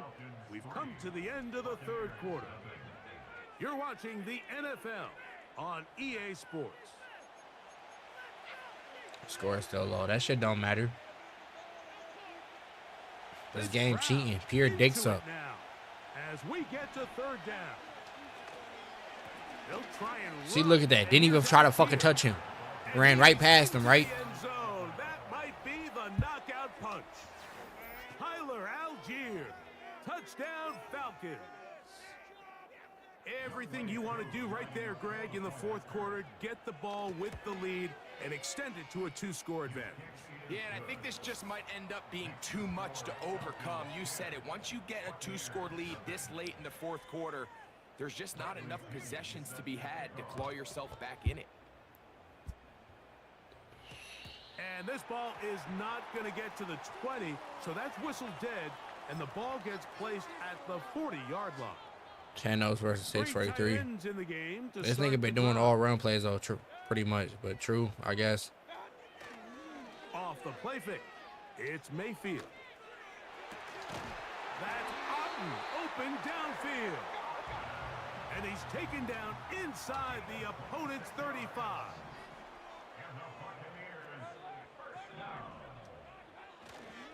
Baker gonna give it to Irving.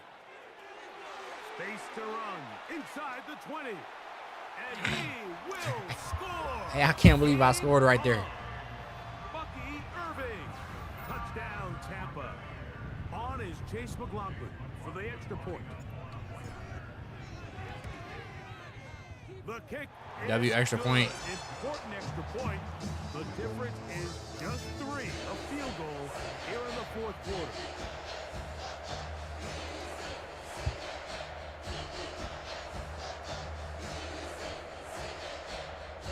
Even with 3 timeouts plus the 2-minute warning, they're going to try an onside kick. So they've cut into the lead. Now just a field goal behind as they kick it off.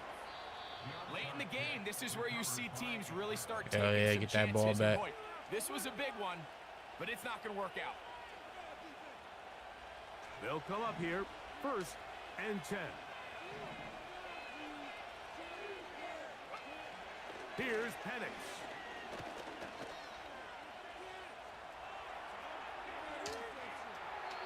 And he'll just get rid of this.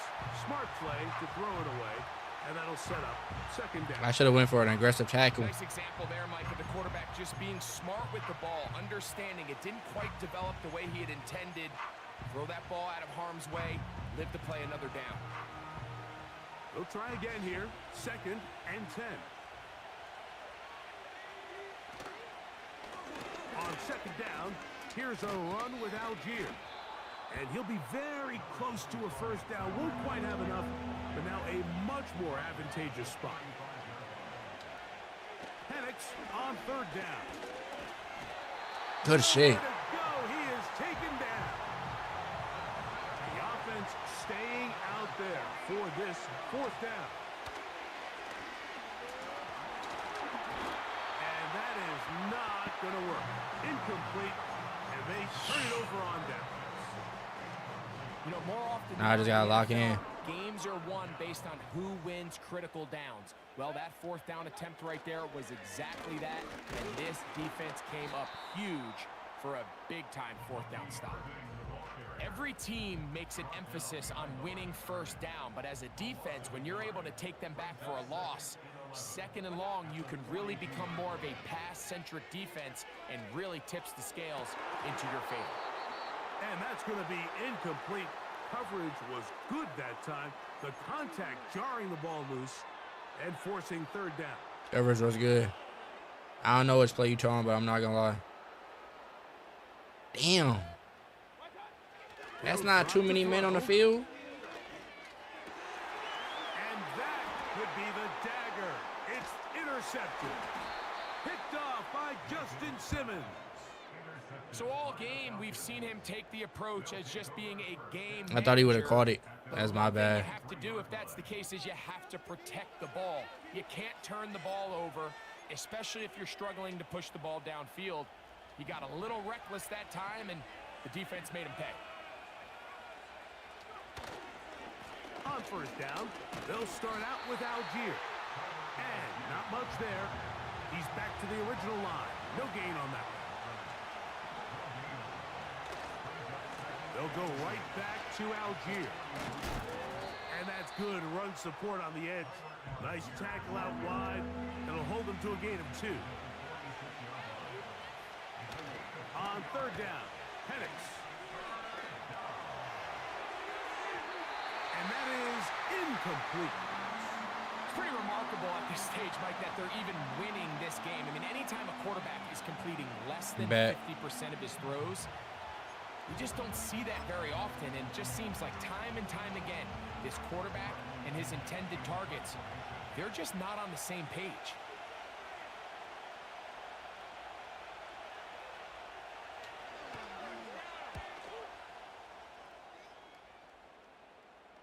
Out of bounds. Oh, not the greatest punt there. This is going to hit and go out of bounds.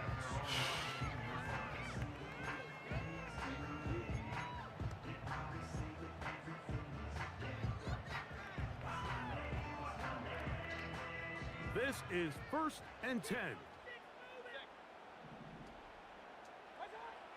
Mayfield to throw. Oh, the Man, pressure fuck too on. much.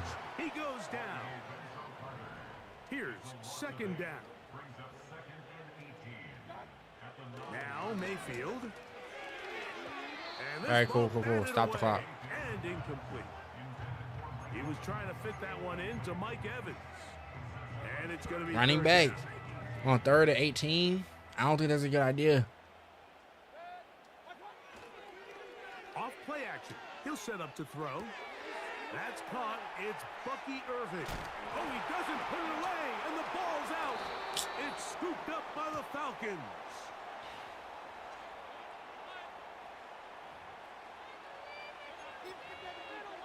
Damn, he got lucky. Set to go now on 1st and 10. Now Penix. And the rush gets there. Down he goes. Now a timeout. You know the symbol, Irving, usually running back. And they stop it with 22 ticks left on the clock here in the 4th.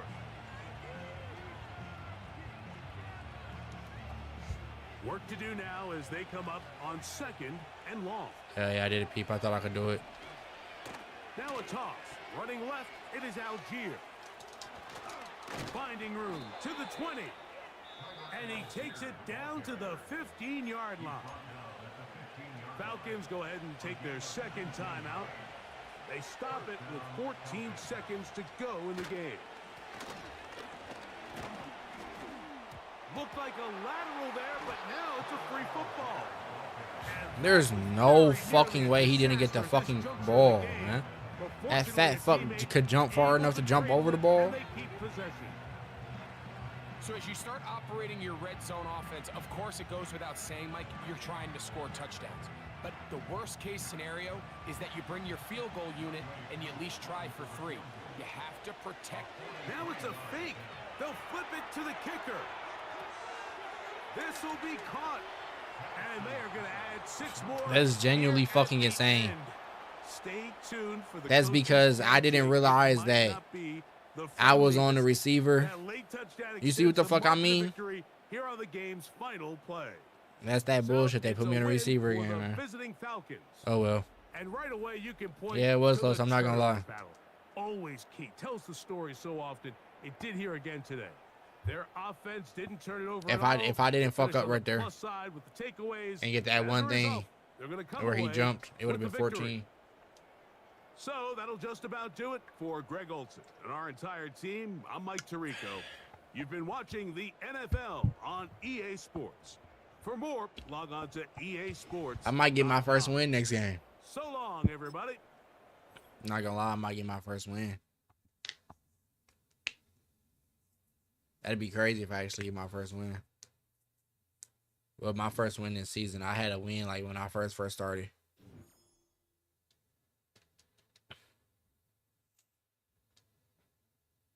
We gotta see. Hopefully I don't get no sweat because I'm still unranked. And I did pretty decent that game, so. Bucks. The Bucks is actually a pretty decent team. I'm not gonna lie.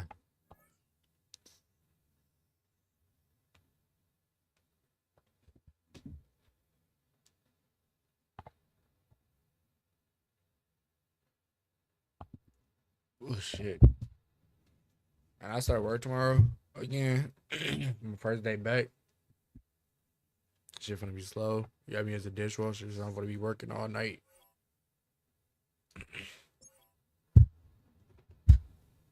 Utilize Irving more. Type shit.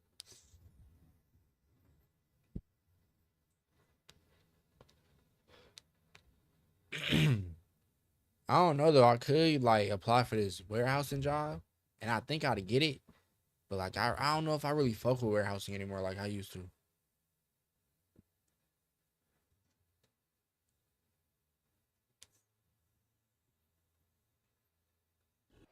Banked by the Ohio I do got an interview on Friday though for Applebee's. Applebee's. Stadium here in Cincinnati, Ohio. Damn, my cart died on me. Sick. I don't even know what the charger is right now either.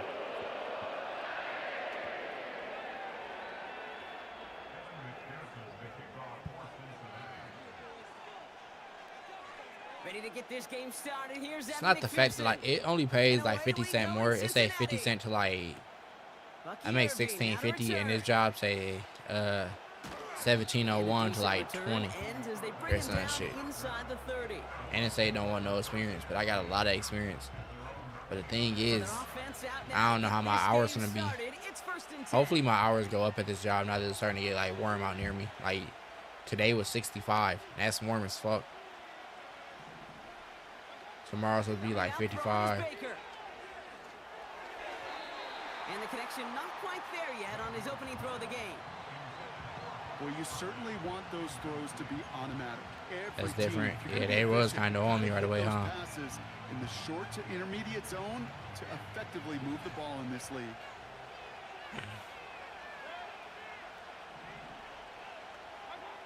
Throwing again is Baker. Toward the sideline, and he's got it. And he'll be brought down a step or two shy of midfield. They're going to mark him at the 48. It goes as a gain of 19 yards. And that's good for a Buccaneer first down. Here's the give to Irving. And he'll come up with a gain of 3 on the run up the middle. Working quickly here. Here's 2nd and 7.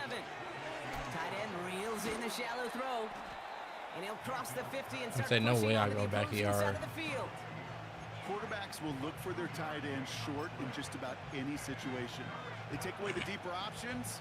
Well, there's their consistent source of positive yardage, the trusty tight end.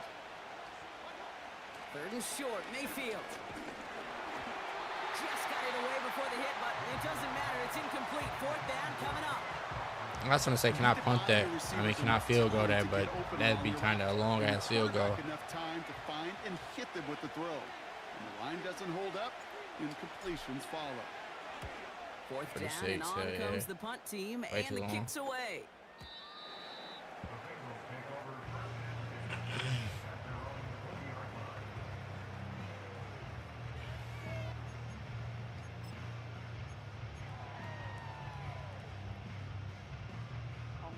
They're out and set. 1st and 10. It's only 46.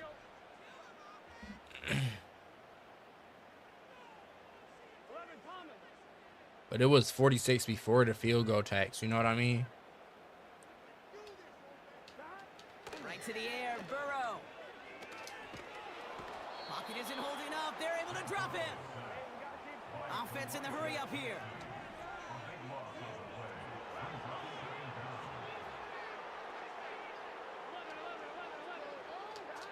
Trying again, following the sack. Ooh, would have been a big gainer if they connected, but they could not. Instead, 3rd down coming up. There was a window there for a moment, but boy, did they close the gap before that throw could arrive.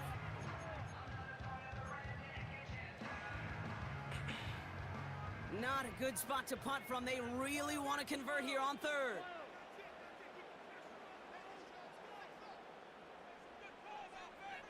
I don't know how much. Out of the shotgun, Burrow. I don't know what the difference is. Run right, throwing deep down the side. To be honest. The look certainly didn't shy away from it, but couldn't connect, and now they're stuck facing 4th down. Gonna have to wait a little longer for his first catch of the game, and that brings up 4th and long. From their own end zone, and he gets it away. Collects this at the 32. And a big hit on the return to stop it cold. Got every single bit of that one, didn't he? Over 70 yards on the punt. And the Buccaneers will get set to go like 10 yards. Try shit. 1st down now, ball at the 39. Oh, that's what it be added on? Oh, okay. Baker now off the play fake. Defender arrives right as the ball does, and the hit knocks it free. Incomplete. Seeing some early game planning at work here, Brock. They were quick to attack that throw and break it up. Yeah, this defense knows the importance this offense places on throwing the ball to their tight ends, and they were ready for it and all over it. You just said don't throw to somebody where I had 2 people on them. DJ Turner comes up with it. And the Bengals get the football on the first turnover of the contest. I don't know what to be impressed by most, Brock. How effortless he made it look to throw it that deep. A and B roping. The cover man made I kind of be having tunnel vision. down there and haul in the interception. How about we just marvel at both of them? I need to learn how to look at both people. On the next play, it could go to the end zone, but this time it is a takeaway. This one falls incomplete. No luck finding his receiver that time. And it's going to be 2nd down. Those passes get more and more difficult as you try to get aggressive downfield. I love the call. I love pushing the ball down the field. But the windows in the throwing lanes aren't there long. And it only takes a little bit for a throw to be off.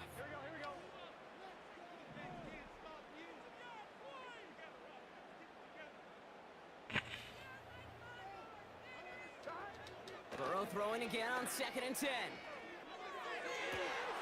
Gets it to his man, Mike Gesicki. But that coach almost got murdered. Before going out. He finds him 16 yards and a new set of downs. Okay, when you watch the combine, you'll watch guys try to make this throw. Without chemistry, it's so hard to execute. That was picture perfect. That's a QB and receiver on the same page, because that route, that deep out to the field, that takes just a different level of connectedness. On 1st down, here's Burrow. That throw He finds caught? Jamar Chase. What? And they had this They was about to let him get up again for a second fucking time. on the play. And it's sets up a Cincinnati first down. That's not dick suck. Like, what the fuck is that?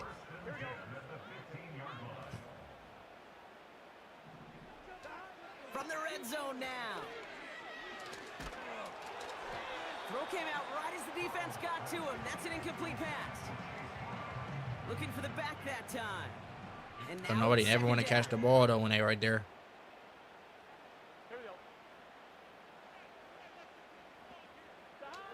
To throw again, it's Burrow. And he just got it away before the hit, but the pass winds up incomplete. It's going to be third down. Well, that's one you chalk up to the pressure earning that incompletion. They came in before he could find a target, hit him, altered that last second attempt to get rid of it.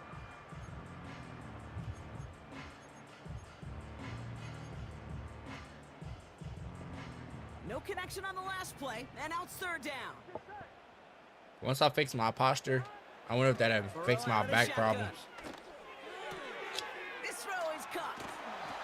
14 yards on a nice play there. Oh and it gives my him God, first no and shot. He was just wide fucking Nice open. to see that connection, that chemistry working between the two of them. So that connection for a first will bring us to the end of the first. Couple of zeros on the board right now. We're back to Paycor Stadium right after this.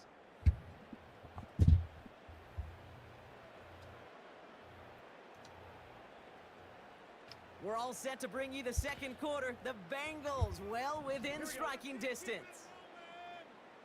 Receiver in motion, headed right. Burrow setting up the play action. Flushed out of the pocket. And that's incomplete, but I do see some laundry on the field. Let's see what this flag is all about. So not a holding Accept call. that shit. One of the linemen actually too far downfield that time. That's what drew the flag. So now from further back, another try at first and goal. 11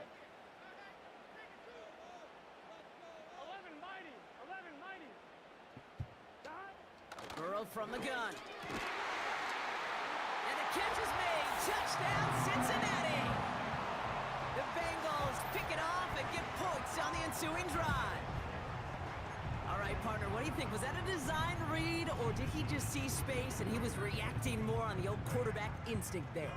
Yes. I think yes on both of them, and that play happens so fast that it really is instincts on both sides. Here we go.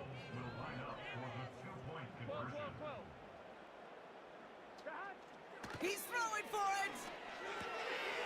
And he'll get in. That gives him an 8-0 lead. Nigga scared. Here's McPherson on to handle the kickoff. Tucker now on the return. And this drive will start inside the 25.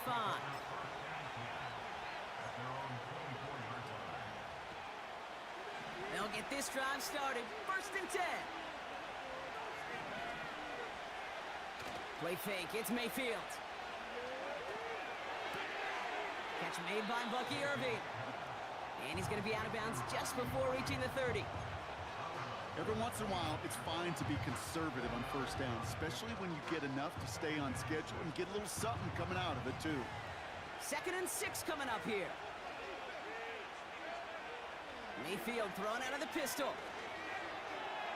And it looks great flying through the air, Brock, but problems on the business end as it falls to the ground. 3rd down coming up. Defensive coaches in the NFL say it all the time. Limit the big play. Keep these guys in front of you. Well, this defense is going to have to stay vigilant because this receiver, he could take the lid off a defense at any time. Bro, I threw a fucking lob, bro. I threw a fucking lob, and what happened? It threw a touch pass. Oh, coaches just love This that. new Madden shit is Right there. weird. Instantly, as he made the pick, everybody was looking for a block and doing their part to set up the return.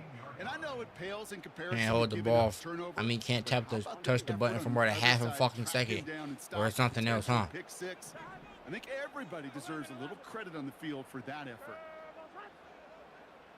That announcer need to shut his bitch ass up. He can change the throw shit. Nah, I tried. They got like the same things or whatever. It just allows you to control the ball, but you still got like the same Flush down now to his left. lob and He's keeping it. And he will score. It's a Cincinnati touchdown. The Bengals parlay the interception into points. Joe Burrow with the touchdown. At this distance, a very dangerous player on any pass play because, Brock, as he's scanning the field to throw for the end zone, he's looking for an avenue to run it to. Kate, this is exactly why it's never been harder to play defense in the NFL. The precision and the execution in the passing game, the efficiency has never been better. But then when you do cover it up, you got guys like this who can scramble and make you pay with their legs.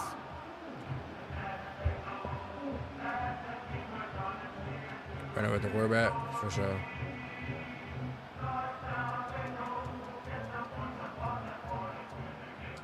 Here's McPherson on to handle the kickoff.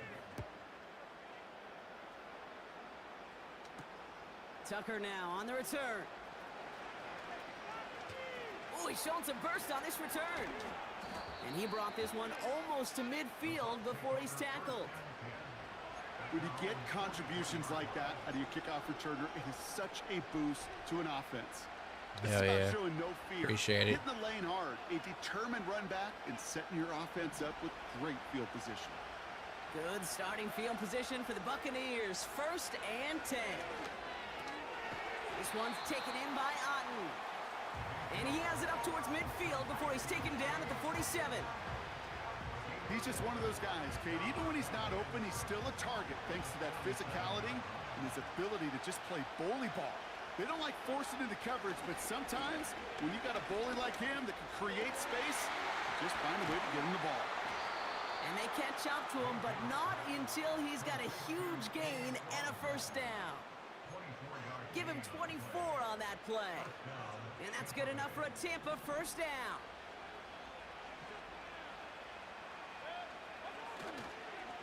Going with Irving here.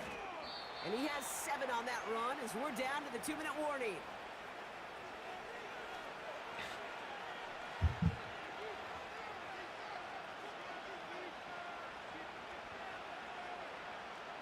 Wide open pocket. Hell yeah. 2nd and 3 now.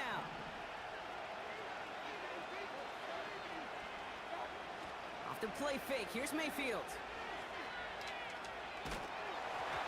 Play didn't break how they wanted it, and he throws this away. Last pass unsuccessful, and they have 3rd down here. Mayfield to throw. Ooh, put some heat on that one, Brock, but it falls incomplete.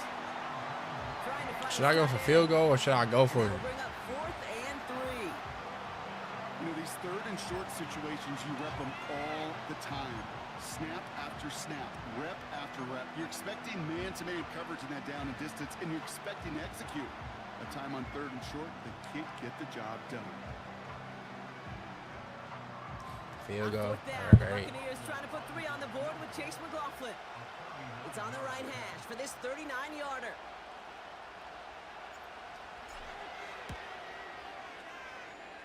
The kick by McLaughlin is good. They're doing what they can against the lead as it's back down to 12.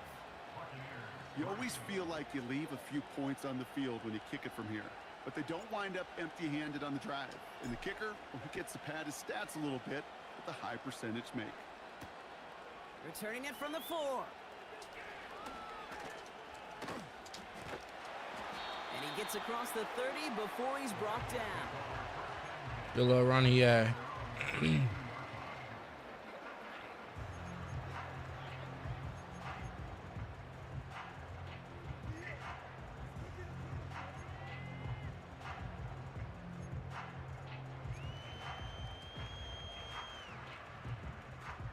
It's a new set of downs for him at the 32.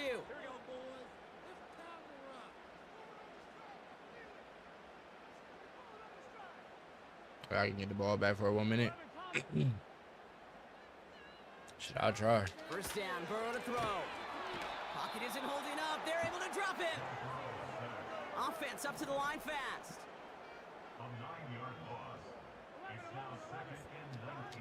Another try following the sack. And he doesn't see a window he likes, so he just got rid of that one. It brings up third down.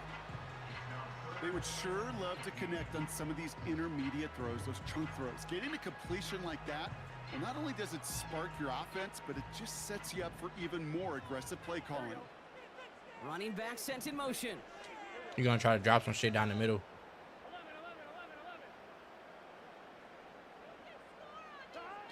Third and long. Here's Burrow. Has him on the quick hitter. And he crosses the sideline a yard or two beyond, it looks like the 30. You know, I like the completion. You never turn down a completion. That's just not the right throw to make in that spot to move the chains. On one, ready? They still need 10, but the offense getting set on fourth down.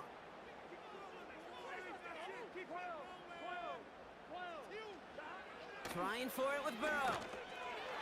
Get that fuck shit out of here. Let's go. Amazing defense. Appreciate it. And a surprising fourth down call does not yield a first. This doesn't get there. It's a turnover on downs. The quarterback's so worried about challenging the DBs in coverage, he didn't keep an eye on the lineman in front of him.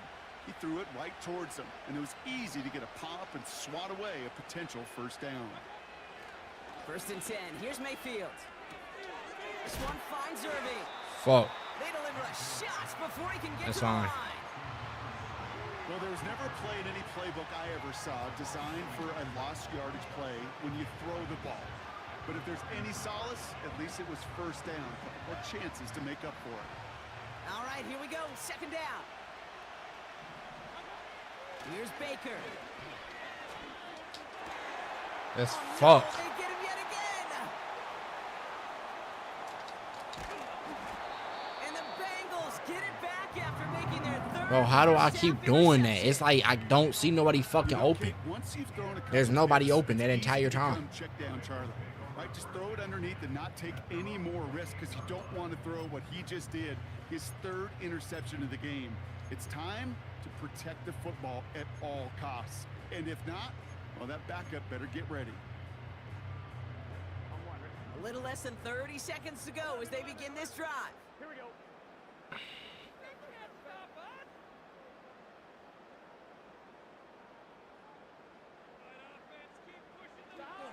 Here's Burrow. Short pass brought in. Has some daylight through the 40. And now he's going to head out of bounds after a nice game. 12 yards on that play, and a good call nets him the first. I love throwing on first down. And when you see a first down pass just like that, it's taking advantage of a matchup you plan for, and you go out and execute. Throw it away around QB as much as you can. I be trying to, but I be thinking I'm going to get sacked or some shit. Be panicking low-key, I ain't gonna lie. Shotgun snap, looking to throw. And that one is incomplete, and the clock stops with 18 seconds to go. Trying to get it to T. Higgins. And it sets up second down.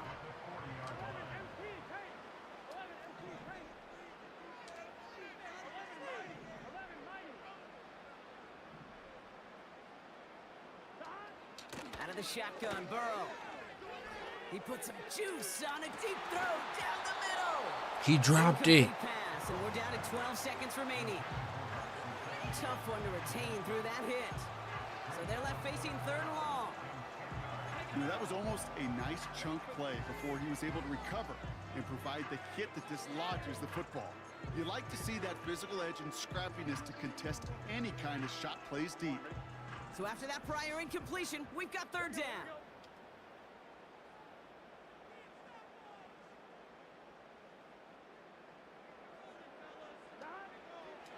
Looking to throw, Burrow. Forced out to his right. Down the run, he's got it inside the 25. Touchdown, Cincinnati. The Bengals. You see what I mean? It switched me to the wrong person again. And I pulled off. It was a shit I could do. Fuck it. Firing on all cylinders this game, partner. And it continues firing as that lead grows yet again. And those who've tried to get in the way of that machine you're talking about, namely the defense, well, they paid the price over and over and over again. Worked so well the first time. Hey, why not go right back to it? See if you can be successful again. They do, and they are. I like the way you say that right there, Kate, because you almost feel the confidence, right? Like if you get it the first time, you're almost playing with house money. Even Further if you fail, passes. it's still 14 points. It's not really a failure, and if you get it, well, you gain even more confidence and make that opponent think that much more.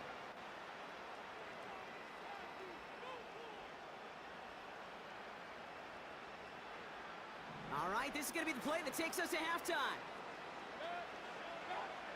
A final throw before the break. He lofts one deep, center of the field.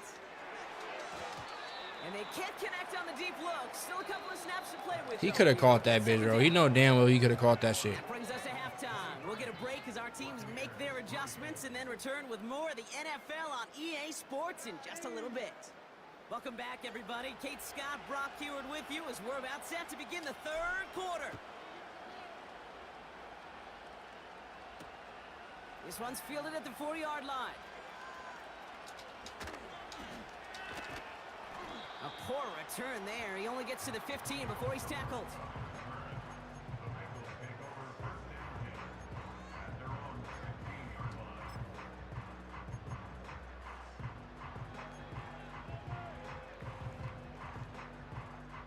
Offense ready to begin this drive. 1st and 10.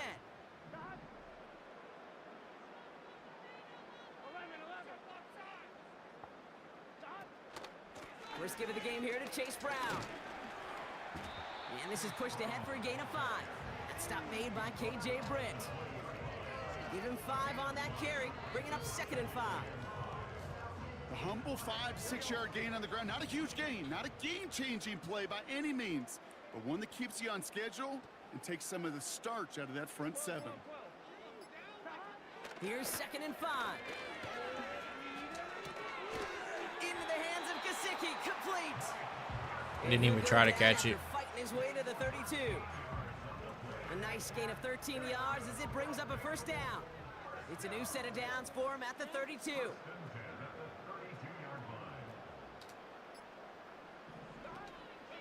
From the gun, a give to Brown. That just fucking lag right there. And they'll make the stop up at the 46-yard line.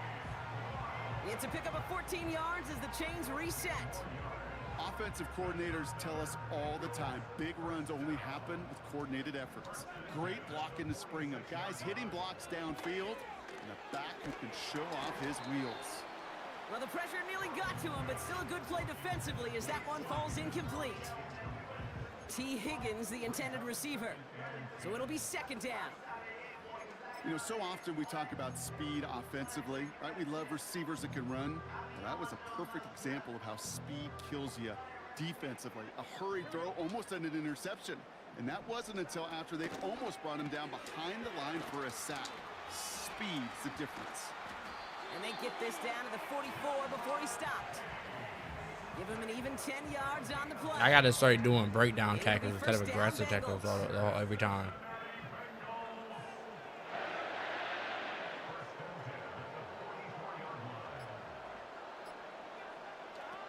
Play action now, Burrow.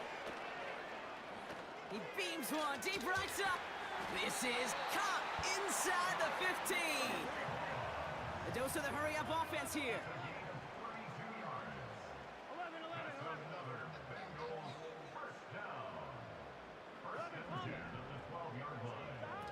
First down from the red zone. Pocket isn't holding up. They're able to drop him. And the big play drives them backwards. 2nd down coming up. Kate, it's so common that we talk about quarterbacks flushing a negative play, but defenses have to do the same thing as well. When you give up a big play, you got to regroup, you got to calm yourself, and you got to know it's all about the next play. And delivering a sack like that certainly helps. Well, the defense is really I don't know if I'm gonna beat him. Scoreless 3rd quarter for us. It's not quite over yet, but it'd take a pretty miraculous comeback. We've got a 3-score game as we get set to start the 4th quarter.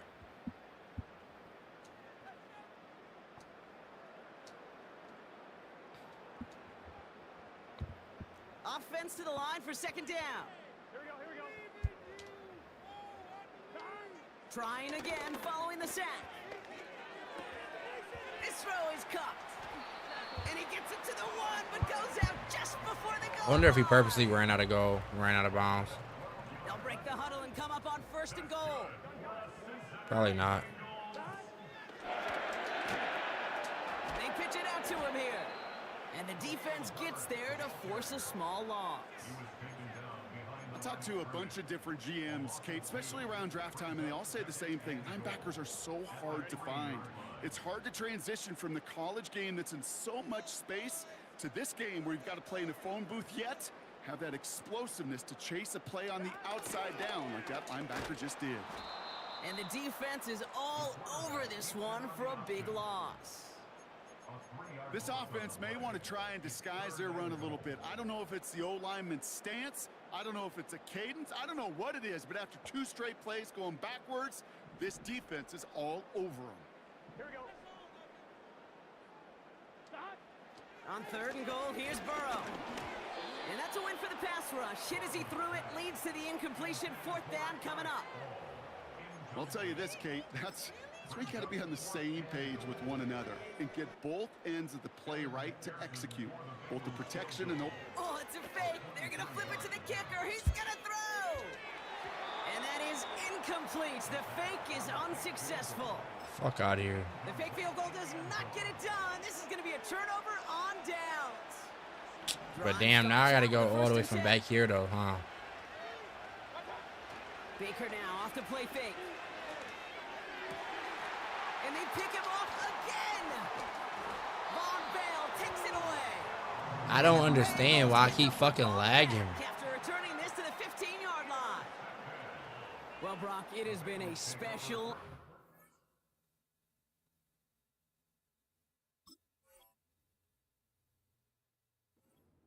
defense when it comes to forcing turnovers. Big play after big play, and that is their 4th interception of this contest. Special for the defense and an absolute nightmare for a quarterback. 1 interception, it sticks with you all week long, but throwing 4, he probably wishes he could be anywhere else on earth other than this field, right? And he's going to take this in. Touchdown, Cincinnati! The Bengals keep adding to that 4th quarter lead. Dangerous route to have to defend, Brock. A lot of running backs are so good at sneaking behind defenders, running that pattern. And if you're going to find your back for a touchdown, Kate, this is the first route you'd expect. Get him a favorable matchup. This guy can flat out move. Send him out there, stress that coverage, and go deliver for 6. Going after, up and good by McPherson. And the Bengals continue piling onto this lead. Here's McPherson on to handle the kickoff. It's a crazy emote. Tucker now on the return. And the return sets them up just beyond their own 20.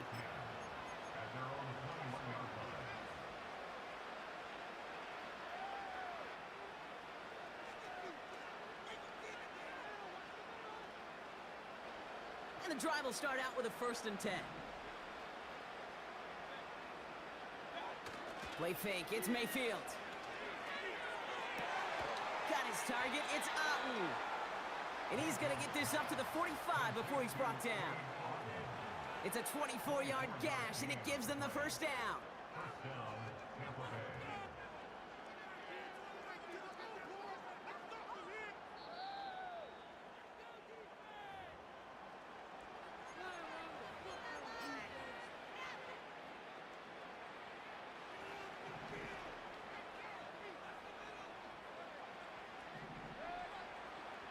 Mayfield thrown out of the pistol. A bit of desperation on this deep shot.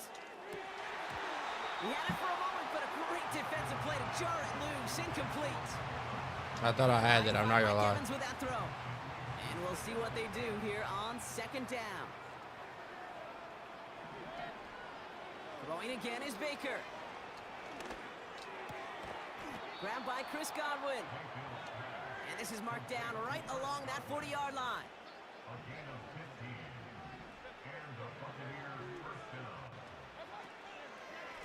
On the give, this is Irving. And they bring him down. Looks like he got it to the 27. Offense hurrying to the line with the clock running. Baker out of the pistol.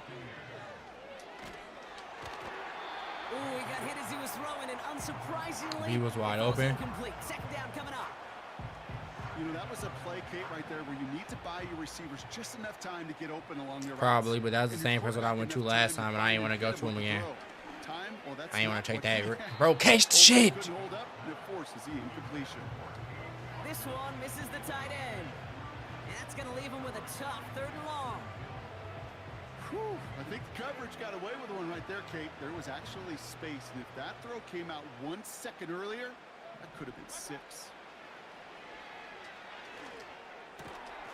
Complete beyond the marker. And they get this down to the 12-yard line before being stopped. Mayfield to throw again. Gets it towards the end zone, but it's incomplete. Took his shot at 6 that time. So it's second down coming up. Tough to blame him for that drop, Brock. Even if it would have been a touchdown, that was a great effort defensively, timing that hit, keeping them from hitting the end zone. Reaction and burst. You get in the red zone defensively, you'll hear it all the time. You cannot wait. You've got to react. And then you got to burst. And that defender does a tremendous job of breaking that pass up with contact. Timeout taken by the Buccaneers. They're first. And they still have 2 available for them as we approach the end of this game. So much Appreciate to like about that run, Kate, particularly what he was able to get out of it. The defense, I think, feels a little fortunate they were able to track him down before an even bigger run and crossing that first down marker. All plays on the table here for 3rd and 3. Now here's Mayfield. Pushing for the end zone, and he lost the football. It's knocked loose. And now the Bengals have it. Kate, did those sidelines get loud or what? It was practically in unison. Everybody's shouting to jump on top of that one. We just needed an official signal if it was 6 points or a touchback. And fortunately for them, well, it was a touchback. He's going to try to drop it in deep right. And that's incomplete with 7 seconds left. Time for one. The only chance I had to score, and that bullshit happens. Not on the same page. Nigga want to catch the ball and fumble. And that'll bring up second down.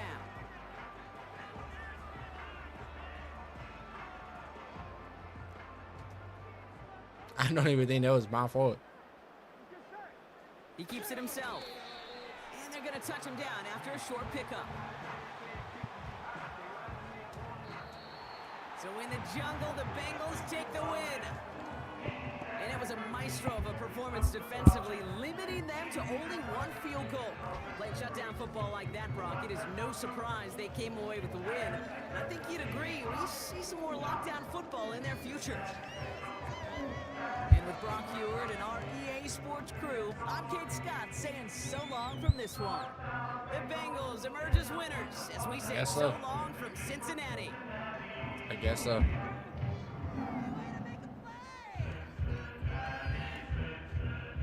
I gotta win one, right? Eventually.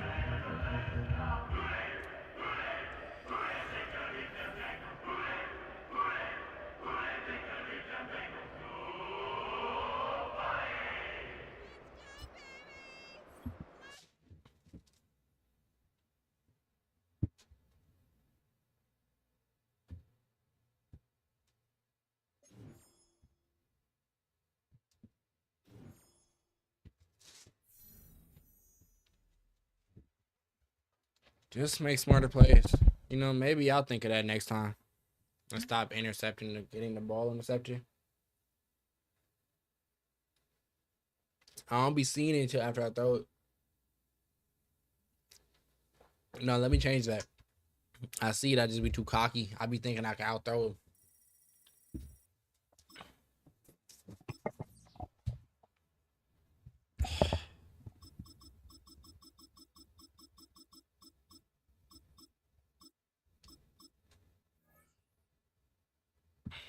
It's just the same. My bad.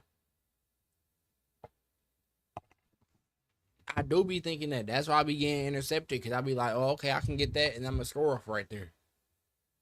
I be wrong. I be wrong as fuck.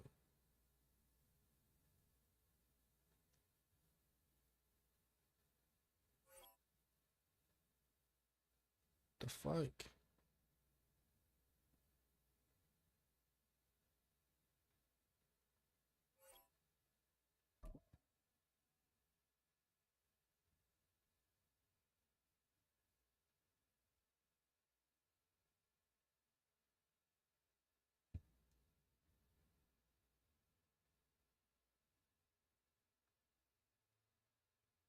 At the start of this stream, This is a city that's hosted I was more at Super Bowls than almost anybody 71 else. subs.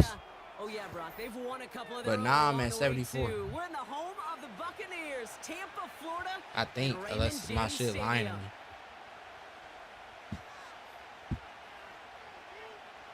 That shit crazy. Under clear, sunny skies, we are ready for football. And we're off from Tampa. Craig Reynolds to return it. And he's out of bounds, approaching the 25, couple yards short at the 23.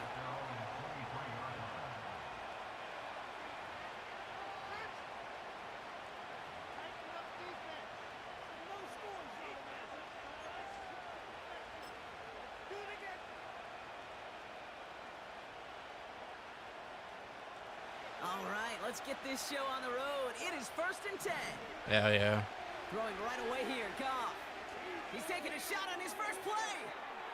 And what a way to get this one started, but his deep shot falls incomplete.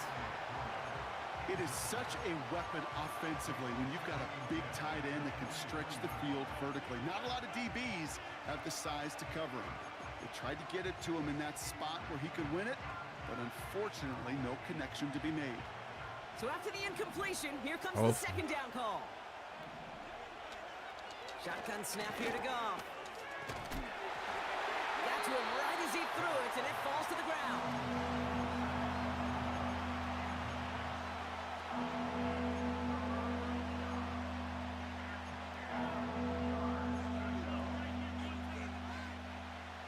No connection on the last play, and now it's 3rd down. Out of the shotgun, Goff. Catch is made down the right sideline. And he flips the field for them before being taken down.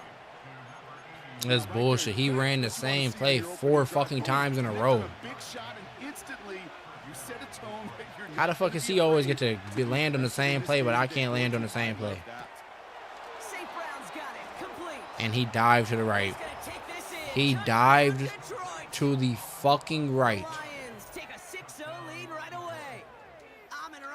Why am I keep getting put against all these people that's so much higher than me? Finds one of his great receivers, Brock, and they are off to a great start to begin this ball game.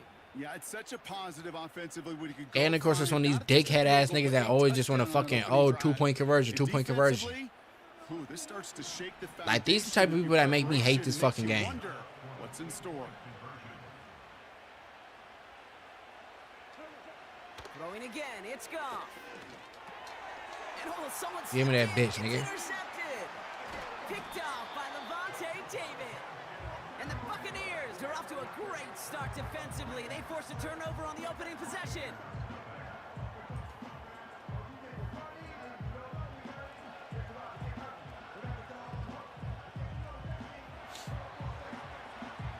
Could have been 7 if they tried the point after, but instead, they only call on him to boot this away. Tucker now on the return.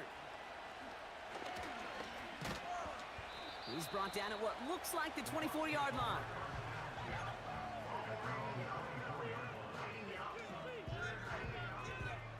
They're out and set, 1st and 10.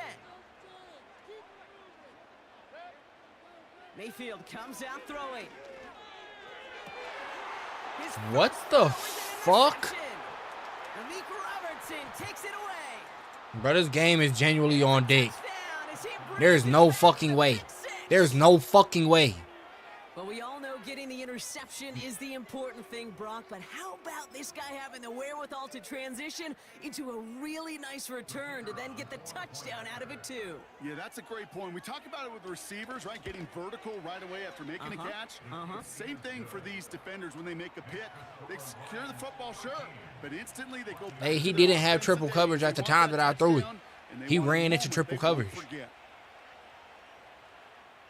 When I threw it, he had one man on him. Return starts from the goal line. I don't know how the fuck y'all be looking and seeing, oh, he gonna have fucking 10,000 people on him at the end of his route, but I don't know that shit. They'll get this drive started. 1st and 10. About triple coverage. Like, I'm supposed to fucking see that shit. After the pick, here's Mayfield again. Like that. And after the pick six, it's another interception. Kirby Joseph picks it. Bro, this nigga's cheating. If he's cheating, bro, I'm done. I'm done playing against this bitch ass nigga. He's got to be careful, right? You've got to protect the football. It is the greatest treasure you have as an offense. And this defense, well, they've got 2 in their pocket, and you know they're going to be going after number 3. Offense ready to begin this drive. 1st and 10.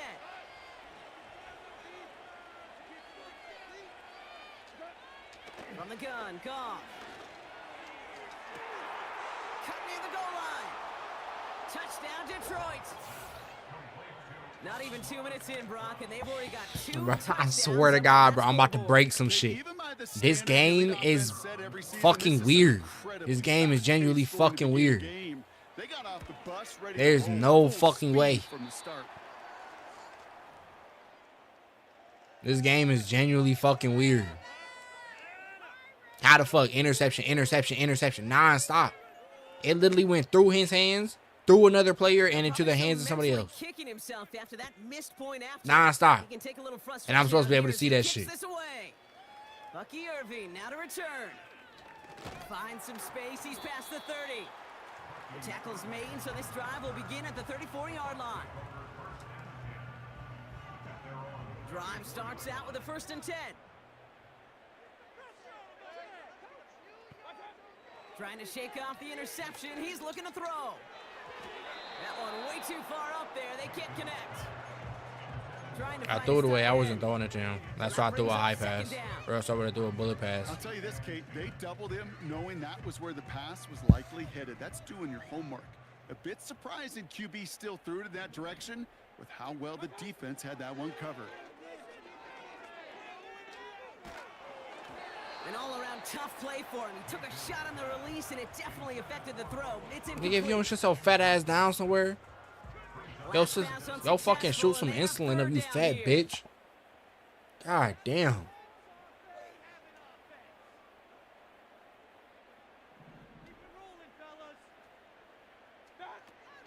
From the gun, Mayfield. And this one's dropped for what would have been a nice game. His first target doesn't lead to his first catch. So that brings up 4th and long. Tampa Bay in punt formation now. And that shit didn't even fucking go nowhere. And yo, bitch ass want to call a fair catch. How the fuck can you call a fair catch for some shit like that? That shit barely went fucking anywhere. You can call a fair catch for that?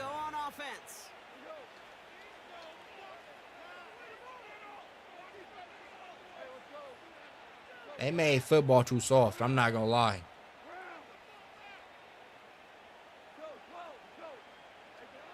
First down throw from Goff. Give me that bitch.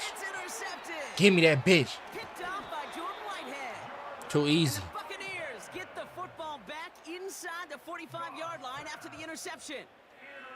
He got in front of that one for the pick. Looked like that's the receiver it was designed to go to on that play, too. Yeah, the QB just must have missed the lurky defender in coverage right there. That's where, as a QB, you've got to have the vision to not just see your route, but see those defenders in front of him. If you stare down your receivers in this league, turnovers follow. Irving here from the gun. Bro, there's no way his entire fucking defense know where I'm at the second the fucking ball drops. Trying to get set again.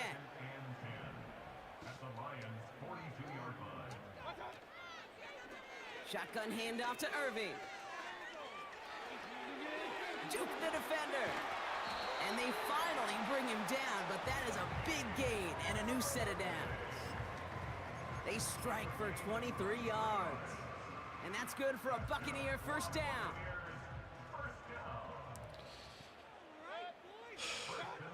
From the red zone now. And he's tackled for no gain. Working quickly here.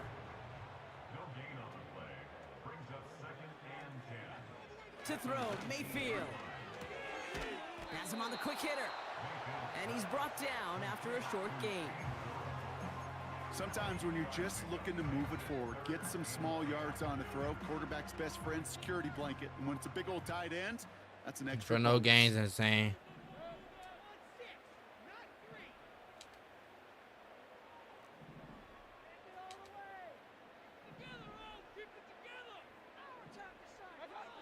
Third down, here's Mayfield. He completes it in traffic. And he's able to get this down to the 13. So some time to maybe reconsider.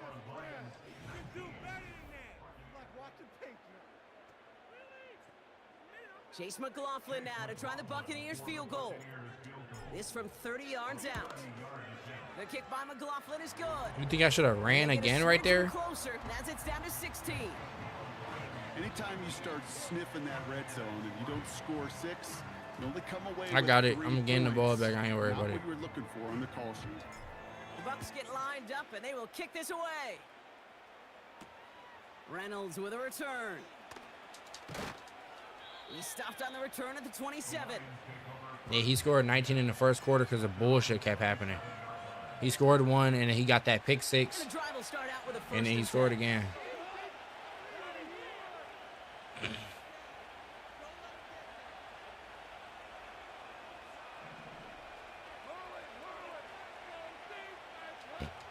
Looking to throw here and shake off that previous INT.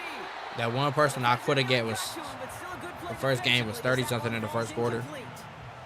The second quarter, I think. Connect on first, it's second down.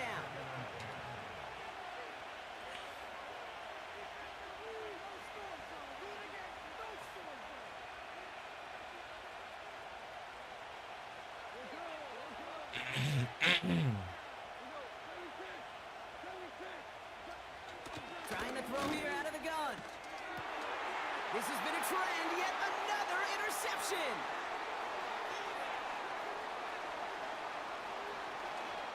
And forget the interception, he makes this a pick-6 touchdown. You get a pick-6, you get a pick-6. These defenses, bro. Let's go. They have competed. Hell yeah. Seen who ends Let's up with fucking the best go. out of the game, huh? A highlight? You're going to call a pick-6 and multiple? Highlight, Kate? No, even if it's your defense doing it, come on, B-Rock. No highlight for a quarterback. And it's good, but the choice to kick there means this still is a 2-possession game in the second half. I'm definitely getting better. Pick 6, like 45 yards. Hell yeah, that shit felt good. I can't even lie. A quick chance at redemption after that pick-6 as it's sent away. Reynolds with a return. And he's brought down inside the 20 on an uneventful return. I guess he was trying to wait for a fair catch or some shit.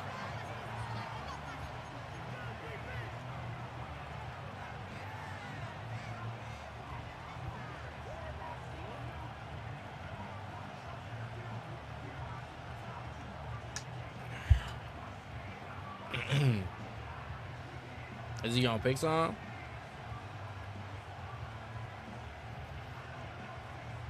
Shit, I guess he's not gonna pick.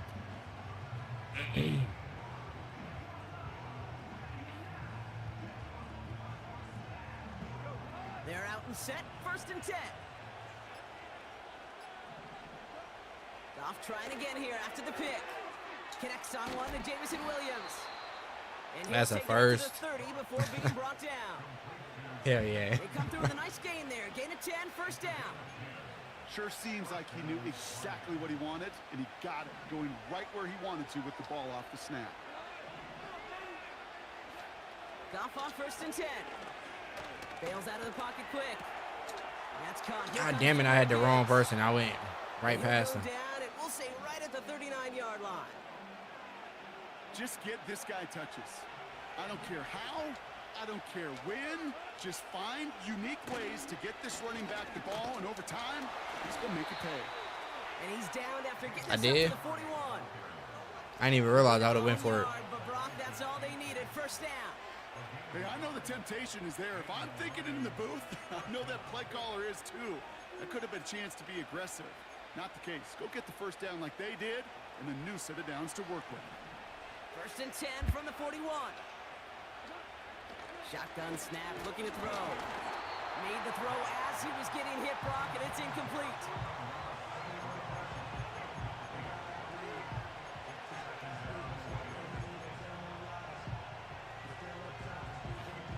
No dice on that prior pass. Here's second down.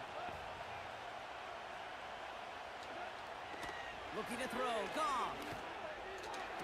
Another. Let's go. Another interception. That's Antoine Winfield Jr. We're at the 2-minute warning now from Raymond James. And it's the Buccaneers beginning their drive here.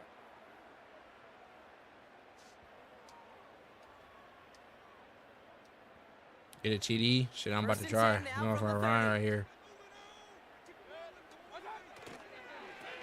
Carry here for Irving. Oh, shit. I didn't think he was going to fall. Salvage that. It's a loss on the play. Buccaneers hustling to the line. They're in the hurry up. Now it's Irving.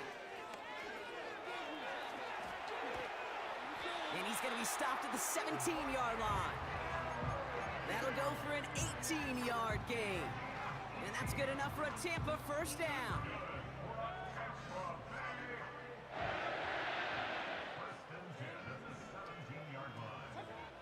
Working inside the red zone. This one's taken in by Otten. And he'll go down. Looks like they're marking him at the 11. Here's Baker to throw. This one's caught. And he's tackled with the first down yardage. Timeout taken by the Buccaneers. They're first. Good looks. They'll have 2 left to work with before halftime. That's just great instincts. Go air it out on second down rather than just play conservative and run it. They hit a weak point in the coverage and don't need to worry about third down at all. Throwing, Baker. Catch is made in close. And he's able to get it to the 2 before the stop. Now just before the break, a timeout taken by the offense. And they can try for some points going into the break. I called that timeout with 10 seconds left. Should I go field goal or should I go... Shit. Run.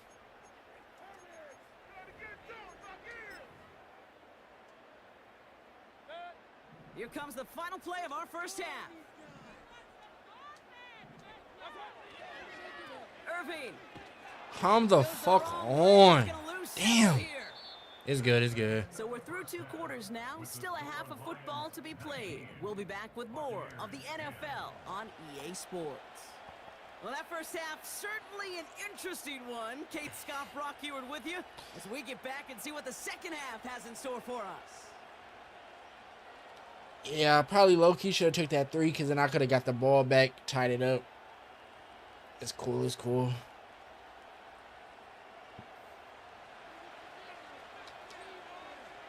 We on our, what's it called, shit, who's the Lion coach? Fuck, I can't think of his name right now. On the return. They'll bring him down on the return as he gets this to the 33. Well, that's exactly the way you want to come out of the locker room to begin the second half. And really, Kate, this third phase of the game, the special teams, you just see the boost and the energy they can give to their team when they deliver a nice return to start this second half. But I used to be nice at Madden. I'm not gonna lie, all my dad do is play Madden every day.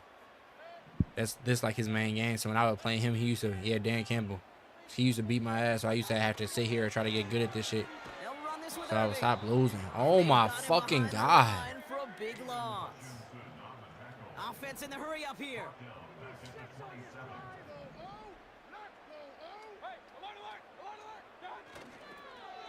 Now a carry by Irving. And the defense is all over this one. He didn't got my little flip loss. shit down too. This coordinator tried to show some trust and belief in his offense. A run after a negative run? Well, you lose a lot of equity and belief in that coordinator. I don't think he's going to try a third run after back-to-back negative losses. Third and long for him here. He lets a heater go deep, middle of the field. And they really went for it on third down, didn't they? But the heave falls incomplete. Now they're facing fourth down. Looking for Chris Godwin that time. And now they're staring at fourth and long.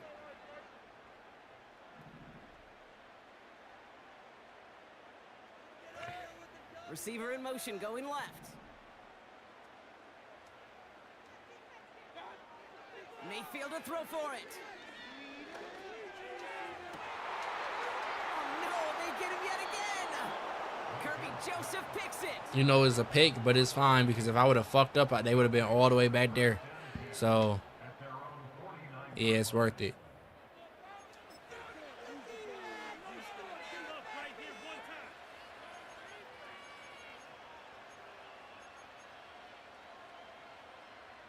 Good field position for the Lions here as they head up to the line. 1st and 10. Off play action, Goff. An alert play defensively there. He got a hand on it to tip it away, and that makes it 2nd down.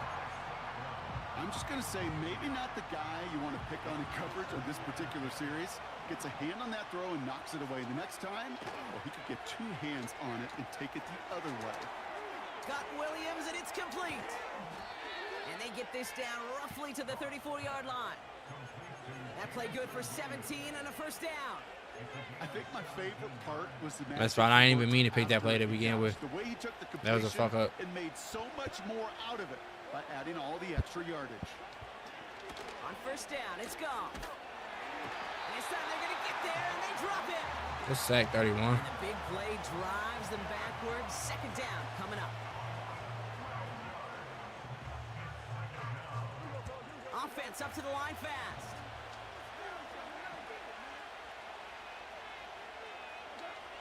After the sack, another pass on 2nd down.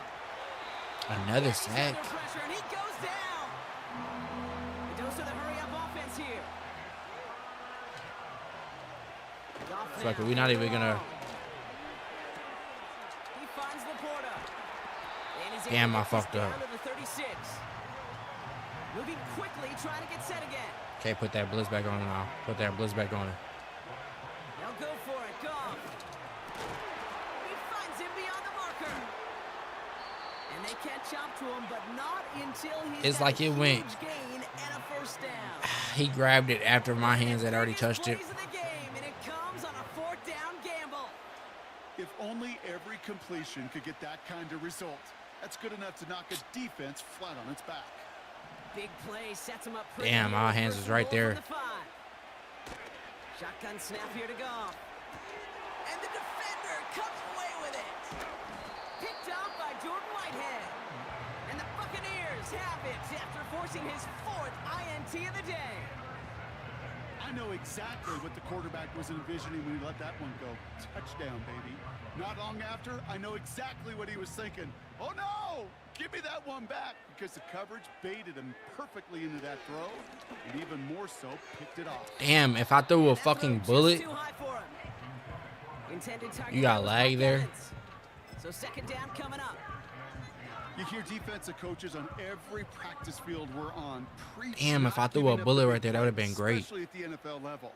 They'll need to stay vigilant because they're definitely going to use that receiver to take the lid off this defense again.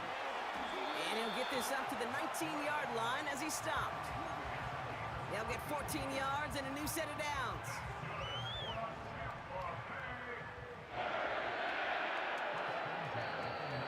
I try to get it off. So we hit the end of the 3rd quarter. It's Buccaneer football. They trail, but it's still within reach for them. Hail Mary time. I don't know.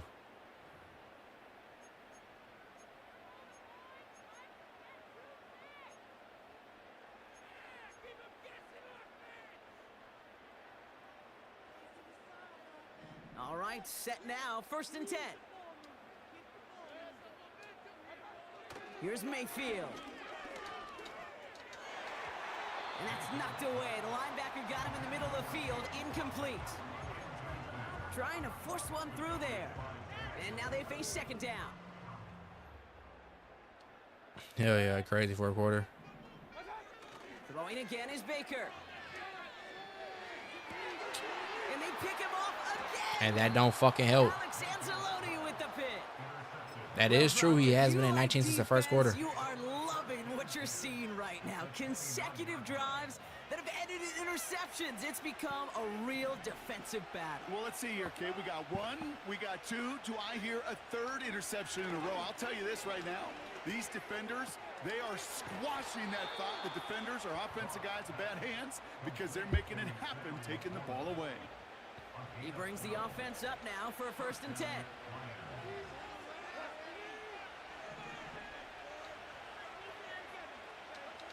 From the red zone now.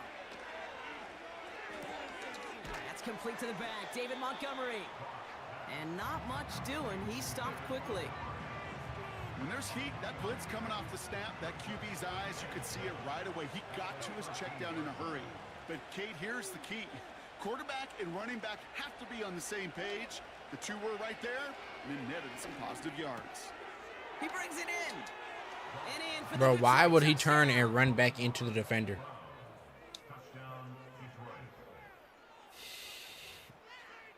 That was kind of inevitable. I knew he was going to score that drive.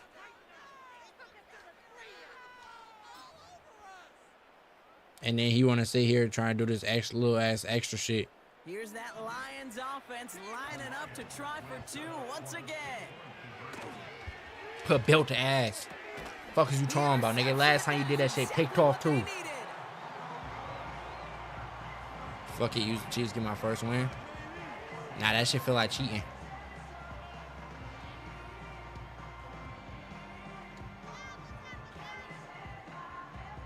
At least last time he did that shit, he got picked off. This time he did that shit, he got picked off.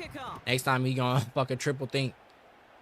He gonna triple think about, should I do that shit? Wow, fuck Mosley. Wow, bitch. Only manages to get this back to the 20 before that's fine. I'll take the 20.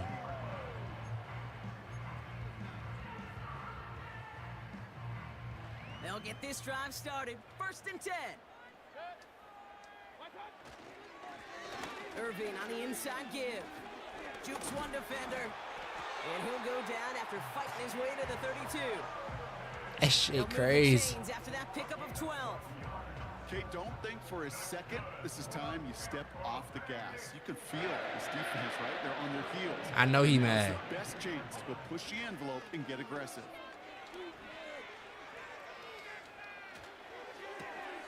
Finds his man. It's Godwin. And he gets leveled just before he reaches the Irving is a dog. Hell yeah. It's a 1st down. Nice spot here for the offense. It's 2nd and 1. Baker now off to play fake. Rolling out to his left. This one is tipped away and incomplete. Good positioning to make a play on it. That forces 3rd down.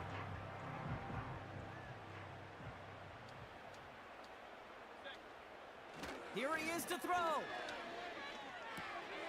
Finds his back complete. And he stopped cold at the spot. Ooh, he paid for that one, but hey, still enough for that 1st down. Off to play fake. Here's Mayfield. Hauled in by Godwin.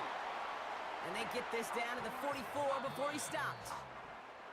Timeout taken by the Buccaneers. They're first.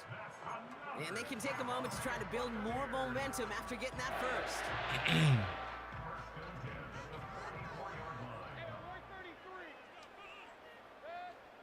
Baker out of the pistol.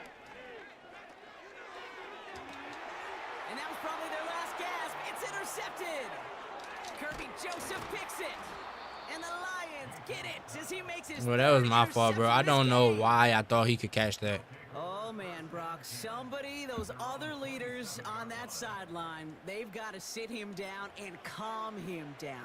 Hey, it was open. I didn't see him. Consecutive drives now where he's thrown an interception. Yeah, this defense is just all over. Man, shut the fuck up. Why they not saying that about Detroit? And not saying that about them. I keep picking them up. I picked them up so many times this game. It's horrible as a quarterback. It feels like there's... That's complete inside the 35. He will go. Touchdown, Detroit. I don't think I need to shoot myself in the fucking head. Up the win right there. Amon-Ra St. Brown, the touchdown. His 4th receiving score of the game. So an exclamation point there. That caps off what, and I think you'd agree, Brock, has been a dominating performance. Yeah, I would. Really in all phases, too. You know, I thought coming in that this would be a much closer game than how it's turned out to be. And you got to give credit where it's due. This offense has been outstanding throughout. Tucker now on the return. A big hit. And nigga didn't even block him. He went for number 7. He said, let me block the other person. Offense ready to begin this drive. 1st and 10. Play fake. It's Mayfield. That pass complete to Irving. Pickup of a few as he heads out of bounds. Well, that's a pretty similar result to a 1st down run play. Moves it forward, keeps you on schedule, and makes 2nd and 3rd down a whole lot easier to manage. On target to Godwin. It's a 13-yard play, and that's enough for the 1st. Now the Lions calling a timeout. They're 1st. And they still have 2 available for them as we approach the end of this game. Why did he call a timeout when I ran out of bounds? Short little gain, a short little pass into some yards after catch, and that quarterback will find you again.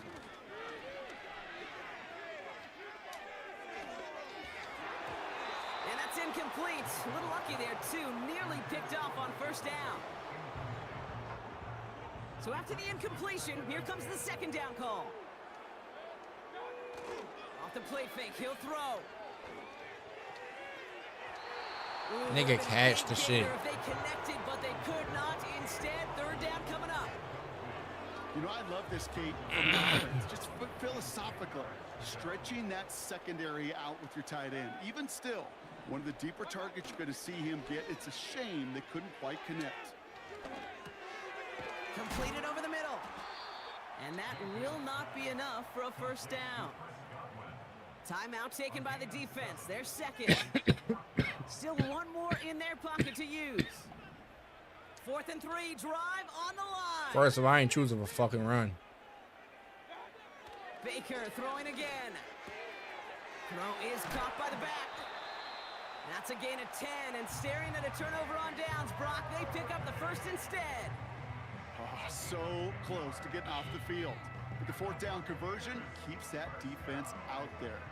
That was their shot to end this possession, to sit on the bench, to get their breath. But now they're going to have to buckle down and force another 4th down. That one is incomplete. Couldn't hang on through the contact.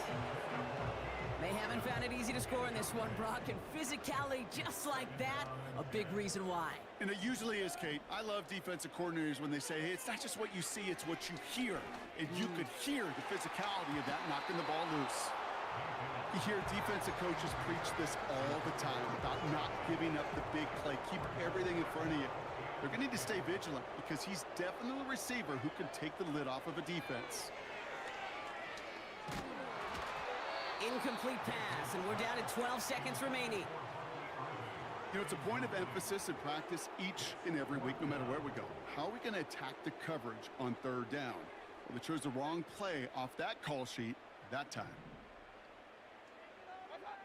Desperation time here on 4th. That's cut beyond the marker. Forget that it was 4th down, Brock. That is an impressive 22-yard pickup, and it gets them the 1st.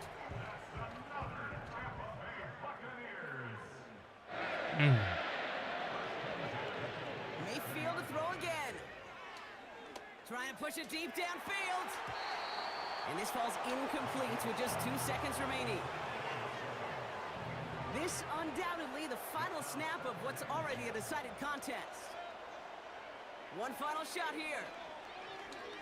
A bit of desperation on this deep shot. And there's our last-in image of this game. It's intercepted.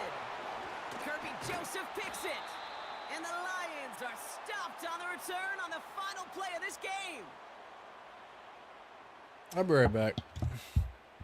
Let me grab some like Q-tips or some shit. The Lions get the win on the road. Maybe I can hear better, then I can win better. It's not quite a full game shutout, Brock, but keeping that other side off the board in the second half, that sure went a long way towards securing them this win.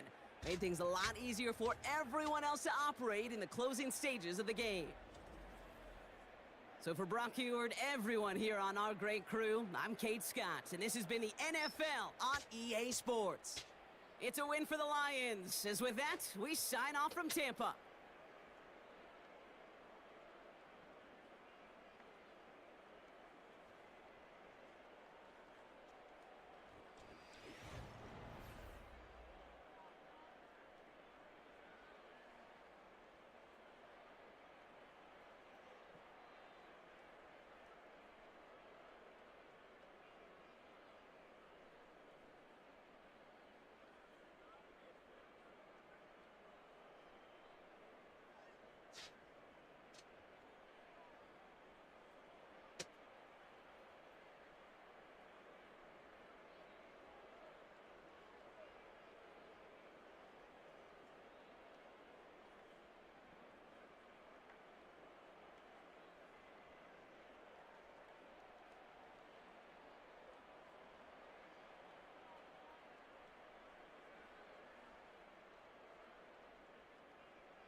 Hey, I'm not gonna lie, I got like 1 or 2 more games in me. We'll see.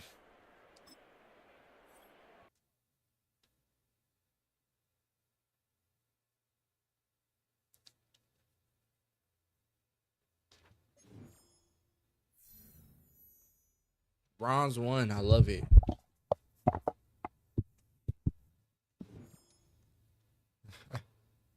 I am bronze 1.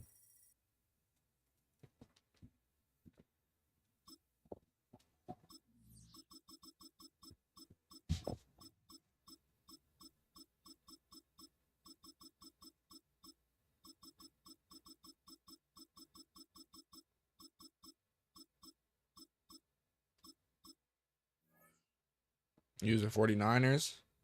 Nah, that's too easy though.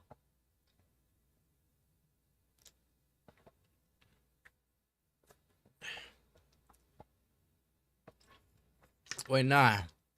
You vote with the 49ers. My bad. I got them confused. Y'all ass. I don't want to use a garbage ass team. I got confused with the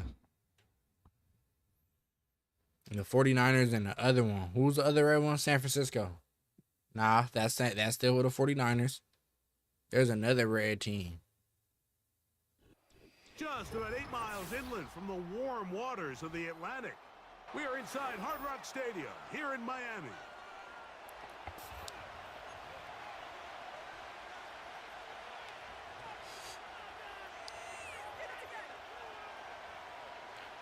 The Chiefs.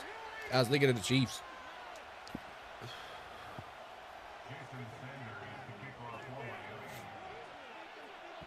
But I didn't wash my face for 1 day and like fucking 2 bump storms. Jason Sanders ready to get us started. And off we go from South Florida. Here comes a return from the middle of the end zone. And he'll manage to get this back only to about the 20-yard line.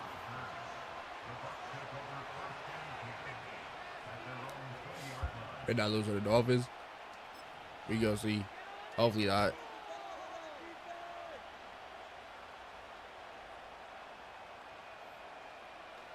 It's crazy to think that this like today or like maybe tomorrow really gonna be my last day smoking.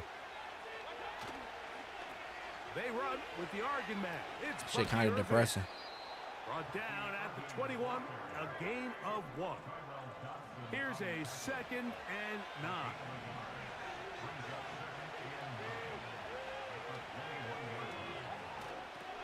Baker gonna give it to Irving. And no place to go. He's hit and taken down behind the line. I made a mistake and did the audible.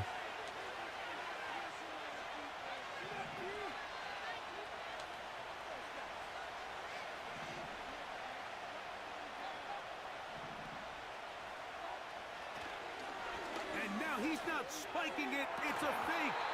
And that is incomplete. A little trickery with the fake spike. Yeah. But it does not pan out. Some shades of Dan Marino in that vintage play of the fake spike touchdown, but in this case, wasn't nearly as deceptive and wasn't nearly as productive.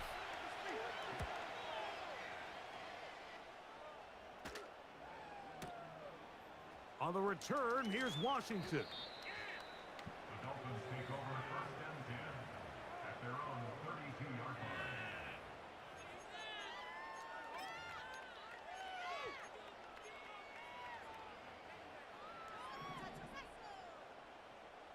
Damn, it's like the whole act. One side the team, one side cold, one side hot. And he's going to be taken down on the other side of the 50-yard line. I think this is something that we can expect to see here, especially early, Mike, as this team gets into a I think it's corny hitting this dance shit. They feel like they have a lot of advantages over this defense. And That's the type we want to play. the first play here, We gonna edge a blitz now. Go man blitz. Sting pinch.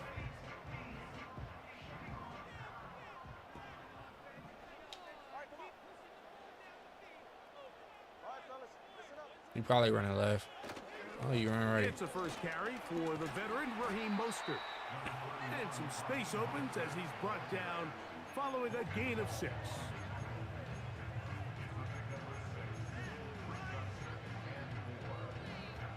They'll work now on 2nd and 4.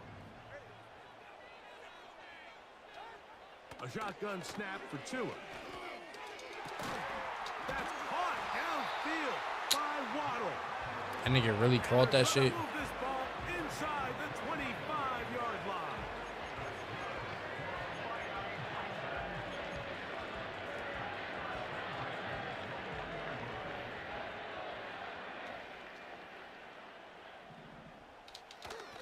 They'll toss it here to Achane.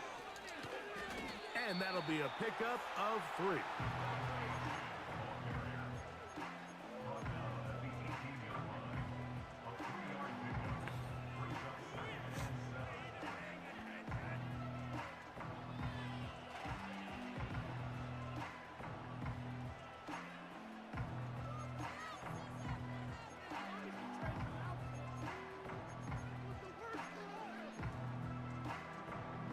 They face 2nd down and 7.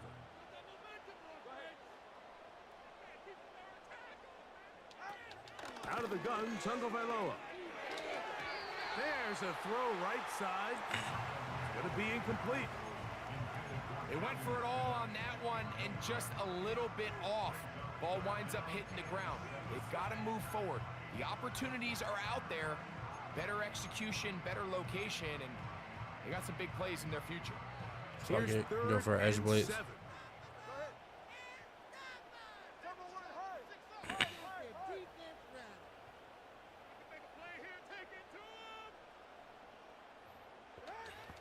From the gun, here's Tua. And the offense are going to have a 1st and goal coming up. They try to finish off this drive with 6 points. 3rd downs, Mike, those are quarterback downs. Those are the downs where you tend to find yourself in a must-pass situation, and that's where the top guys in the league are still capable of overcoming it. So throw the ball downfield, be accurate with the ball. Winning on 3rd downs, that is a recipe for success. So a big 3rd down hookup takes us to the break. Nothing yet on the scoreboard. Not gonna lie, I think I need a new camera. After this.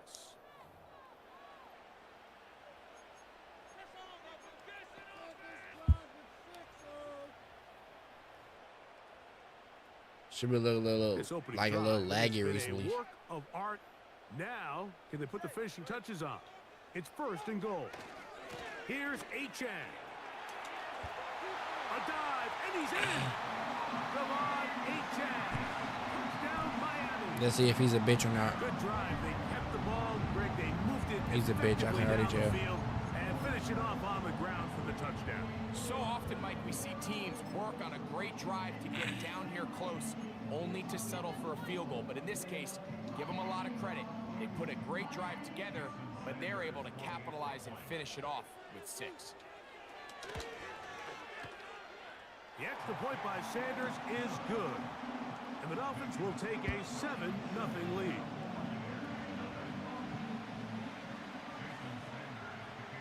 After the touchdown, Myers is back to boot this one away. And he's going to bring it out from the middle of the end zone. Not much on the return. They'll stop him at the 17.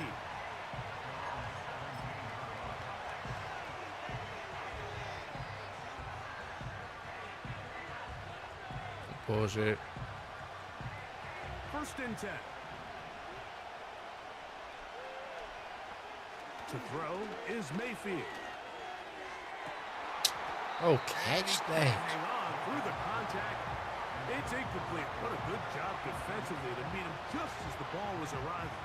And it'll be 2nd down. Here's Mayfield. This pass is caught by Kate Otten. And they'll mark him down up beyond the 30. This may look like a simple connection, Mike, just pitch and catch, but I can promise you the amount of time these two guys have spent together on the practice field, in the meeting rooms, just getting on the same page, seeing the game through the same set of eyes, it makes what's pretty difficult seem a lot easier.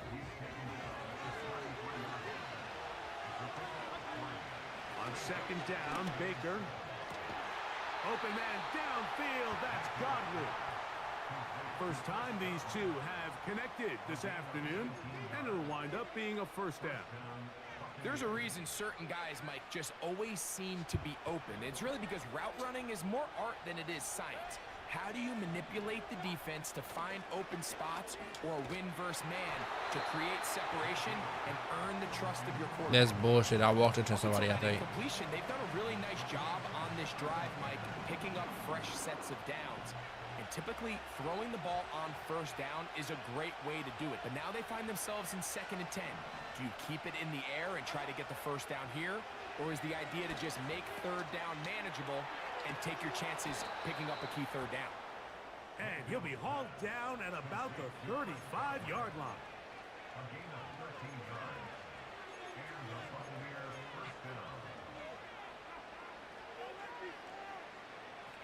2 minutes remain.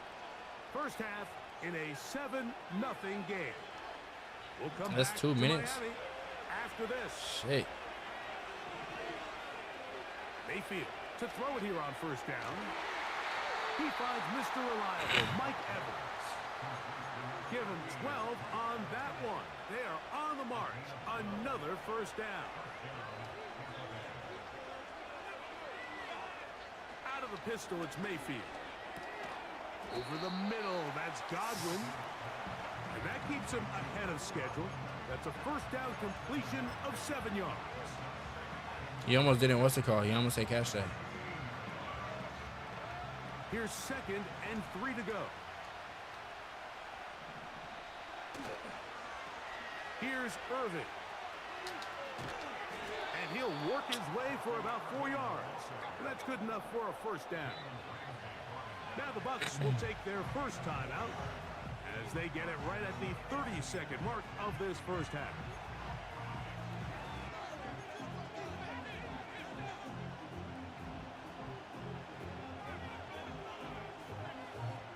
Down at the 12. It's 1st and 10. Here's Mayfield working from the pistol. He'll be hit as he throws, and that one will wind up incomplete. Could not step into the throw that time. It'll bring up 2nd down.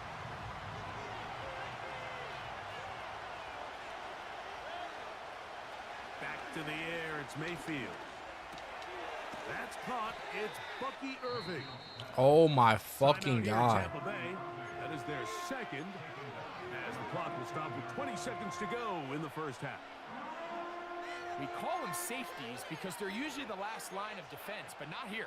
On this play, he's up there at the line of scrimmage attacking the offense, and he takes him down for a negative play. Throwing now on 3rd and long.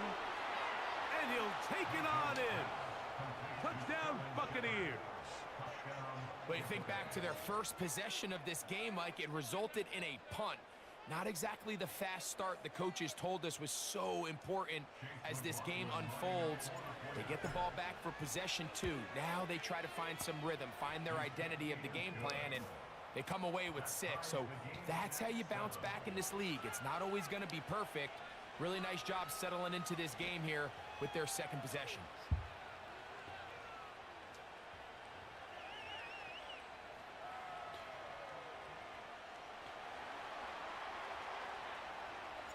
They didn't leave much time on the clock to put together a drive here at the end of the first half. Sure didn't. Kickoff's coming their way. Here comes D. Eskridge on the return. And he'll be brought down just beyond the 20.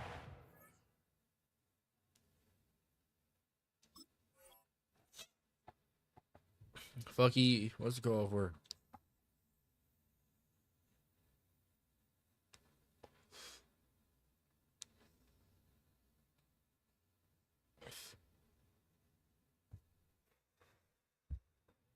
Lost the Dolphins? Fuck no. Fuck no. It's 7-7 right now. I just scored. I got the ball for like the whole second quarter and like half of the first or whatever. And I just ran the clock. Just slowly moved it down the field. They got the ball left with 17 seconds left. He just pressed pause. Like, I don't know what the fuck he doing. But it's 7-7 right now. I ain't losing him, though. You gonna see they just got the ball off kickoff. They ain't even get to their first play yet. 17 seconds left, or 14 now, I think.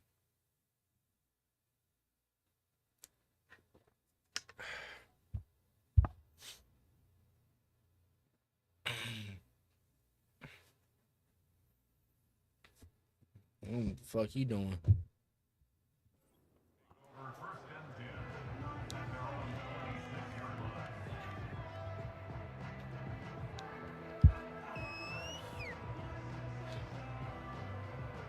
Boy, some bulk in the formation on that right side here for 1st and 10. Make some good calls, offense. 20 TX. Here's Tungo Vailoa. He's gonna look deep for Tyreek. That is knocked away, incomplete. Good coverage there defensively, all over him. And it'll be 2nd down. There's only a handful of guys in the league who legitimately have world-class speed, and he's one of them. I mean, he's the type of weapon that you 3 or 4 times a game have to just say, okay, my guy, he's faster than your guy. We're going to send him deep and let it fly. And even though that one falls incomplete, you have to continue to sprinkle that threat in because it makes everything else in your passing game that much easier. Now whistles. He got one play. 3 seconds left in this first half.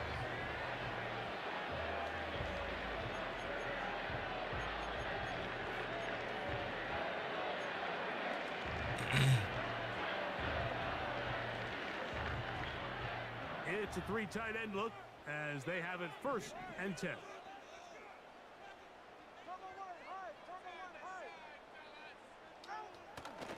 Off play action, it's Tua.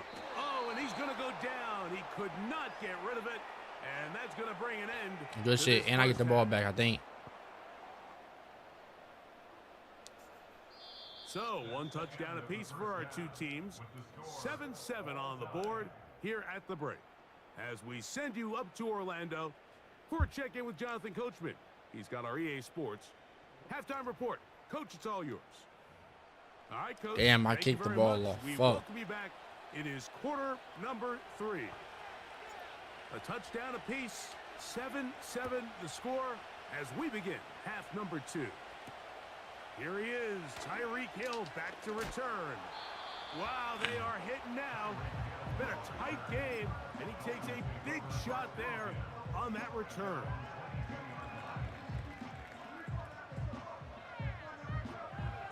Can't get off till I win. Gosh, to do.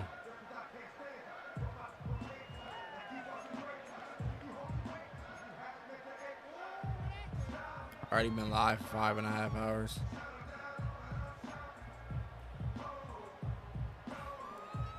Why is it lagging so bad? First and 10 now. They'll start from the 22. On the ground to start the drive, it's Achan. And he surges forward for a gain of about 5. Cap. Not doing that shit.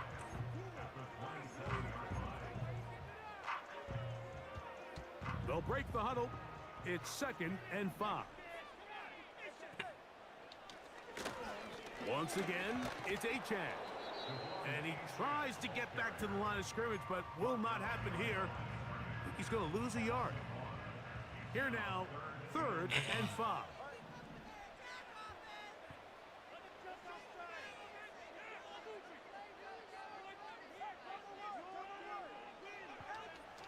To throw is Tua.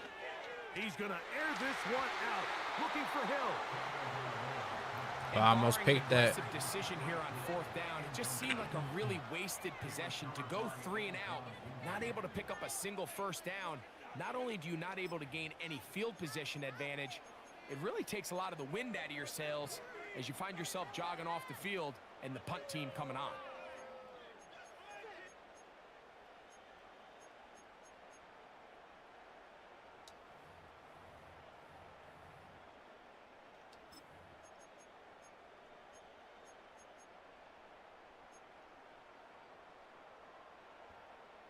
No movement from the punt team. They'll line up to go for it on 4th down.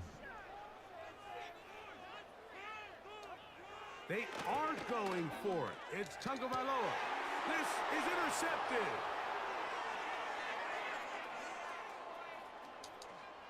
And he is going to bring this one back. W. A DB's dream. A pick 6 for touchdown. So they make the decision on 4th down to try to go for it. Instead, it goes back the other way for a pick 6. Yeah, and anytime you go for it on 4th down, you're saying, hey, we don't Your boy mind is rolling crazy. the dice and taking some chances. In this case, it backfires. The defense is able to capitalize, and they take it all the way back the other way. They hit my kicker is crazy. Referring the kicker. Them niggas was mad.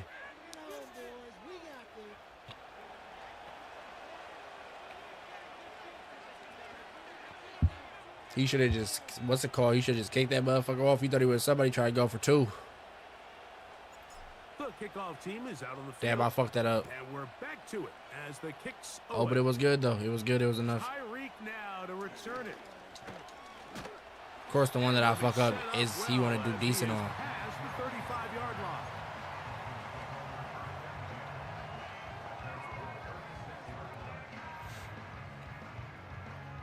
I was trying to get it switch back to controller. 10 now from the 36. I probably should have, what's it called? Probably should have just like turned it left or right. Magic still win somehow. It's possible. Knowing me, it's possible. Definitely possible. Back to throw is Tua. Oh, a lot of chances on But that one. It was bouncing around. But it falls incomplete.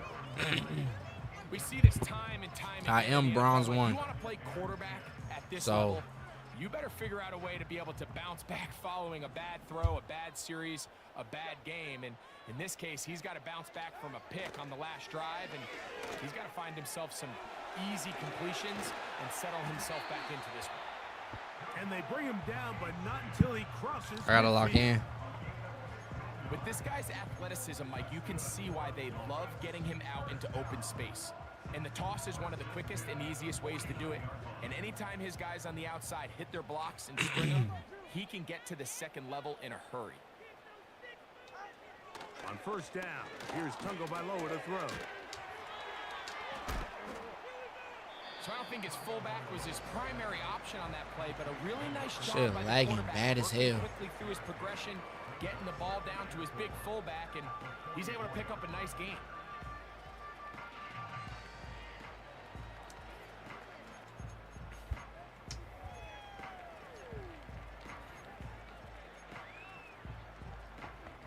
Go edge blitz. They'll come up now for 2nd down and 4. He's definitely gonna try to run this bitch. I doubt he throw it. They'll motion the tight end Smith. Here's 2. That's taken in by It was a throw, but a short throw. A very nice open field tackle there. He could not get free and gains nothing.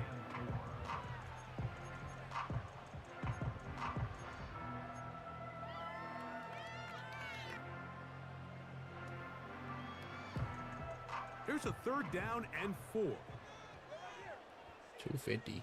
Wow. Now Tua. And that is incomplete. Well, it's pretty clear the main reason why they find themselves trailing in this game, Mike, has really just been the inefficiency of this offense and primarily out of the quarterback position. I mean, to complete less than half of your pass attempts. How you gonna ask yourself, does this count? Because then you just gonna say no. Consistently in the NFL, and Chat said it doesn't count. find themselves having any Well, chance of getting back into this game. Chat isn't the one on this channel. He's gonna have to get a lot better with the ball. It's too long for a field goal. They'll go for it here. Nah, I'll win though. I think I definitely win. They'll try it now. No way he tries a running play. He really thought, oh no, a running play gonna fuck him up right here. He's not gonna expect this.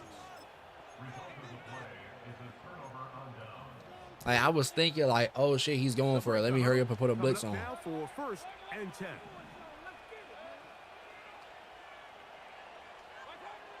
Out of the shotgun, Mayfield.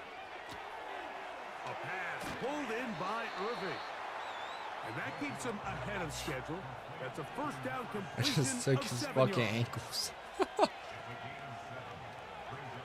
Throwing on 2nd down, Mayfield.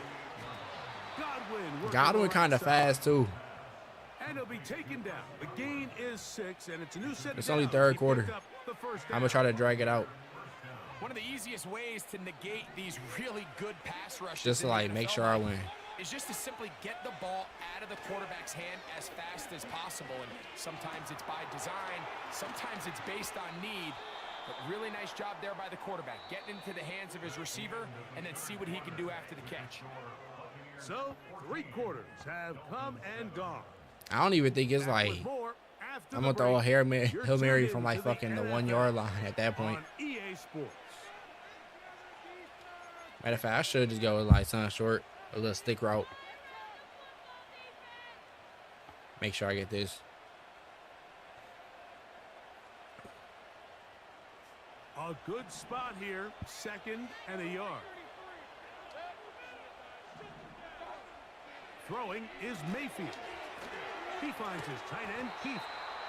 And they'll whistle him down, but not before he picks up a 1st down after a gain of 7. Well, we'll give a little credit here defensively. Even though they allow the 1st down, we've seen defenses really struggle bringing this big tight end to the ground, and they didn't allow him to pick up a bunch of yards after Oh, they got the turnover they need. Bro, that's my fault. I was in my head like, what if he get a fucking pick? I was in my head like, what if he get a pick? What if he get a pick? And what the fuck happened? He got a pick. A pick 6.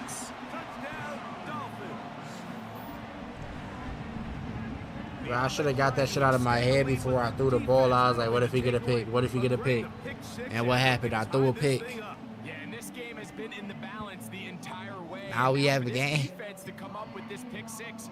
They've got a decision to make now, finding themselves down by 1 here in the 2nd half. So they're not level yet. A critical extra point attempt to follow. The kick is good, and that will tie this game here in the 4th quarter. I got this. All even. 4th quarter, everything. I just got to get to like the 30-yard line, kick a field goal, we good. Remaining time. Now it's Bucky Irving to return. He'll get this up to the 28-yard line. Nice place for the drive to start.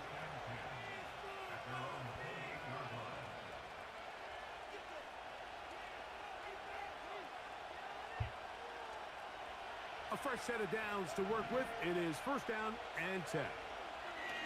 Mayfield to throw. This one on target to Godwin. And they will bring him down on the other side of midfield. Nice way to start the drive here. Really good protection by the guys up front. Good decision by the quarterback to find his read. Ball's accurate, ball's on time. Now they're able to start this drive and get on the move the right way. On 1st and 10, here's Baker. Work in the middle of the field, but that is Irving, like he's our running back, right? I almost fucked that up. And having a little bit too much faith in your arm, right? I think this was one of those situations here, Mike, where there was nowhere to go with the ball. He tries to fit that one in there anyway, and he's lucky that it just falls incomplete. To the left side, to Godwin. And that'll go for a gain of 7, and it's going to set up 3rd down. From the gun, it's Mayfield. That is caught. He got Godwin. Bucky Irving, the kick returner. Drive. This game is all tied up. 4th quarter. That's a huge first down pickup. Oh yeah, what's it called? Yeah, what's it called?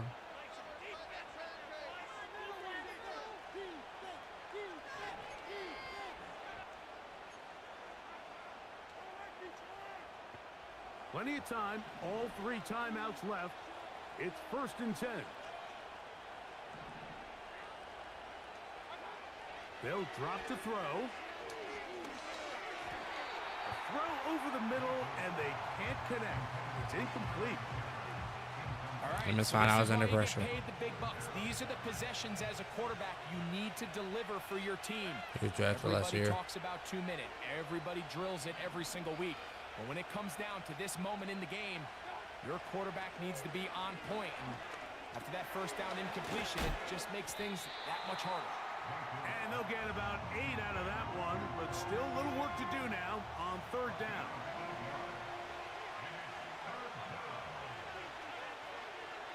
They send the tight end in motion.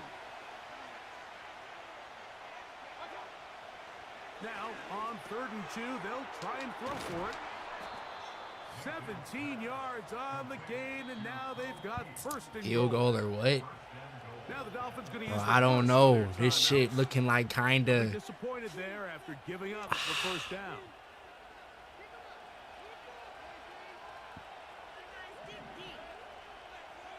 Tight end motioning left. Now Mayfield.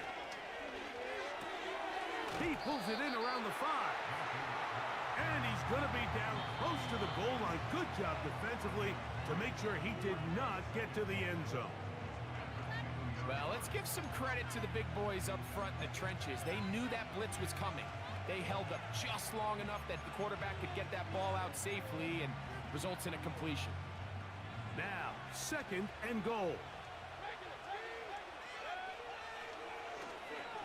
They'll try to run this one in. I tried to dive. Why the fuck did he go into the what's it called? Setting up 3rd and goal. The Dolphins going to use their final timeout here. Clock will stop with 37 Bro, this shit moving on its own.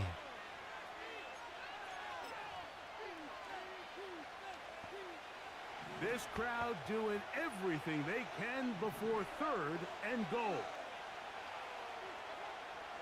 Here's Mayfield. And this is a touchdown. They were not going to be denied, and they have taken the lead here in the final minute of play. Let's go. Greg, it's the quarterback's best friend, and you were that guy for a lot of years. The tight end in a tight area with man coverage. Yeah, and it's really twofold, Mike, right? Even with a fucked up kick, it's still within. So many of these tight ends around the league that now have gotten to the point where one-on-one matchups, that's advantage offense. Imagine you get like a fucking crazy ass kick return touchdown. Mike, it's their size, their catch radius. It's such a friendly target for the quarterback that when things get tight in the red zone, they look to the tight end. From the 6, here comes a return. He almost did it. He almost did it. You just cringed from the kick or from what?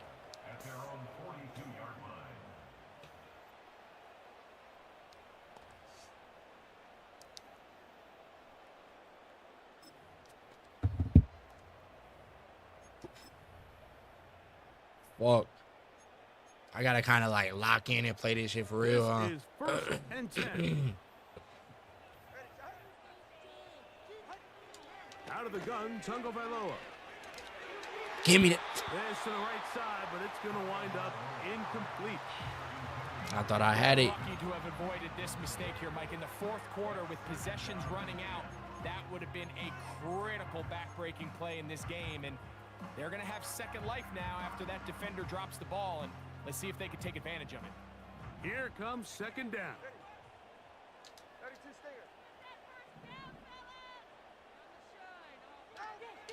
From the gun, here's Tua. And that would be the dagger. It's intercepted. And the Buccaneers will take over here as they get it up to the 43-yard line. And at this point in the game, Mike, we all know one play can be the difference between winning and losing. And now after that poor throw, we'll see. Can they cap? No shot.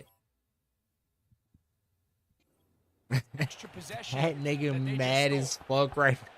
Set to go now on first and 10. They'll run it. It's Irving. And a good run there. Gonna get him 5 yards. Now the Bucs will take their first time. He probably thought he had that shit too.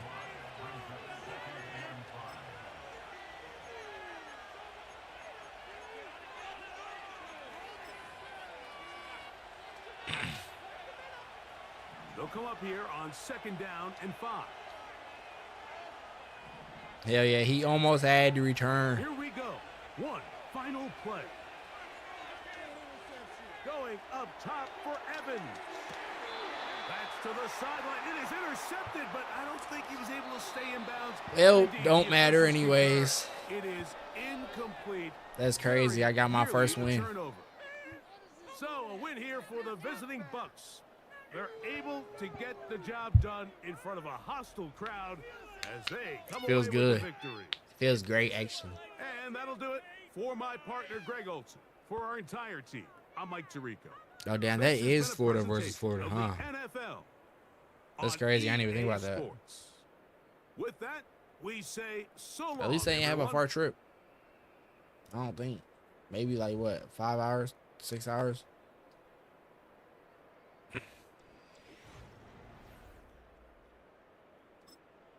Hell yeah, first one with the Bucks. See if we can get a second one. More like 2 hours. Damn, it's closer than I expected. They said, oh, you won, but not by a lot, so you don't go up.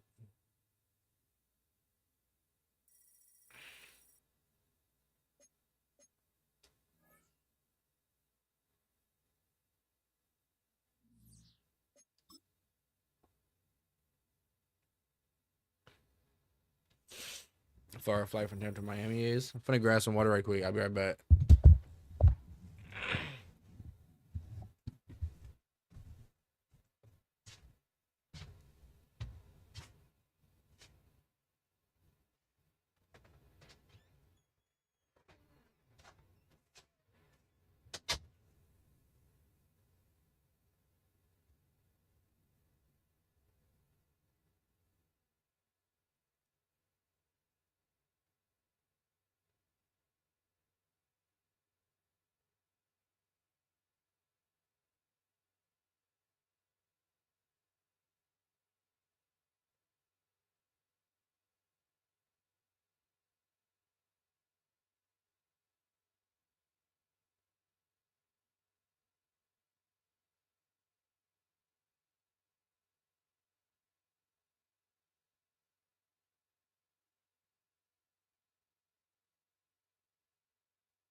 That is probably true.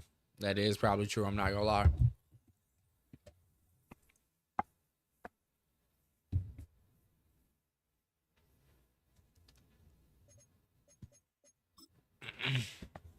But I'm not. And I done won. Now I'm ready to take on anybody.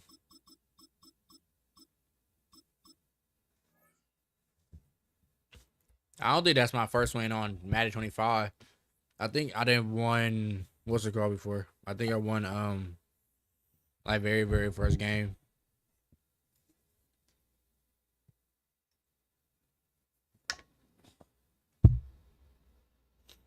I don't know. That's that first one in this season.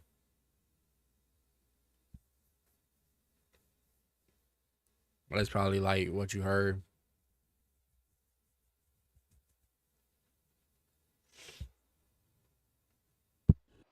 We are about 15 miles south of downtown Buffalo. Oh, look at that. I'm playing the Bills. Stadium in Orchard Park. Yeah, how come I'm ranked? What's going on? I'm fucking ranked. Bronze 1. And it said new season, get a new rank.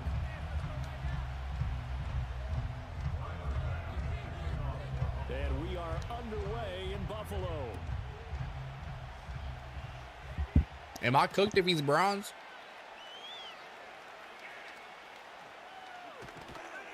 And a decent return out to the 27-yard line.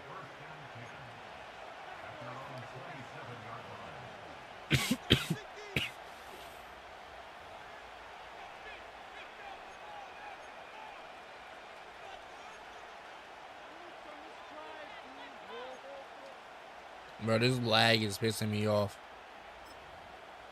Like, I pressed that shit so long ago.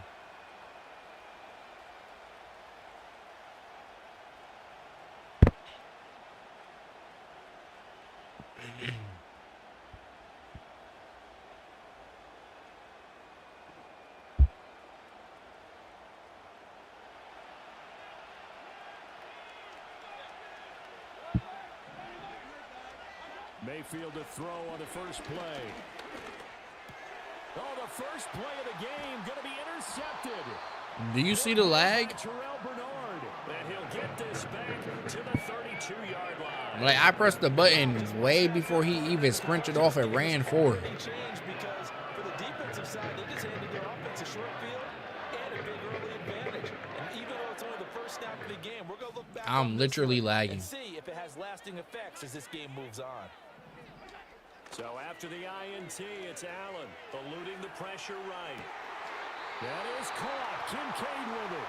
And he'll go out of bounds inside the 15-yard line.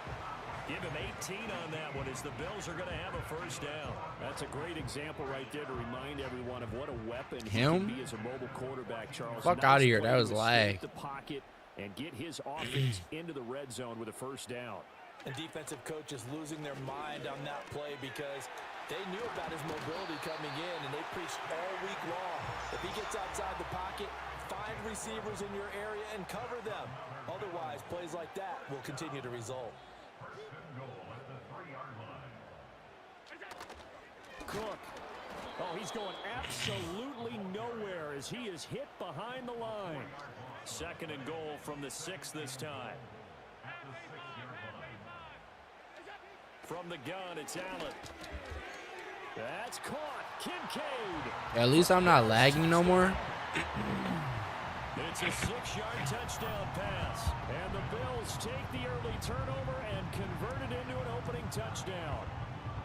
You got to figure down by the goal line. This is where a tight end earns his money in the high traffic area. And he's able to work free in the middle of the end zone and grabs that one for a touchdown. And now Sean McDermott's made the call. They'll go for 2.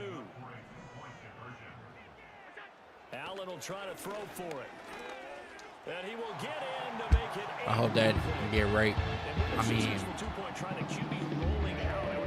I censored the wrong word. It really does. If you decide not to bring extra people or extra pressure, maybe you have to have a spy on the quarterback, someone to account for him, because oftentimes that is the unaccounted for player. And it's a pretty good return here as he'll get this up to the 29.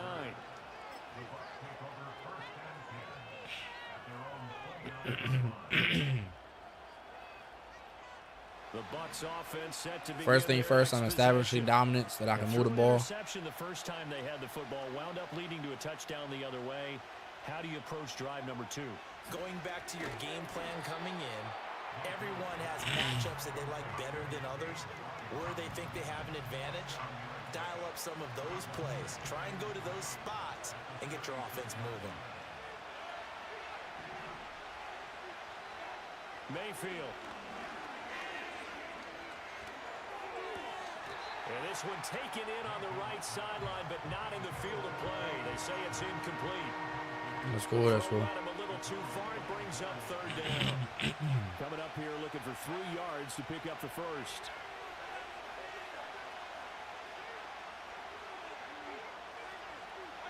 Here's Mayfield. Nigga, no way you dropped that, you sped, bitch. Nigga get paid to catch balls and fucking drop the easiest shit in the world. Back deep is Brandon Codrington.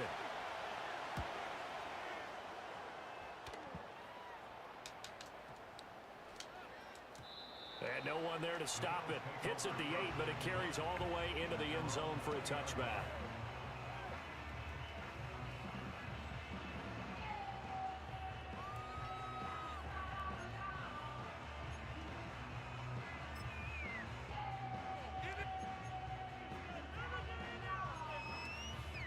Lagging again, but that's great. Buffalo offense ready to go for their next drive. This could end up being a pretty big drive. I mean, look, yes, it's early in this game, but they scored the touchdown. They got the stop. And now if they could get in the end zone here again, CD, they could grab an early stranglehold on this one. Yeah, they certainly can, and that's what you're looking for. Where's the advantage? Can you gain it? Can you press it? Now for them, finishing it off, because right now it's out there for them. They've just got to go seize it. So they'll come up 1st and 10 now from the 33. Here's Allen. This to the tight end, Kincaid. And they'll get it up just short of the 45 at the 44. Back-to-back good plays have them on the move on 1st down. Now Allen. He didn't grab that? Hit, but they'll say it's incomplete. This could be the start of a nice stand from this defense now after getting walked backwards on this drive. Come through with another one here, and you have them staring at a 3rd and long, and that puts the defense in a position to dictate to the offense. Looking for a seam, but finding none. He'll get back to the line of scrimmage, and that's it. Still needing 10 yards. Now it's 3rd down. Allen now looks to throw. He'll buy some time right. He's got his running back. How the fuck did he know to just automatically turn around, man? Another 1st down as the tackle's made at the Bucs' 41-yard line. 1 quarter down, 8-0 the score. 2nd quarter now in Buffalo. It's the Bills in control of the football as they've got it with a 1st and 10. They really scored off some bullshit that happened. To throw, it's Allen. Being chased out left. 20!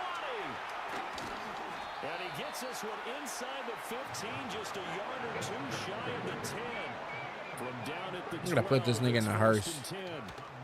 Up the middle, it's Cook. And running room scarce here. He's going to be stopped in his tracks at the line of scrimmage. Now a 2nd and 10. Now Allen. And he takes a shot on the release as this will be incomplete. I think he had to unload that one before he wanted to. He was right up in his grill. I think he was a dentist there without a license, don't you? Just not enough time for the play to develop. Just lucky it wasn't a fumble, really. And he's going to be taken down, sacked back around the 18-yard line. Oh, ass nigga. How about this? 4th and long, and they're going to go for it. Throwing now is Allen. This is caught, and he'll take it into the end zone for a Buffalo touchdown. And ain't that crazy how both of my people magically just fell as soon as he touched the ball? And the Bills' decision to go for it pays off with 6 points. Look at this shit. So Never mind. Allen and the Bills going to stay out and go for two.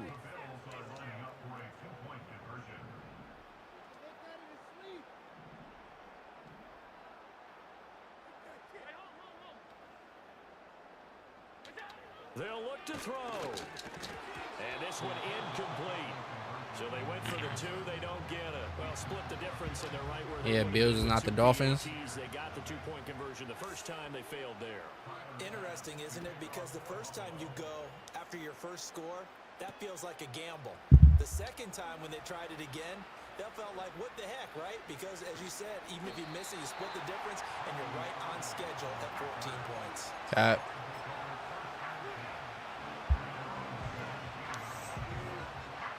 The Tampa offense ready to get their drive started. They've shown precious little here offensively thus far as they try again with a first down now. Throwing, Mayfield. It's caught by Mike Evans. Finding room at midfield and all the way down to the 41-yard line. A big play that time for Tampa Bay. 42 yards. If I ain't fuck up, what's it called? They'd only have one touchdown right now.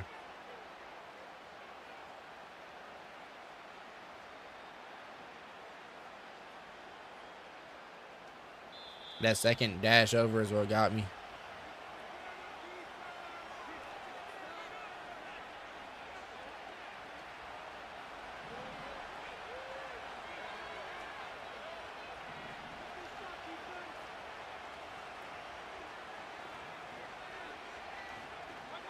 Mayfield to throw it.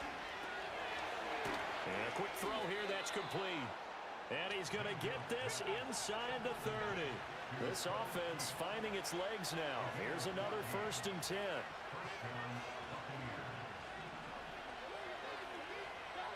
To throw, Mayfield. Rush coming, and he's taken down. Don't worry about that little weak ass shit. Fuck nigga, try him. Careful not to fall out of field goal range.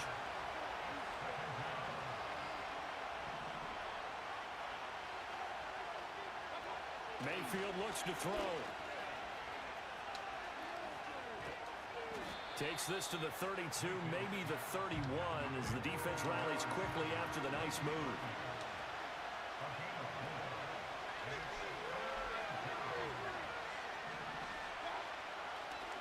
Oh, he didn't spike it. He faked it.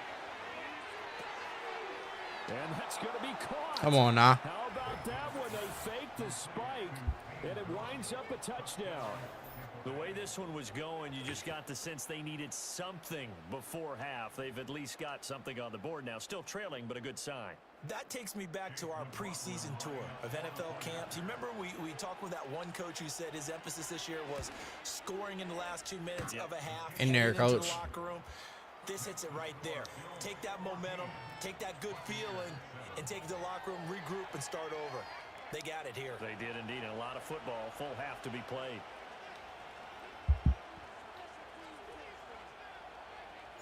The Bucs ready for the kickoff. And here we go. It's in the air.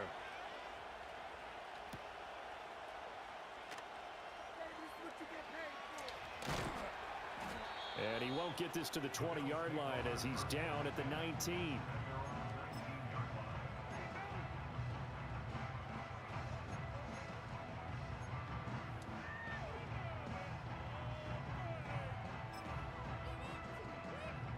The Bills come to the line to start their next drive. And with a 14-7 lead, they might just be happy to take this thing on into the tunnel. Dancing to his... And he can't find a receiver, and he's brought down. That's Kalijah Cansey in to get him down. Brings up 2nd and 17 at the 11-yard line.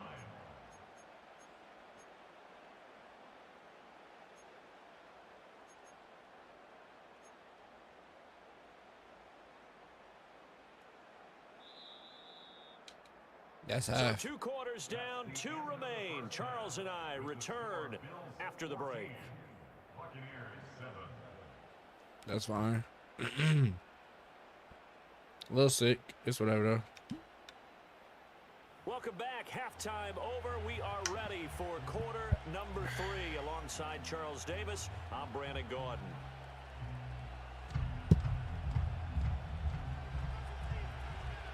A one-touchdown ball game, 14-7 our scores. We get back at it on EA Sports.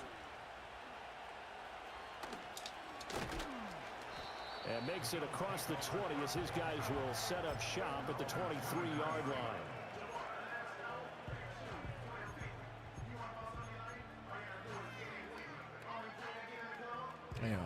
Buffalo offense ready to go for their next drive. And they've got the lead. CD, what do you think the message was at halftime? I don't think the message was too drastic, I think, at the half, or that they need to change things too much. I do think the offensive line could play a little bit better. I think they'll try and help them out more. They'll probably keep a tight end in a few more times and maybe add a running back to the formation to pick up those pass rushers, because they probably allowed a few too many sacks for comfort in the first half. This is 2nd and 8. Allen gonna throw. And he's gonna be taken down back around the 35-yard line. Yaya Diaby, he's the one who got in there. He gets the sack.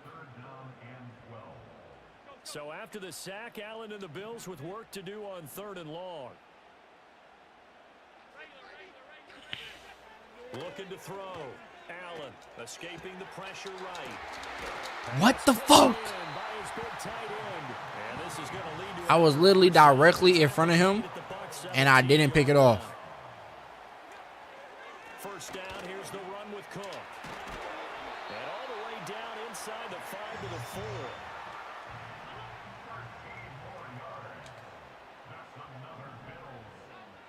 4. Nigga just want to sit here and run the same play over and over because it's a bitch.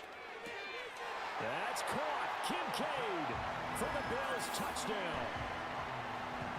4 yards on the touchdown grab. And the Bills take the Nigga genuinely a bitch. for the 3rd quarter and drive right down the field to extend their lead. Extra point by Bass, up and good. And it's now 21-7.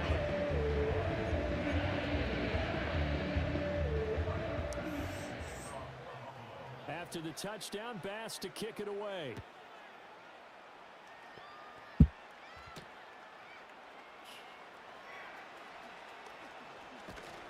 And they'll start this drive just across the 30. Pretty nice work on the return.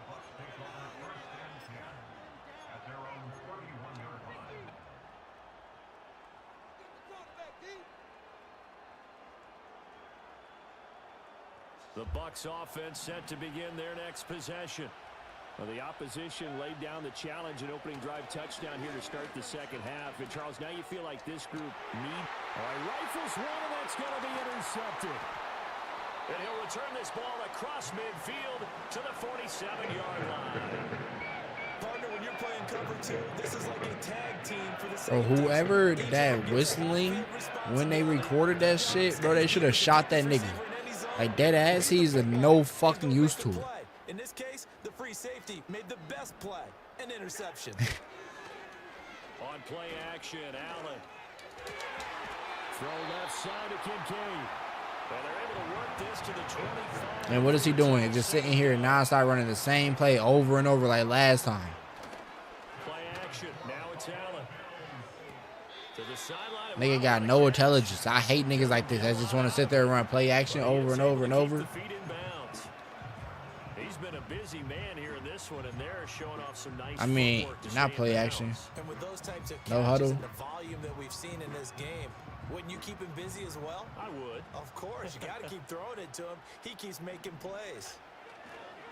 So they fake the handoff. Now Allen. Hit as he throws there, incomplete. Easy to tell who they're targeting on this drive. He caught the first 2 passes, but then this time unable to hook up. But I don't think that stops them from continuing to go back to him, do you? No. I mean, they've got a plan. They're trying to execute it. And after that second catch, I saw him in the huddle. He said, hey, let's go back one more time. Didn't work there. And he'll be hit as he releases it, and that'll fall incomplete. I see the surprise in your face there, partner. That is a rare incompletion from him. He's been on point this entire game. He has percentage completion-wise way up, not that time. So on 4th down, off goes Allen. On comes Tyler Bass for the Buffalo field goal.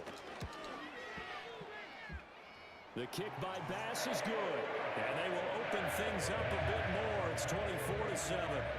So the defense able to force the interception, and the offense working their way into field goal range and able to get 3 out of it. Yeah, and give them credit for that. They took the ball, maneuvered it downfield, and while they couldn't get exactly what they wanted, which was a touchdown, they did get 3 points out of it, so they paid off what the defense gave them. Both sides would be thrilled with that.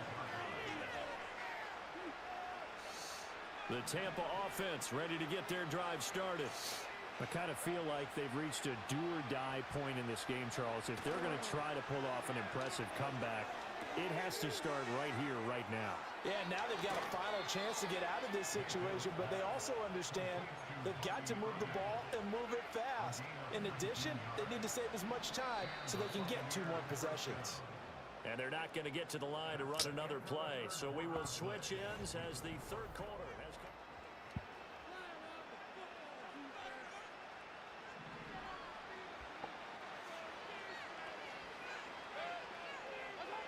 Mayfield now. That's complete to his receiver, Godwin. And he is out of bounds inside the 35. And 22 more yards there and another 1st down. Clock management definitely critical here if they want to get back in this game. Absolutely agreed. They have to up the tempo in this case, down a couple of scores. Want to make sure they have a chance to win this ball game. He's going to find his running back. It's complete. I gotta start doing run after catch. Catches the ball and has a head of steam come out of the backfield. It can turn into a big play with missed tackles or he runs through people. But they were right there waiting, and they stopped him for a minimal gain. Got a man downfield. It's Otten. And he's into the end zone. Touchdown, Buccaneers. Cade Otten. 32 yards. And the Bucs have got it back to a 2-score game here in the 4th. Extra point by McLaughlin is up and good. And the lead down to 10, 24-14. So the lead back down to 10 as things get a little more interesting, and the kick is away.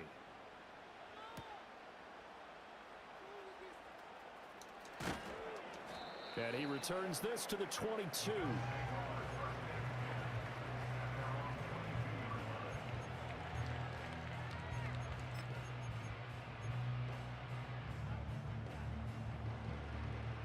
The Bills come to the line to start their next drive. Now, there are 2 scores on the plus side. Still time here in this 4th quarter, but maybe you start thinking about playing keep away? Yeah, I think here's the situation. You're not thinking touchdowns anymore. You're just thinking 1st downs. To keep up with your theme there, playing keep away, 1st downs, they can't touch the ball. And he is out of bounds right around the 34. A nifty bit of scrambling there. 12 yards. It will make my day, and I wake up and I see Josh Allen dead. So this nigga not in the fucking NFL game no more, man. It would make my fucking day.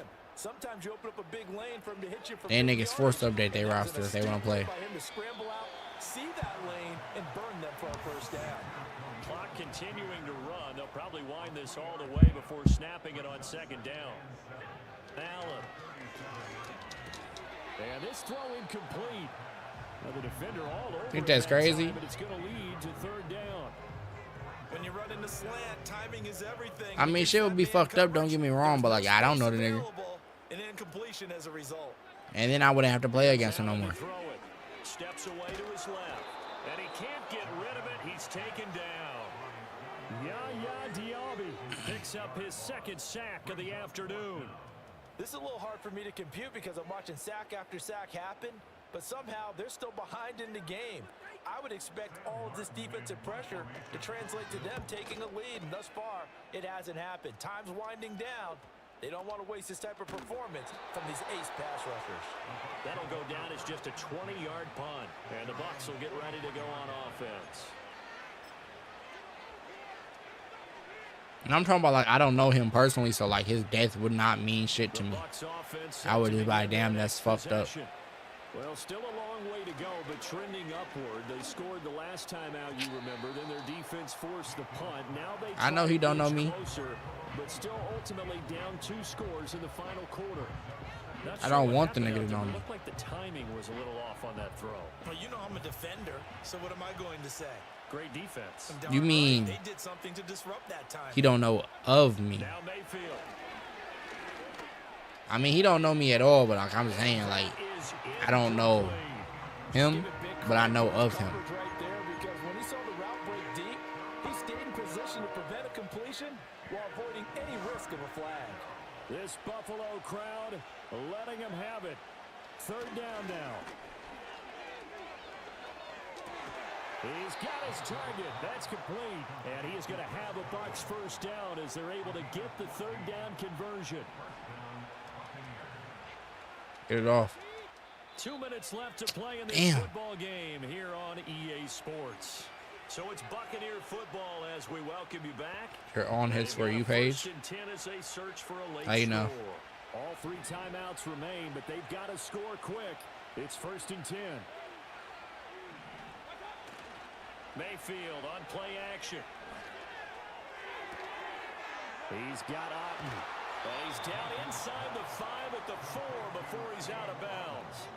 He had 1 touchdown earlier. Dodgers, I guess. I feel it. Yeah, took a touchdown-saving tackle to keep him out of the end zone after a big play. Perhaps you go right back to him. Don't need the distance, but maybe he can pay things off after a big effort. Here's Baker. Oh, the ball comes out on the hit, but they'll say it's incomplete. Limited time left on the clock after that incompletion, so I think both sides are going to savor every second to prepare before the next snap. Because once the ball's in motion, it may be a non-stop push to finish this drive off. Everyone better be on the same page right now, because I think they're going to try and get several plays off in quick succession if they can. Mayfield to throw. And this is caught now for a late touchdown. So hold everything here. This one's not over yet. Okay, game on. Don't go anywhere yet. You got a 1-score game now. Probably going to rely on the onside kick coming up. Yeah, they have to. It's not a high percentage play, but it's better than not having a chance at all. And that's when you put your leapers and your flyers on one side, get that high hop, and hope that one of the guys can come up with it. And on the other side, you get that hands team ready. No doubt about it. Don't know our house. Extra point by McLaughlin is up and good. And now things get a bit more interesting here in this 4th quarter. After the roughing penalty on the PAT, they'll fuck, I meant to go for what's it called? And no run back forthcoming, so this will come out to the 30.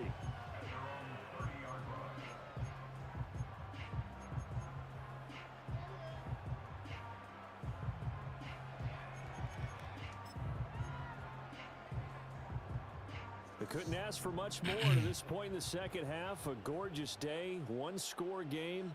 1st and 10 here. They'll try and wind down some clock with Cook. And he'll get this to the 32. This defense starting to buckle down when they need to. And right now they're winning this 4th quarter, losing the game, but they're winning in the 4th quarter. And what a fine line it is about what they're I know against the Bills too. It's crazy. So they obviously need the football, need a score, but they can't be so aggressive as to give up their edge, their gaps, and have the offense hit them with a big play. This, in all probability, another run here on 2nd and 8. Back to throw.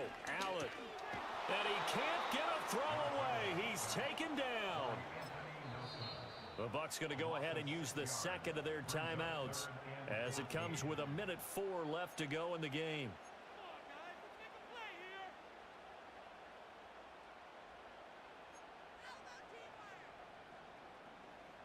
So after the sack, Allen and the Bills with work to do on 3rd and long. That slow ass fake handoff. Allen to throw.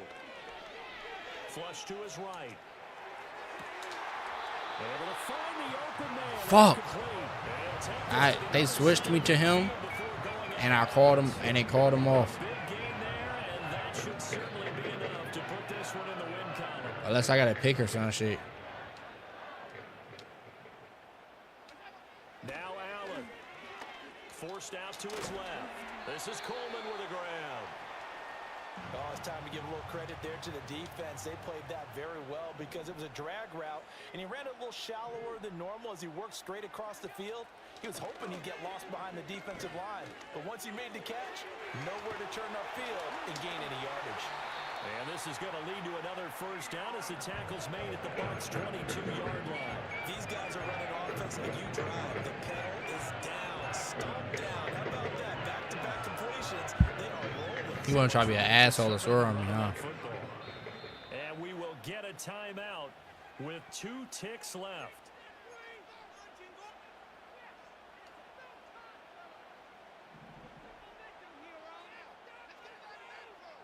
I know it pisses me off every time. Allen's going to look to throw. And it'll be intercepted. Fuck. And the Buccaneers. Bro, if I didn't trip right there, I could have fucking ran it back and got a touchdown and fucking won. Well, this fan base on the losing side, Charles, they're going to be talking about this one for a while. They ultimately decided to try to come up with a touchdown on that last play, but all they needed was the field goal to force overtime. And the reasoning behind it, that's what we're all waiting to hear, because sometimes there's things that we don't see on the surface.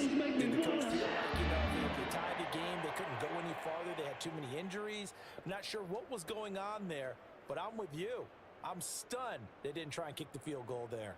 Are they talking about me trying to kick a field goal? My partner, Charles Davis, and the best darn crew in the industry. I'm Brandon Gaudin. This has been a presentation of the NFL on EA Sports. Cause like I don't remember me having an opportunity to kick a field goal and fucking tight. From Buffalo. Oh. But the Bills was up.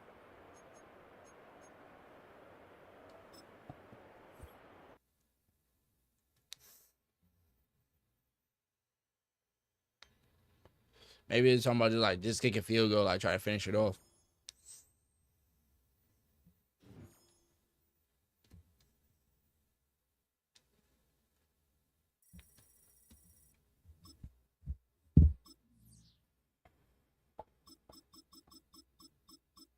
Oh, could have ran into one. Hell yeah, they lucky I tripped, man. They lucky as fuck I tripped.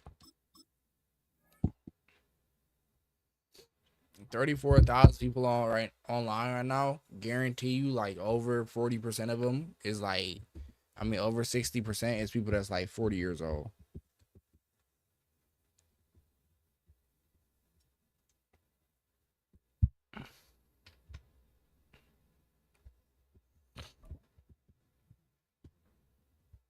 I'm getting better. Hell yeah.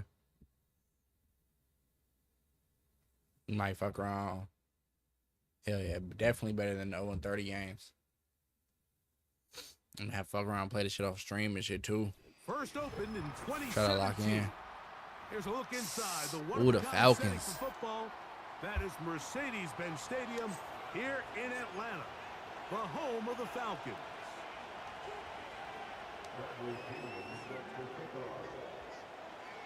The punter, Bradley Pinion, will handle kickoff duties. And off we go here in Atlanta. Irving now on the return. Oh, he's got room past the 30. And they'll be set up well. Our runner? The 35-yard line. Is this him? This the same person you saying? Bro, I had an Uber driver the other day. I swear his name was just like a bunch of fucking random letters typed in. Right to the air. It's Mayfield. He's going to test this secondary right away. And that ball went in too far, maybe too wide. Out of bounds, incomplete. They told us this week they were going to try to come out. Oh, you don't know his name, but it's the same thing. That's exactly what they did. Put probably not. I don't think it's him. Secondary and let them know, hey, all game long today. You do kind of look familiar though. Every blade of grass, because we're coming out firing, and even though that ball falls incomplete, it goes a long way in setting up the rest of this game plan. I fucked up. I fucked up right there. I threw a high pass. In danger of an opening 3 and out. They face 3rd and 10. They send Godwin in motion. Out of the shotgun, Mayfield. That's over the middle and taken in. He's got at the bottom, he has a Cardinals and a Colts in it. On the other far side of midfield. They got some shit now where you can unlock like your favorite team, like you got little banners and shit like that. I think that's what it's for. Cause like top right, he got some shit like that too. They're going to have a fresh set of downs here and now say, okay, can we turn this good start of a drive and finish the drive with some points? This pass is caught by Why did he run backwards? He'll be taken down rather swiftly after a gain of just 3. It's not the big play they were hoping for, but first down efficiency, staying ahead of the chains, is what every offense is trying to find, and it brings up a manageable second down. As he throws, and it is incomplete. Just couldn't deliver that one the way he wanted to. Not really sure if there was much there anyways. We do know it'll be third down. Probably like some COD shit where you can make your own banner. From the gun, it's Mayfield. That's over the middle and intercepted. Picked off by Peyton Ellis.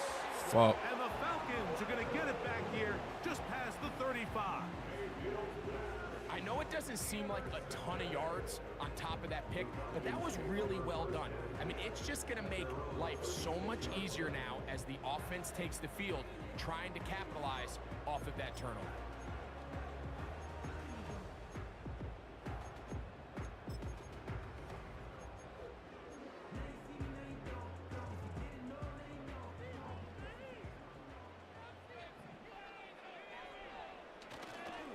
They'll run it for the first time with Bijan Robinson. Not much there, maybe a yard. Nah, I got it. Last time I only lost is I fucked up and threw that, that pick in the beginning. If I didn't make a mistake and throw that pick in the beginning, I would have won. And I only threw that pick because I was lagging really fucking bad. Out of the shotgun, it's Penix. He'll be hit as he throws this time, and it's going to fall incomplete. And he might be fortunate just to avoid the sack, and it'll set up a third down. He decides to go with this safe throw and throws it well short of the sticks. And at this level, Mike, you just can't miss layups like that.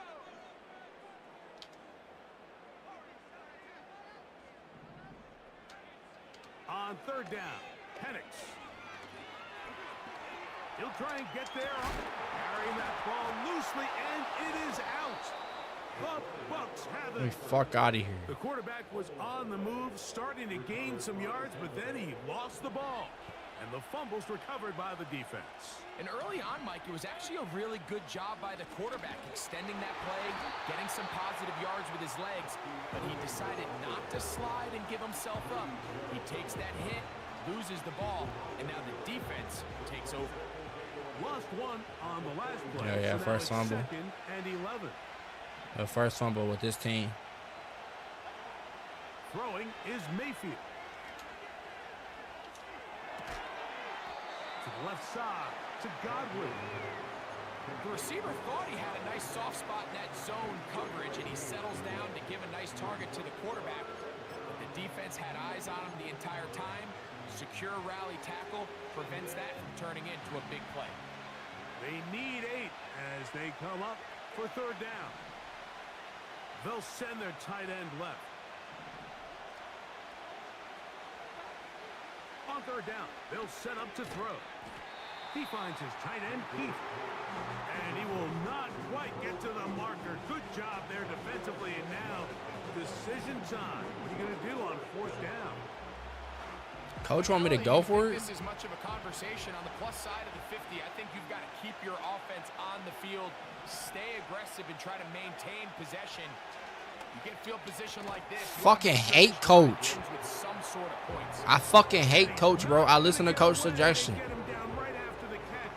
Great rally to the ball to force a turnover on downs. Well, that was a disaster. I like the call. I like going for it on fourth down. Give your offense a chance to extend. I should have went for that one of the curl routes. But after going the wrong way, now they're going to have to watch the other team take over after failing to move the chains. Bro, you see the bullshit that I'm talking about? It fucking switched all the way to him, and I dived and fell. Switched all the way to him, and I fucking dived.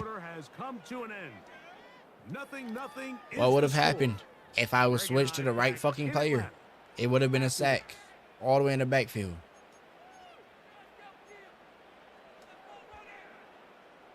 First and 10. All the way in the backfield, and it's crazy. From the gun, here it. Oh, they're on him in a flash, and he's lost the football.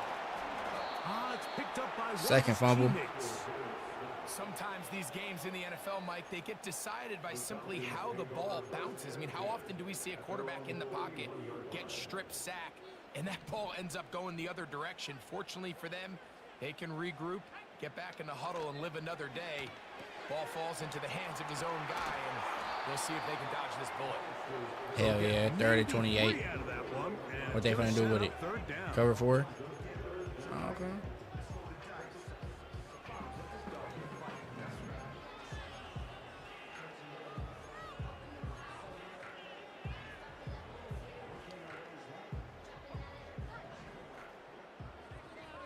Third and 28. What they finna do? I should have kicked that field goal, man. Throwing is Penix. He's gonna air this one out. That's caught! And he'll be out of bounds inside the 30-yard line. And how about that? 3rd and a mile. And they convert and pick up a first down. It went through 2 hands. That's a great pass. That's some bullshit.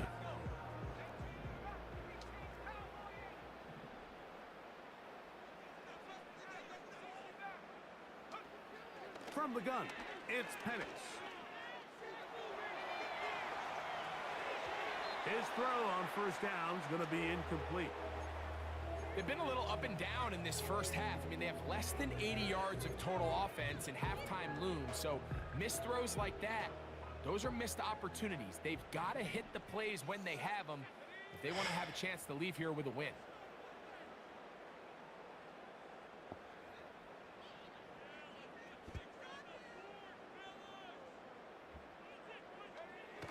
And here comes Robinson on a toss to the right.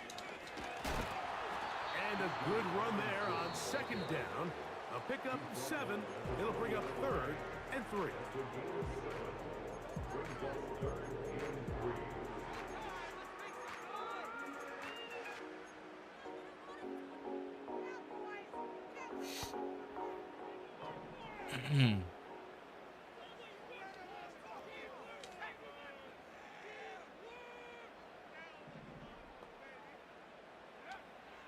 From the gun on 3rd down.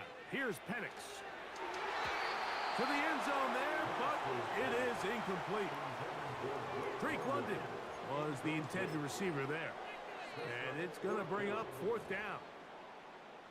I like the idea of taking your shot there on 3rd down, pushing the ball downfield, looking for the touchdown. But now as it brings up 4th down, you're already this close. You're in field goal range, but do you keep that offense on the field and try to maintain possession and see if you can come away with 6? On the zone read, this is Penix. Bro, it didn't let me get to a fucking what's it called at time. I don't like that they give you like fucking 2 seconds to pick a play. After they pick their play, you get like fucking 5 seconds. That's bullshit. How the fuck am I finna go from one thing all the way to over to the other time? Shit weird. If I had enough time to fucking pick. We'll go play action now with Penix. I hope this nigga grandma get never mind. Touchdown Atlanta.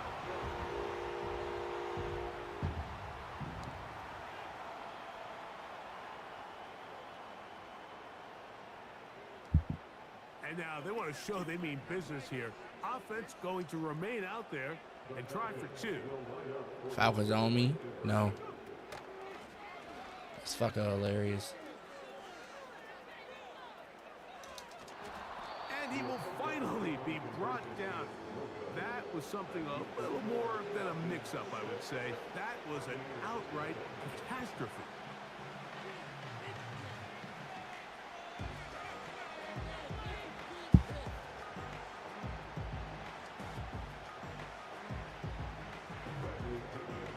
So the lead stands at 6-0 as this one is kicked off. Here comes a return from the middle of the end zone. I thought I called a fair catch, but I guess not. 16-yard line. They'll come up here, 1st and 10. Now Mayfield gets this one into the hands of his receiver Godwin. And he's brought down after a gain of 6 on 1st down. He'll come up now for 2nd down and 4. Baker to throw. The ball loose and forcing 3rd down. That's fine. I'll stop the clock without having to waste a timeout. Here's Mayfield working from the pistol. And this drive is over before it can start. He's swallowed up to force 4th down. Sometimes you just have to know when the play is over and live to play another down. He has pressure coming right at him, and instead of just throwing the ball away, he tries to escape, he tries to get creative, and he ends up losing a lot more yards than he should have. So many PIs. And then it bounced back a fucking millimeter. And he looks up and he's taken down right away. Maybe fortunate just to hold on to the ball as he was tackled immediately after hauling that one in. Yeah. They'll come up 1st and 10. Well, at least it's only a 6-point game. They got 30 seconds. I can stop them. Here's Penix. Now, deep ball for London. That is brought in to the goal line and in. Great London. Touchdown Falcons. Mike, we used to have a saying that it was the responsibility of the receiver to run the route through the eyes of the quarterback. And I think this is a great example here. 2 guys clearly on the same page. Nigga one-handed that bitch, he said. Place at a certain time. This. He's there, ball's delivered accurately. He's able to pick up the rest with his legs, and that's a big-time connection for the touchdown. Now, a 2-point conversion attempt coming. On the toss, it's Robinson.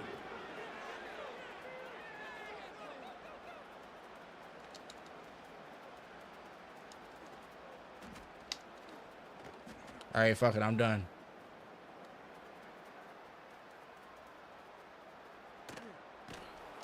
And he will finally be brought down.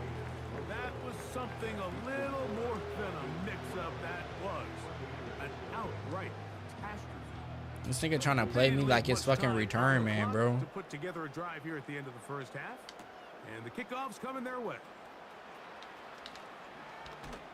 He'll get this past the 20 before he's brought down shy of the 25-yard line. Operating from their own 23, they'll begin 1st and 10. On play action, Mayfield. A throw left side, going to be intercepted. Picked off by Hayden Ellis. All right, so sometimes as a coach, Mike, you just got to step in and take over. And I think in this case, no way he scores with 15 seconds left. I don't care how open that guy looks. If that defender's on that half the field, throw it to the other half. Because this is the 2nd time he has picked you off. And I guarantee the only thing on his mind right now is getting a third. So I like the aggressiveness of the call, but as the rest of the game unfolds, Mike, there needs to be better overall execution. A little bit cleaner. Next thing you know, they're going to hit some of those big shots. We'll try again. It's 2nd and 10.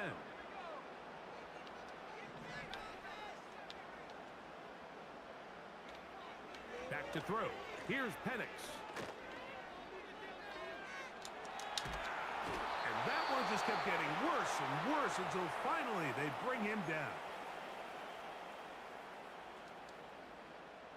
So, backed up after the sack, and now it's 3rd and long.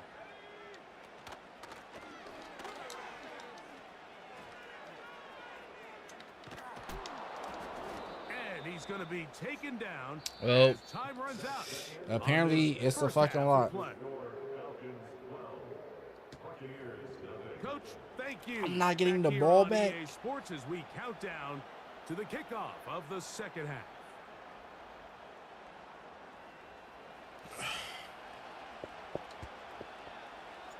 First half played out a bit as we expected. We'll see if there's a surprise coming up. Both teams set to go, and the second half is underway.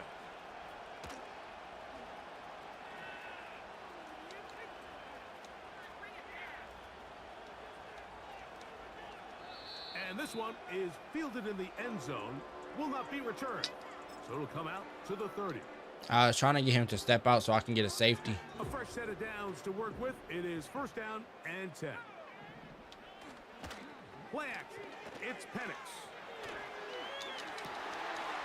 Escaping the danger, throwing and completing. And he's down inside the 40-yard line. On play action, Penix. He'll get rid of it and complete it. And they're going to be set up right around the 10-yard line. Who the fuck is Penix? Bro, he's a bitch. Off the play fake. Here's the left. Oh, no. Oh, Penix, fucking, what's his name? Whoever the receiver he keeps going to a bitch. For this drive, Mike, it's the fact that at least this sack occurred on an early down. So I guess technically they have a chance to claw themselves out of this hole, but that's the third sack of the game. This defense doesn't show any signs of slowing down. Because we're them. We're not stopping. On second down, Penix. And he's in. Darnell Mooney. Touchdown, Atlanta.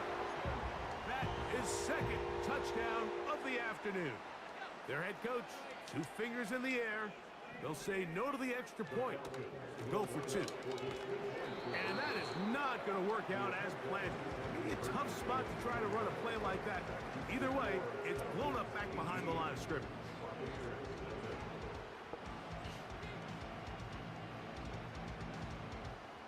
Both teams ready to go once more as the kick's away. Here comes the return from a yard or 2 deep. And he will get cut down short, shy of the 20-yard line.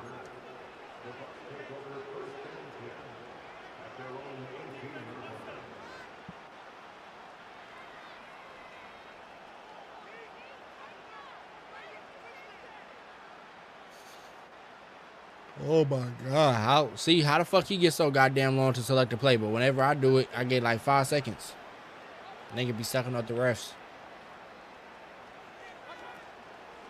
They go play action with Mayfield. Pass thrown deep for Godwin. And for a 3rd time today, he's intercepted. Picked off by A.J. Terrell.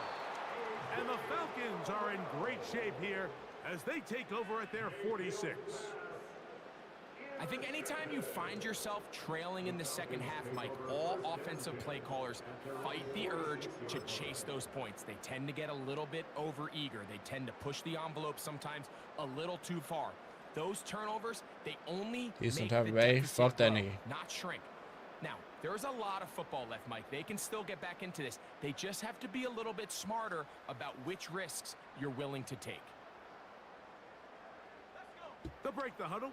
Coming up now for 1st and 10. They'll start on the ground with Robinson.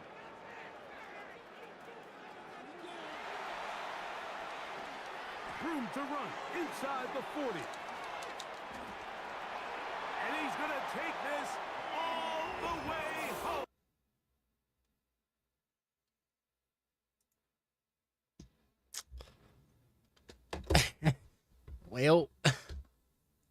Well, fuck that game. That's genuinely some dick sucking bullshit. Not gonna lie. I don't know why the fuck that would happen. At least we got better. You know, that's good. At least we got better.